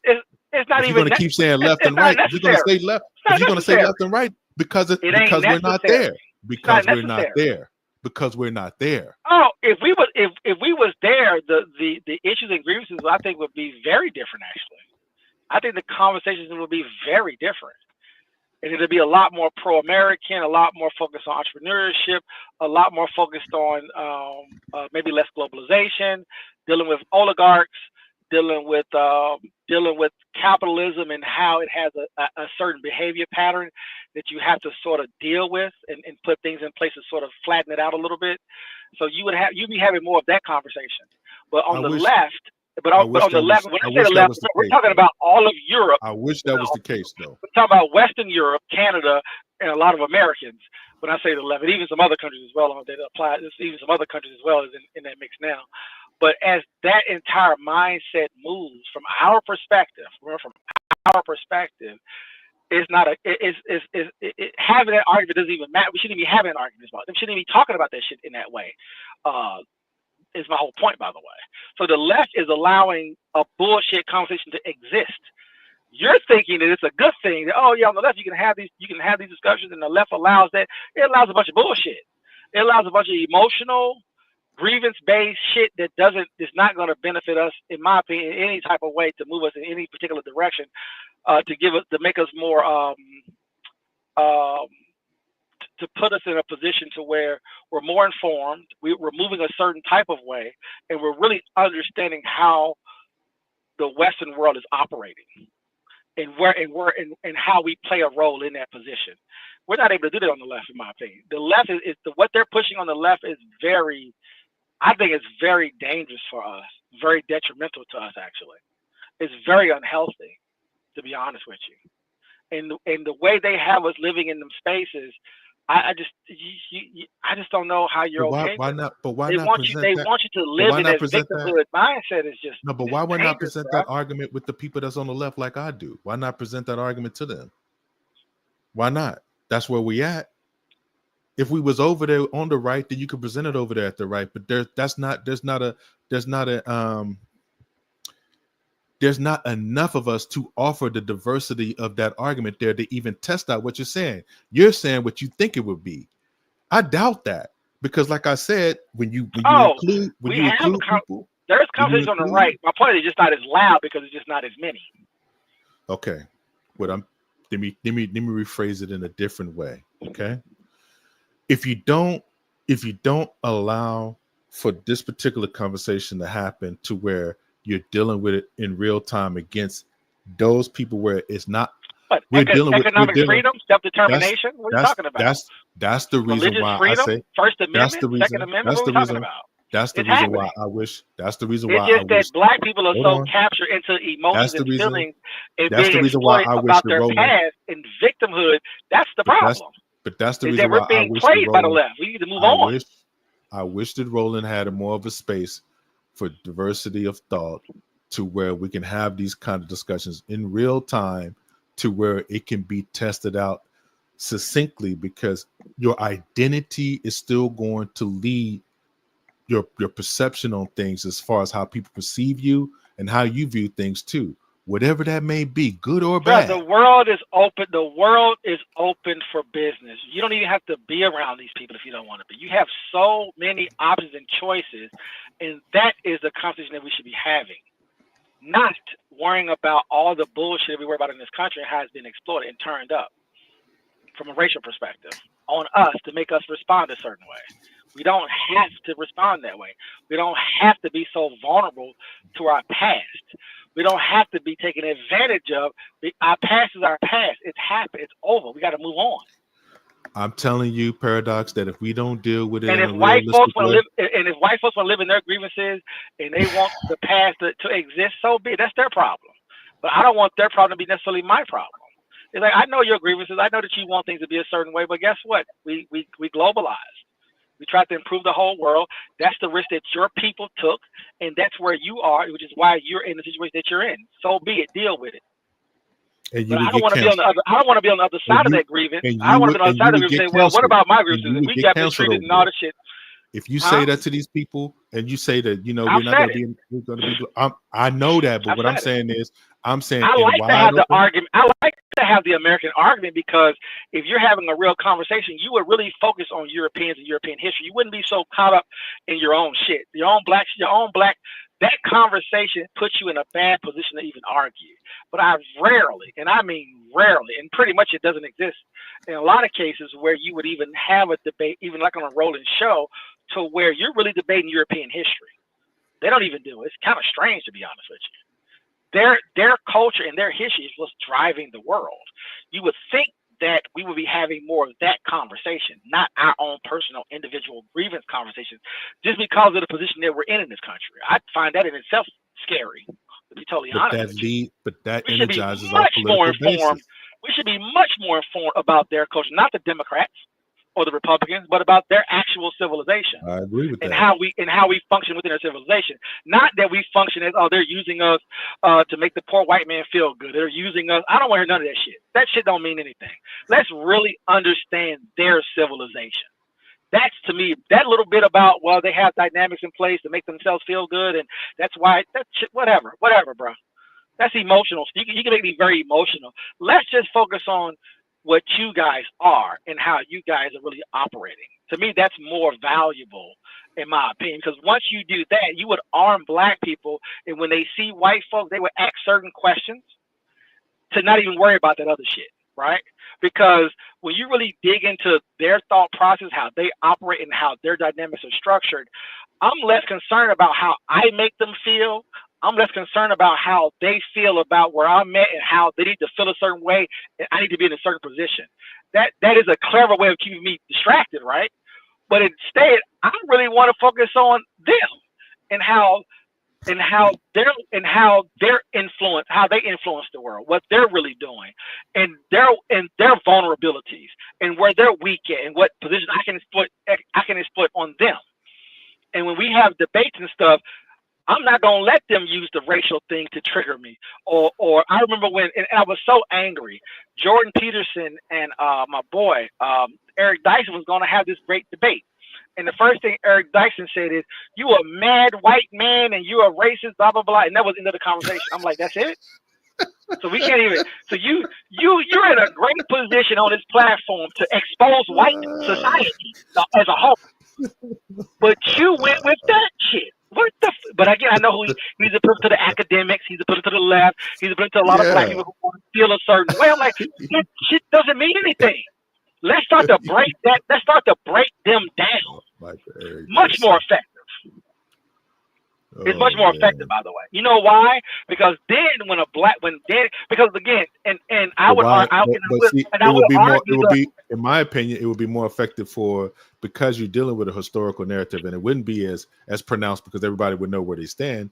It would be better if a Dr. Gregory Carr got to talk with Jordan Peterson on that kind of deal, to where they can kind of battle it out and have an. You know why? Because then they'll stop talking. By the way, they'll stop. Then we'll stop talking. Then we'll stop talking. Yeah, it wouldn't be emotional. It'd be all about history. That'll start to. Right, because guess what? When you actually go after them in that way, what's going to happen is what I'm waiting to, is what I want to happen. It'll force things to happen for us to look at ourselves. It'll force us to interact with ourselves a different type of way. Once they know collectively that we know. Not that we hate them, not that they whitewash history, not that you know how the pro-blacks is, they were dirty living in cave, like all that shit. I don't want to hear none of this emotional shit about how they weren't great and how we were the great. I don't hear none of that shit. I don't get into none of that. Let's really dig into right now their actual, you know what I'm saying? Like really deal with what's actually happening right now. So when you're having that conversation and you're talking to Jordan Peterson, you can really dig into what he is and where it really came from and what he's really talking about and what he's really thinking, and just really doing it in a way that gives other people more tools to go at them when we're having certain type of conversations. And I think that'll be a little bit more effective, I think. And you do, like I said, and you do what I'm talking about, you do see little pieces of it on social media. You see little bits of it here and there, and you see little things, here and there, whatever. But when you say something like, well, Jesus was black, or like, Christianity didn't start in Europe. Like that's how, that's a time thing. That's a time consuming thing. My point is that it has impact. It does make sense. It doesn't seem to be effective though. And I wonder, is there a better way of positioning those type of conversations to where it resonates and it has more impact? A lot of times it defaults back to black and white again. So when you had, you know what I'm saying, right? Because of how North Africa looks, by the way, and what's happening in its history, a lot of that shit gets tricky anyway, right? as far as the conquering and the invasions and over again and the movement of people over those 3,000 or 4,000 years. It gets very weird and murky when it comes to racial stuff and color and skin color and shit and phenotypes. And it all gets sort of, because I think wasn't somebody mad that a Black American played, was it an Egyptian or Morocco? It was something that they were mad about over in North Africa somewhere because a Black person played some role in some movie. I can't remember exactly what it was. I just thought that was a weird thing, but I get that history is so complicated and people have certain beliefs that it gets very strange, right? Right. When an Arab calls himself Egyptian, like, well, what does that even mean? Then what are you really? And then it gets all, and again, like I said, it creates conflict and confusion. It's just funny that same thing applies here too. When everyone is trying to kind of find their place, like, well, we really did this and we really did that, and in reality, your little tribe in what used to be called, that wasn't called Nigeria at the time. What did your little tribe actually? What did y'all contribute to the? What are you talking about? Like, who is doing all these things? And so, for example, you would get a white person from Poland who their group has done nothing on a global scale, right? Nothing great. And somehow now they're getting credit for all type of shit. But I would always argue, so I said Greece, I don't consider Greece or Rome necessarily a part of what y'all are claiming that it's a part of. And to even break things down like that, to kind of put things in its place. Like, what exactly did you do in Yugoslavia that makes you what you say you are today? Like, you're trying to tying yourself to something that's not really there. So I always wonder why you don't really see more of those kind of breakdowns about, like, what did she really contribute? Because so you'll get a white American that come here calling themselves white, and they come from some shithole country in Europe, and all of a sudden they get all the credit. They're actually out here talking as if they've done something. No one checks it. That would be our role on some level, is to say, well, where are you coming from? You just can't show up as a quote unquote white. Who are you? What are you? What's your lineage? What's your background? That doesn't even start the conversation. By the way, that doesn't even start the conversation, does it? It's not even a part of the conversation to even verify who you're even talking to. And they're just talking as if they've done something. You know what? This one white guy told this other white guy, said, you have no lineage to the American Revolution. Why are we even having a conversation right now? You should be telling me about your history in Ireland, because you don't have anything to do with this history. But does that make sense? You never really get that. Yeah, but why can't black? But see, the thing is that black people should have the same kind of freedom. Listen what I'm saying, bro. Listen what I'm saying, man. On any kind of effective kind of tool, we should be able to say that, and it has merit, it has meaning. It has meaning. Yeah, of course, black people say a whole lot of different things. You know that. They say what white people are, what people ain't, with all that kind of. We say it all the time. We say white people are Neanderthals, but they run the planet. So, I mean, at the end of the day, yeah. But I'm saying, having that being said, and it still holds the same kind of amount of weight that this white person that said that to them holds. There's a difference between that. So that's the gap that you're speaking about, Paradox. Well, at least in my eyes. It's almost like I'm just saying, it's almost like we've conceded that if you have white skin. I'm not conceding it, man. No, not you. No, I'm just saying just how I was raised, brought up, basically, right? It's like, I'm like, you have white skin, and I'm not allowed. I've tested it over the years, decades. You're not in our groups. You're not allowed to break them down. Oh, they all just white folks. They all just this way. I'm like, no, that's not true. As it's like, you know what I'm saying, right? You're not really ever. It's so much emotion behind it. So I do get it. It's so emotional. It makes people very, very upset. But you never get a chance to sort of break down. And even Dr. Carr does a phenomenal job. Even he's suppressed, honestly, and he has to also kind of capitulate to people's emotions. So he can't really even open up. Even Dr. Wells, he really can't even open it up because people start feeling funny about it because of how we've been taught. And we're not really able to, when I come in contact with a white guy and your last name is Zelensky, well, the next question I'm going to have is that, well, when did you get here? Right? Like, who are you? Where are you from? Oh, you're from some shithole country in Europe. Europe has mostly shithole countries, right? So like it is what it is. Like so you don't get to come here. Now you can feel how you want to feel and you can project whatever you want to project. But when we come in contact, there is no past unless you've been here. You know, and then even at that point, I could get into it. If I see a poor white person, I say, well, damn, your family squandered your family. I'm gonna tell you I'm a matter of fact, I'm gonna tell you who would do it. What's the comedian who wrote for what's the greatest comedian ever? Richard Pryor. Paul Mooney. Paul Mooney is probably the only person that I can think of, to be totally honest with you. Outside of the Nation of Islam, I'm gonna put them in this category too. Those two groups of people, in my opinion, after everything I just said, I kind of forgot about them, by the way. Those are probably the only couple of, of Nation of Islam as a group, and then as far as some of the speakers, and then Paul, and maybe a few others I can't think of right now. Those are the only ones that, even though they would give you that emotion and add a little extra to it, they would really break down white folks, and them people cannot handle it. And so I know that very white people being upset can make it dangerous for us, which could be why we're trapped into what we're trapped in from a mindset. But I would watch a lot of Paul Mooney stuff, and I would always laugh because he would want it's almost he wants you to walk out, basically, right? If you're a white person, right? He wants you to feel a certain kind of way because what he's not going to do is give you space. I'm black, you're white. Cool, we got that. You can frame me away, I can frame you away. But when if we really want to talk about it, this is how you are. Not you're a Neanderthal, not you living. That shit don't mean anything. This is how you are as an individual person right now today.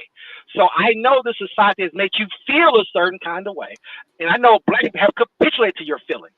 But me as an individual, when you come in contact with me, I'm gonna make you live in reality.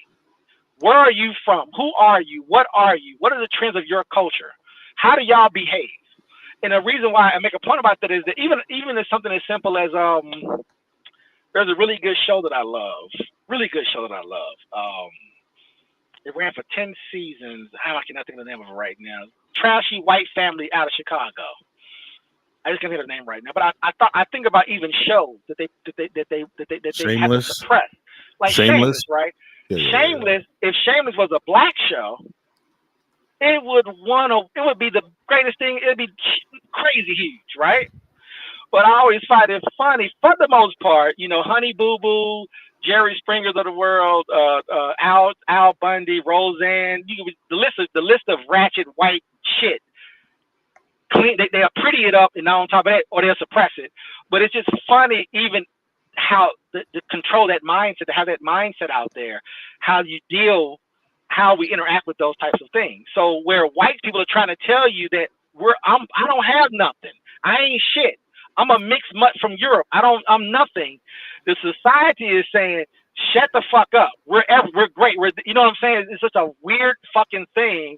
And then on the flip side, it's the complete opposite, specifically for us, because somehow we are drawn to it. I don't know exactly what the fuck it is, but it's always a funny dynamic where you have millions and millions of white folks who relate to poverty, relate to struggle, relate to being a person who don't really remember something. A lot of white people do not have an identity. You know how they say black Americans don't have an identity, right? Or don't have a culture. Well, white folks don't have a culture either. That's the funny part in America. They don't have a culture, right? In my opinion, they don't have a culture. So when you look at America, you'll say, well, we have to create a culture. We have to invent something. It doesn't have an ancient, thousands of years history, so we have to actually invent something here. And you can sort of, and so it's always funny to me when in their society, just how white poverty, white struggle, and not having a culture, not being from nothing, having no connections back to Europe, so they can't tie themselves to the great Russian Empire or you understand what I'm saying, or the great British Empire. They're just enough, you know what I'm saying? They're just nothing. And then they're here, and somehow we're not able to really attack that consistently to keep ourselves in balance. Because I feel like that's one of the imbalances, is that emotion of projecting, trying to say that we have to take on the worst. I hear it all the time, right? We're the worst. We take on the worst. We ain't this, and we're at the bottom. Everything is disproportionate, and we just live in that shit, bro. We live in that shit, and we shouldn't have to have that. We shouldn't have to be in that space, and we shouldn't have to continually be forced to accept that shit. And a lot of people do fight against it, but it's a losing battle because, again, people really on the left more than anything, even though all of them are entertained by it. Even on the left, more than anything, they want to really keep that shit going, keep promoting that shit for some reason. Not and again, that also creates more of a attention amongst the classes when you're constantly feeding that system, right? If I grew up around a bunch of poor white folks who have no opportunities, no access, not going to college, no prospects, not going to start a business, they just don't exist. We just pretend they're just not here. There's no struggle there. There's nothing there. And I'm not even allowed to say that, by the way, because now I'm taking up for them, and just having white skin is enough because I'm a black person. That's what I've been taught. Very strange, bro. That's all I'm saying. It's very, very strange that we're not able to kind of hold up. You know what I'm saying? There's literally more. And you know what's so funny? When a black person comes on social media and says, there's more poor white folks in America than there are the population of black people in America, that shit does not hit. It does not, it cannot hold on to anything. It cannot stick to nothing. It cannot trend. You don't find that it's just a strange thing? Yes. That you have 100 million white folks who are poor, who are one accident away from losing everything, who are one operation away from losing everything, but somehow it's so strange. Then they have us fighting stuff. Huh? Who is failure? Who is bootstraps is attached to? That's what I'm saying. So it's a perception deal. It's a psychology deal. It is a way of fomenting identity within race, because the truth of the matter is that being that there is that many white people that are poor and that are struggling, or that don't have means to take care of themselves in this particular country, that should speak to something else that's structurally wrong or structurally needs to be reformed here, to where you can make it better for them, and that can make it better for everybody else that comes under that. But that's not how it's undergirded. It's Roland Martin wrote a book that said white fear, and what is it called? White fear and the something of brown. I don't know, some shit about white folks losing the numbers, right? It's called White Fear. And I'm thinking to myself, you're writing a book as if white people that they're in a position that's the most important thing to be concerned about, right? Like he's writing. I'm like, well, no, that's not really what you should be writing about as a black person, in my opinion. But it's kind of my point is, it's feeding that narrative that they're all good, they're great, we're at the bottom here, and they have a fear of us, and it's generating from them disappearing off the planet, and that's the driving fear. Not saying that it's not true, not saying that there's groups of white people who are concerned about it. You should be concerned about yourself disappearing, obviously, right? That's not even, what are you really talking about at the end of the day? What the fuck are you talking about? White folks are the ones that let non-whites into the country for various reasons, right? So it's a weird thing for him to write that. And my point is that it's a very weird. I know he's writing off of white people from the left. That's why he's able to put that book out there and push it and put it together.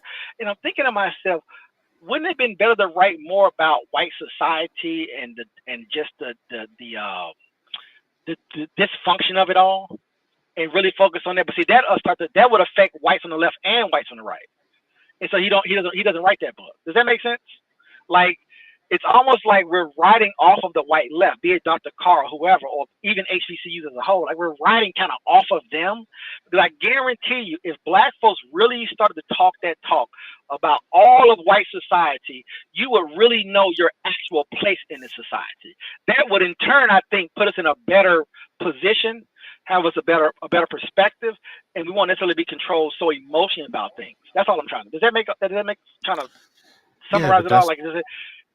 I guess that's where we kind of like we indulge in our ideal how to look at this thing, because I'm looking at it from the sense of for poor white people, that is the most important thing. That's enough. that's enough to keep them appeased and believing in the American experiment, to not have them focused on their economic condition, that they would just focus on race instead and white fear and all that kind of bullshit that he's talking about in that book. That is their focus primarily. It's okay as long as Black people don't have DEI, as long as so-called this and that or LGBTQ rights, they focus is diverted. I'm saying that's I understand what you're saying, though, Paradox. I understand what you're saying, bro. No matter how groups of white people feel in Europe or America, no matter or Canada or South Africa or Australia or New Zealand, no matter how they feel, the group, different little groups of them, how they feel about things, the pressures of things, no matter how they feel, I know they can use it. I get that part, but it doesn't fucking matter. Do you know why? Because when you actually look at the Western civilization, the way they structured it, they have to have non-white people engaged in it because of what they're trying to accomplish as a group. So it's not about white fear. It's not about too many it's bullshit talk. And so to watch Black people like a Roland or anybody else push this bullshit, and a lot of pro-Blacks keep pushing these agendas, and even Dr. Wells, and not to call her stuff bullshit, I'm just making a point, that pushing it, trying to make it seem like, oh, well, really, they're afraid. No. That can't be true at the same time. Now, if we go to maybe Finland or Switzerland, where it's 99.9, okay, we can have that conversation. But white people are inviting Muslims, Arabs, African, Latino, they're inviting in the millions to be here. Now, whites as a group have to talk to one another, understand what's happening, why they're doing it. If some whites get upset, maybe we'll, put the show on and kick some non-whites out the country to make people feel a certain way, be it in England or America or Germany or wherever, right? When you think about it, it's interesting. America does not have to have an immigration policy. We do not have to have open anything. We do not have to allow, over the last 20 years, 40 million non-whites to come into the country. Like, we didn't. Does that make sense? We're not being invaded. White people want non-whites with them and around them. However that dynamic needs to play out, be it a maid, raising their children, however you want to slice and dice it, and from a left perspective, make it seem like we're mistreating people, however you want to spin that shit, right? You do understand what I'm trying to say, right? So yes. There are little groups of white people that exist to say, I can take advantage of it. I'm going to get loud and say, well, we don't want all these Muslims in England, and the Muslims taking over the UK, and what you're saying is bullshit. Like we've been talking about the whole time. The people who are in charge, that are Europeans and others that's with that, they are all about bringing in those people. No different than China that has a couple 100,000 Africans that lives there. However you want to frame it, how they're using it, whatever it doesn't really, that part doesn't really matter to me, right? It's just the fact that, okay, so white America as a whole hates everybody, but at the same time, there is literally 80 million brown people that they allowed into this country. 80 million. It's only 250 million Europeans in America, roughly, right? So how can it be both ways? And somebody would say, well, oh, they're exploiting them, and whatever. But whatever. If it was truly isolationist, it was truly about whiteness, at least in the country itself, right? You would keep it that way. And then if you want to exploit outward, you would go out and do that, but you would make sure you keep the country as white as possible. Can I ask you this question? Is America trying to keep this country as white as possible? No. So then what does that mean? That's my question. Like, what does that mean then? Fuck how everybody's feeling. Fuck these little white nationalist groups and different little groups that's complaining and whining and bitching. But that ain't what's happening. You can whine and bitch all you want to. But you're missing my point. Your group of people want things to be a certain way, no matter how you fucking feel about it, no different than us. Yes. The small group of white people that do run this particular country, right? Which is a minority of them. It's not the majority. The minority of them that have the power. The majority don't give a fuck, right? They're just trying to live and eat. This is what I'm saying. Everything else is being gaslit. If they point them to the reason why they're frustrated and mad, and they say this is the reason, this is why you're mad, it's because this, That's what they're going to go with, and it makes sense to them because that is what following the track. Okay, I got to have a hard stop, man. But I want to continue this conversation, man, and I want to delve into. You've been digging into the left's ass these last 2 or 3 programs. We're gonna have to dig into the right ass on. We're gonna have to create some kind of balance, bro. This stuff is just beating up on the left, man, blaming the left for everything. Is that got to stop, bro? Like we need to. You're gonna have to present to me because, like I said, you've been punching below the belt, bro. Like I get it. The left has a lot of issues. I agree with a lot of it. You know what I mean? But the right is a lot more simple outside of the. I know it's simple, and I want to really get to the simplicity of it and the reason why it's a direct correlation between that simplicity and the complexity that offers itself on the left and how it works to feed off each other. I'm more in that vein than you are, because you look at it as just getting off the plantation. I'm less like people. Well, I think it's less about race. I think it's more about imperialism. I think it's something else is going on that's much bigger. And I think race is just a part of it. But I think when you follow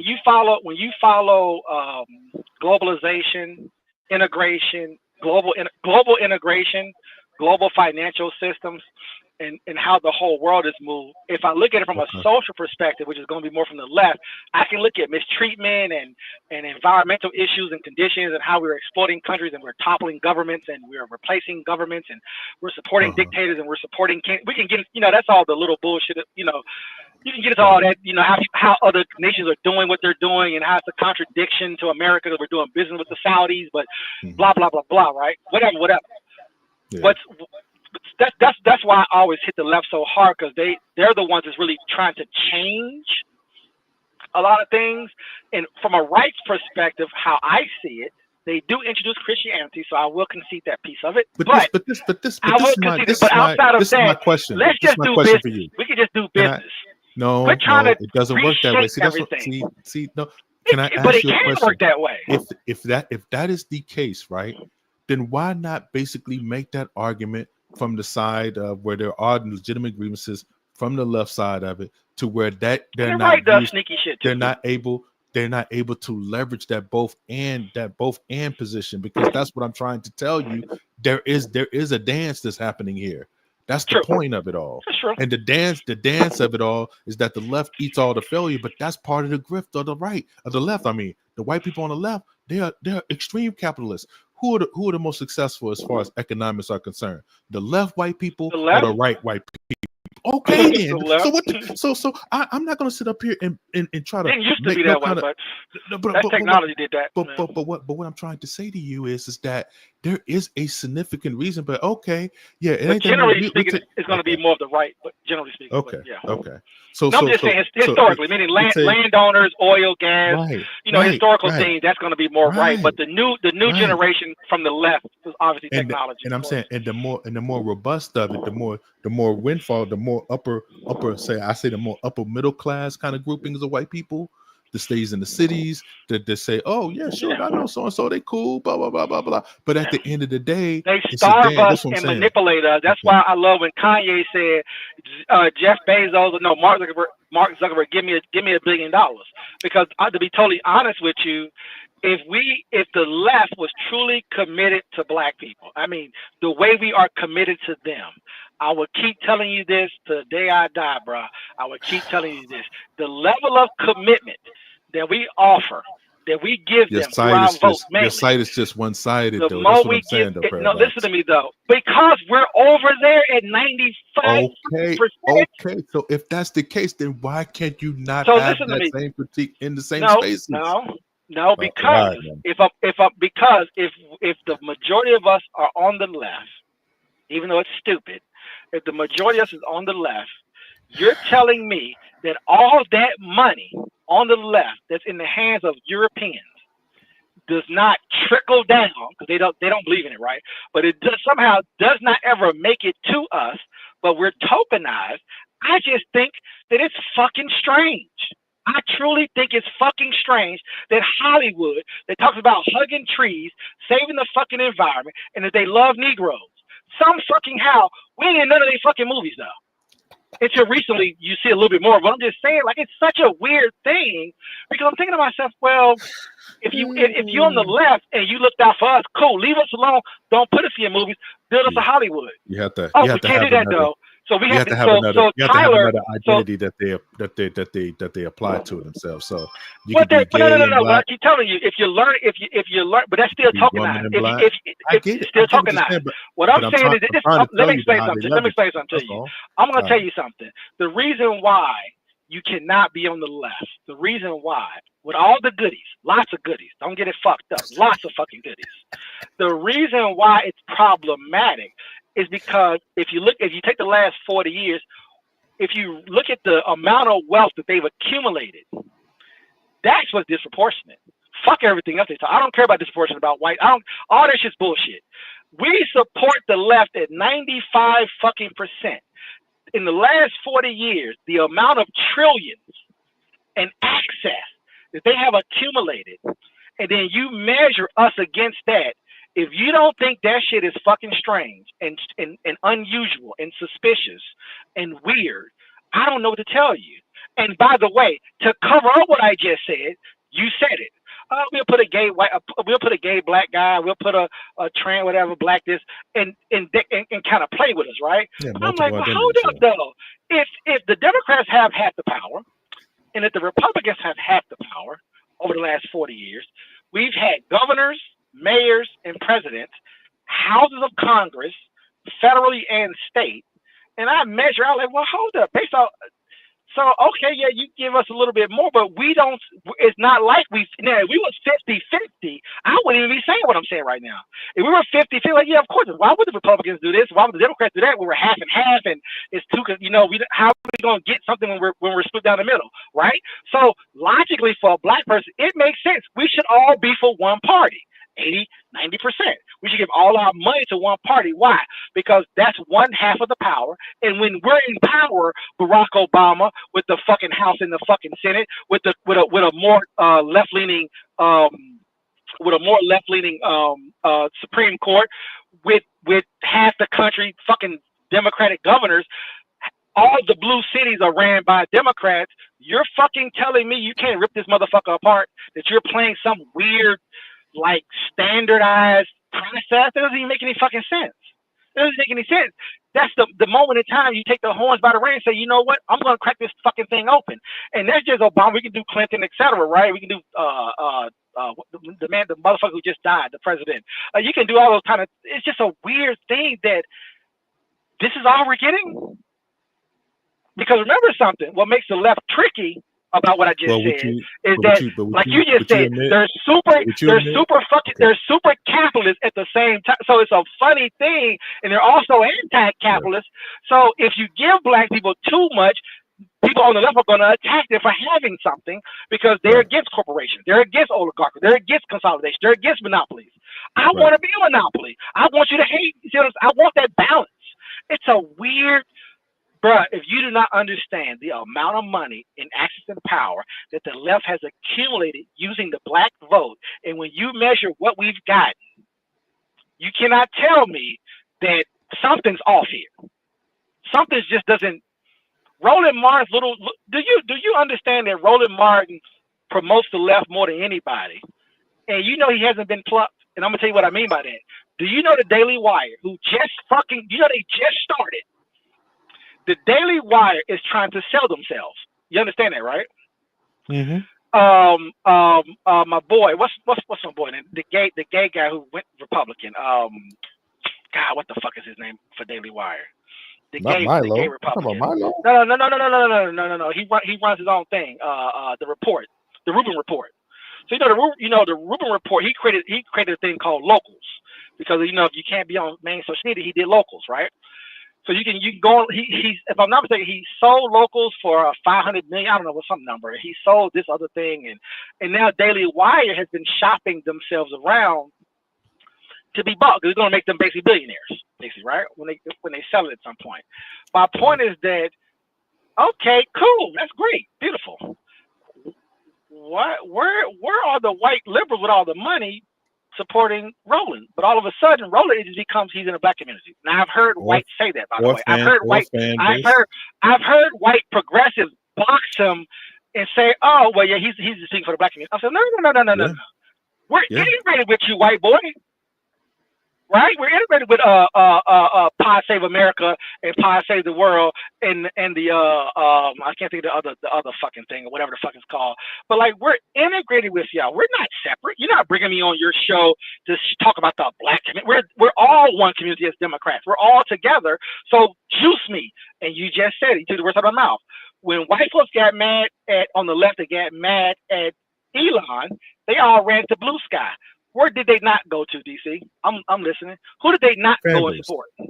They didn't support fan base. Fan base is already here. It's a travesty. Right? No doubt about it. Doesn't make any sense. No doubt about Doesn't make any sense. These guys have trillions of dollars, not billions. Trillions of dollars. Do you know that I follow white left people who start companies and I watch how they get supported by the white left, even in DC? As by the way, as white leftists move to DC at 50-50, the strange thing I noticed is that they're not making sure blacks stay there and get the money too. It's a strange thing, DC. Right. And we're supporting that shit. The shit's weird, bro. I'd rather be a Republican or just not be involved or be something or just be some other thing because why the fuck am I supporting it when you're playing in front of me? They're playing with us, bro. Do you understand that Tyler Perry has a whole fucking studio, and I get that he does get little things here and there.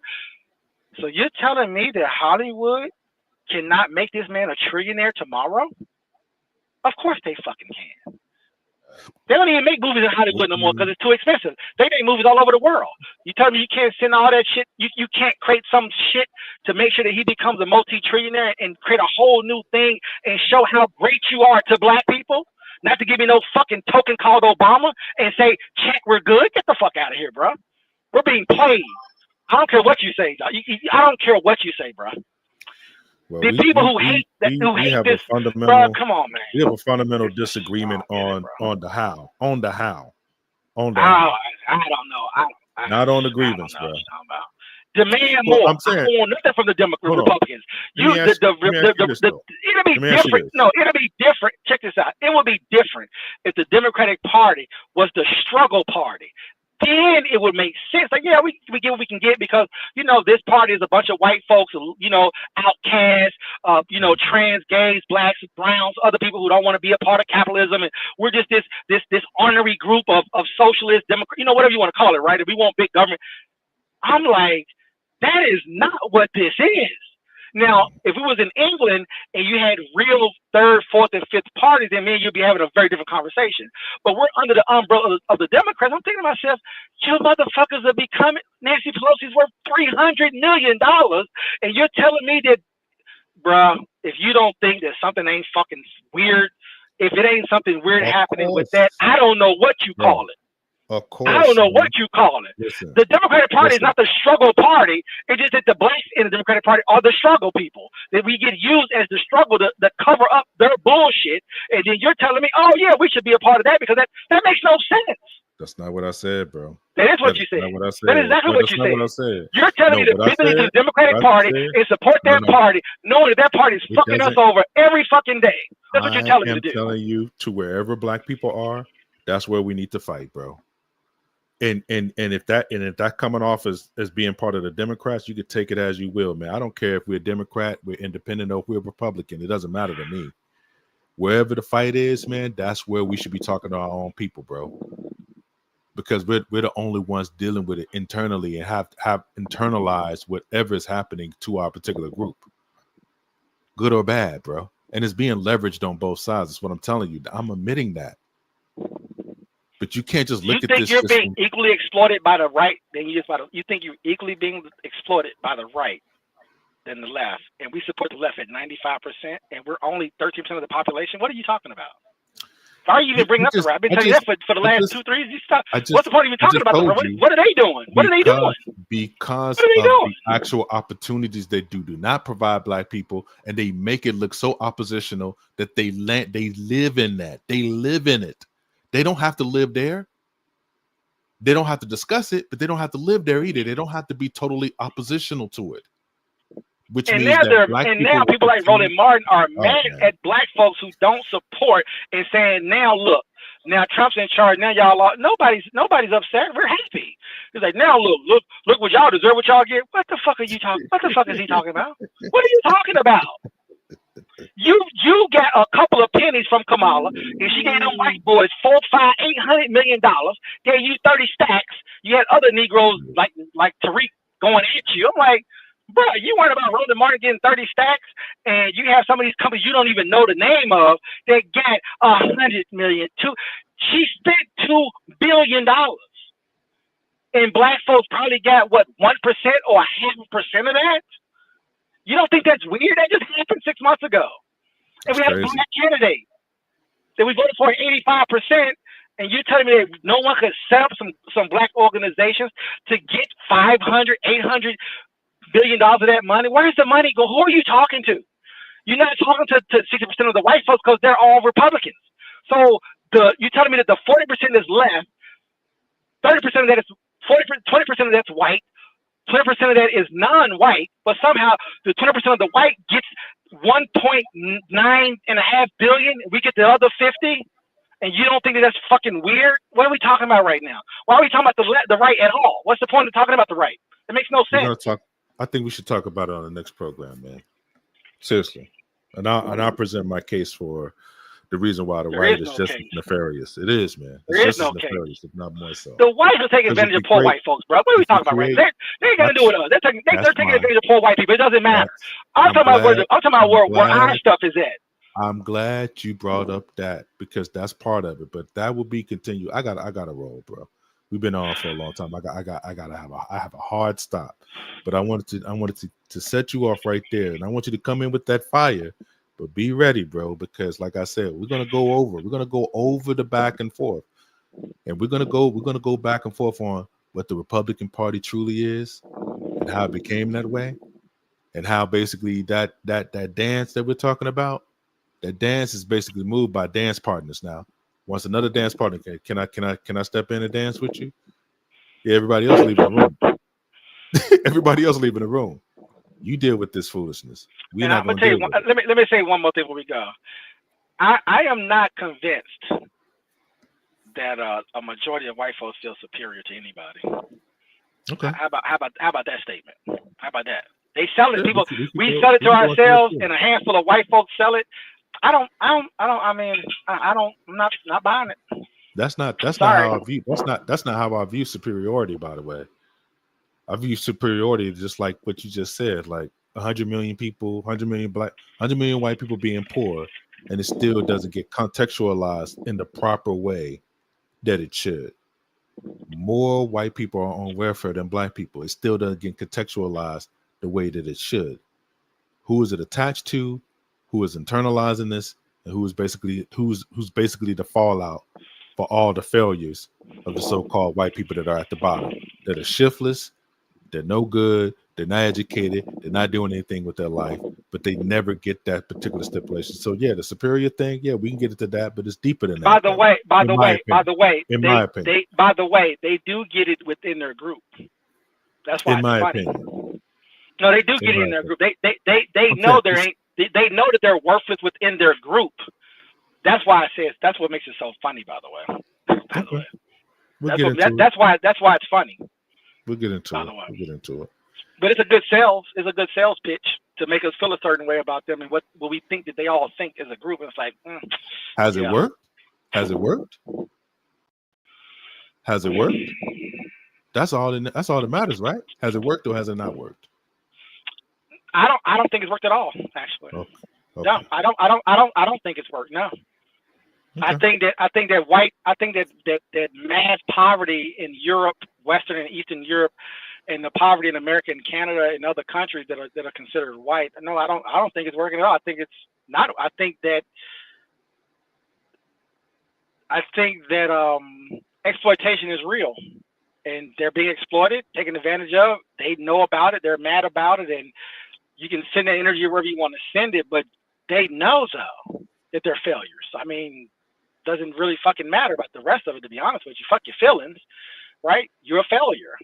You know you're a failure. The civilization knows you're a failure, and a lot of folks try to tune you up towards that. But if you watch media, when they talk about, well, you know, the kids, the generation, whatever, don't feel like they're gonna have the same. They're talking about their own people. They're not talking about nobody else. They're not talking about Asians. I They're talking about their wasn't own talking fucking about. people. I wasn't talking about their perspective. So on it. I'm talking they're about constantly being told that they're worthless all the fucking paradox. time.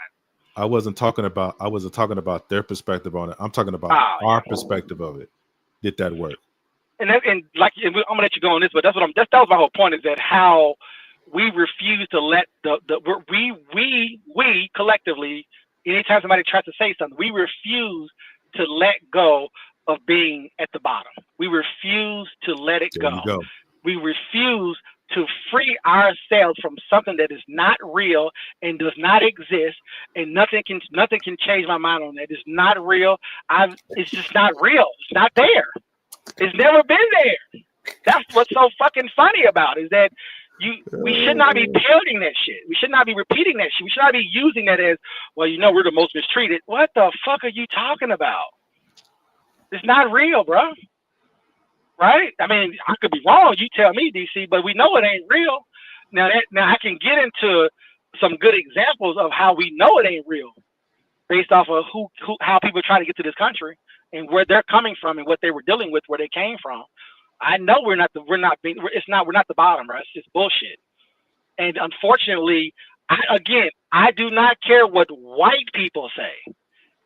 Black people are telling me this shit. Why are we parroting the shit that's not real? Like I said, I do not understand that shit. It's so, like I keep telling you, it's just so, it demotivates everything. It fucks shit up. You cannot have people in that mindset. It's not a reality. And instead of getting us into the right mindset, a lot of people, pro-blacks, black historians, all these constantly telling us how horrible everything is, and how bad everything is, and how we're the worst and we're being mistreated and everything. It's like, what the fuck are you talking about? We here. Everybody's trying to get here. We're already here. Those two things don't make fucking sense. That's why a lot of immigrants are fucking confused when they get here. Like, what the fuck are y'all talking about? And been that way for generations, by the way. Like, you're here. We broke through a lot of things. Why can't we just, you know, use what we broke through and got through and push forward? It just doesn't make any sense. Does it make sense to you? I think it does, though. I think you believe in the other shit. You believe all that shit. But we're not the most mistreated. We have the opportunities. It's available to us globally. You don't even have to be here. So we're not trapped. We're not imprisoned. We're not enslaved. You have access. You can move. So you can't be saying one thing, but the actual reality is saying something totally different. You don't think that's a true statement? You're against what I just said. I know you are. I know you're against it. I know people who are listening who are against it because it don't make sense to you.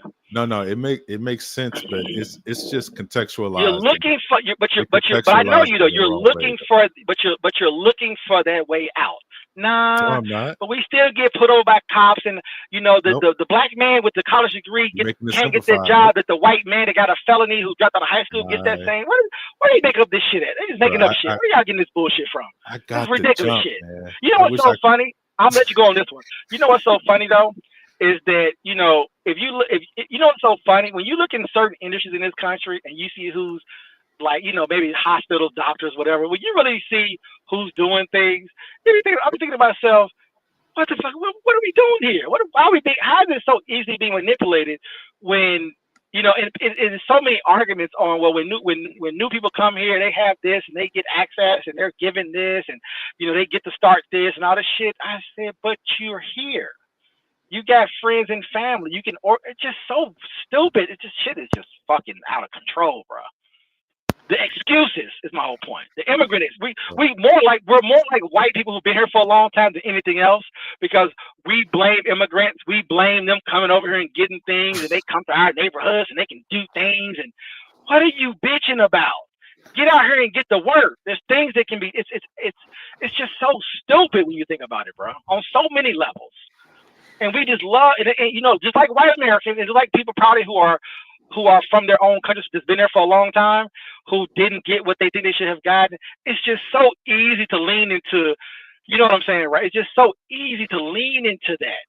It's just so right there for, oh yeah, I'm being taken advantage of because the African came over here and took my job, and he went to school and worked hard and he did this, and it's so easy to do that, and we're mirroring that part of white society and being exploited by people on that emotion and on that feeling. I just find it just so funny to me, bro. It's just funny to me, bro. Blackness is a representation of whiteness not realized in real time, man. That's it, bro. So All let me get right. my Well, let me this is get the my code final breaker. Oh, go ahead. let Go me ahead. get my final word on that, because you talked the whole, man. You just went in the last 30 or 40 minutes, but you got it. But yeah, next time we're gonna delve into the right. Yeah, we got to do that, because I think you're missing some. You got a blind spot, my friend. You have identified my blind spot. I have acknowledged it. I have basically took the medicine. So now we're gonna have to go. We're gonna have to reverse this thing. But I think that we had a good I've been listening discussion. to too much MAGA. That's the problem. I've been listening to too much MAGA stuff lately. Man, That's the problem. obviously. Too much PPD. Too much PPD podcast. Jeez. Lord have mercy. Because But I'm gonna tell you, I think, the watch PBD suspend reality as an Assyrian who doesn't have white phenotypes, and the shit he be talking, because he's an immigrant, he's obviously very rich, so he's in that conundrum, and it's kind of funny. yeah, back to what you was asking me a little bit earlier. I would go back to what I thought about, and I thought about this a lot, and I think that it doesn't solve anything. It doesn't heal. There's no perfection in any system. When you're dealing with human beings, there's going to be fallibility. There's going to be give and take. There's going to be people that's going to suffer because of that. So that reality needs to be acknowledged. One of the other things I would like to say is that the mind is a very, very, very unique place. It can trap you and free you at the same time. And I think part of the balance of the mind is understanding when you really are trapped, and then understanding when you really are free. And I think that with Blackness, that is something that we have different understandings on, and different levels of understanding when it comes down to that. And it's very, very, very paramount for us to get to a certain place. Not like Jews all have the same type of thinking, but I think they have a good idea of what their history is, how they're moving forward, the things of that nature. They're a smaller group than we are, and they haven't been basically forced into a segment to be grouped together with other people that may not share their beliefs, like how Blackness has been done. So with that being said, I think that we're very, very complex and unique in the sense of having different ideals about what Blackness is and how basically we operate in the system. And that's hopefully, with this particular program, yeah, you don't get triggered. You listen to the information, you inform yourself on the history, and that's the thing about it. Like, that's the most important thing. You inform yourself on what took place already that we cannot change. That's the most important part, because understanding what cannot be changed means that you can change what can be changed in the future. I'm not trying to sound wonky, but your perspective on the ideals of how we view this thing can open things up in your mind. And I think that's very, very important to do. And with that, we will catch you guys next time. Paradox shouldn't have a final word, because his final word was over the last 30 minutes. But if you got a final word, bro, I do have a final word. Go ahead and share. Do not let this society trigger you and control your emotions. A good example, I mean, and Black people we are great. We have access. We have a lot of things that can train us, educate us, and teach us. Obviously, you have to be strategic, but we have freed ourselves from slavery. We have had rebellions for hundreds of years all over the Americas. we have came a very long way, and we're living in a very, I think, a great time to take advantage of the global environment, and we should do as such. Not live as victims, not live in the past, not worry about what others do and how they live and however they want to believe and what they want to believe in. If they want to live wherever they want to live it in their minds, but I don't think it's good for us. We have to break free from it. A lot of people who look like us are trying to put us back mentally, at least, and trap us in some spaces that we don't need to be in. We have to kind of free our minds. We have to kind of bite down and deal with some of the history and some of the emotions that can affect you, and people can use that against you, make you feel a certain way. And don't take the bait. Don't get triggered. You know, if you got a job, however you got the job or however you got access, just accept it for what it is. Take advantage of it. Get in where you fit in, basically. You know, don't get caught in a lot of this bullshit philosophies about race and all this other weird stuff that's out here. You know, really try to look at the global positioning that you're in and how you can really take advantage of that. And if you choose to be more isolationist, you want to be more about your own, do that as well. Do that as well. But just try not to inject so much hatred and anti-American and anti-everything. And nobody's against you. All that stuff is ridiculous. You know what I'm saying? Just take advantage of the environment and the time that you're living in, and don't get trapped. You know, listen to academics, learn your history, but do not let that shit turn into those kind of like weird preaching thing where it starts to make you hate everything, because that stuff will make you, it will kind of freeze you. It'll freeze, F-R-E-E-Z-E, it'll freeze you up. You really want to, you have to break free of a lot of this stuff. This is just for my own therapy, by the way. That's why I'm putting it out here on record. But that to me is pretty much my final word. I mean, like I said before, and I tell DC all the time, Black Americans have over 100 colleges. It's been around since the 1800s. Yeah, absolutely. I don't care how evil white people are. I don't care how they feel. If you get rich and they're all poor and they could burn it all down because they've done it before, I do not. We are resilient. We understand what it is. That is no excuse. Do not care. We still rebuilt and we kept on pushing. And so, cause a lot of times people say, well, you know, if we do anything great, they're going to take it from us. So what? So be it. Do not let that stop you. We got to keep pushing forward. That's all I got. This is the Code Breakers. This is Paradox. This is DC. Until next time, peace.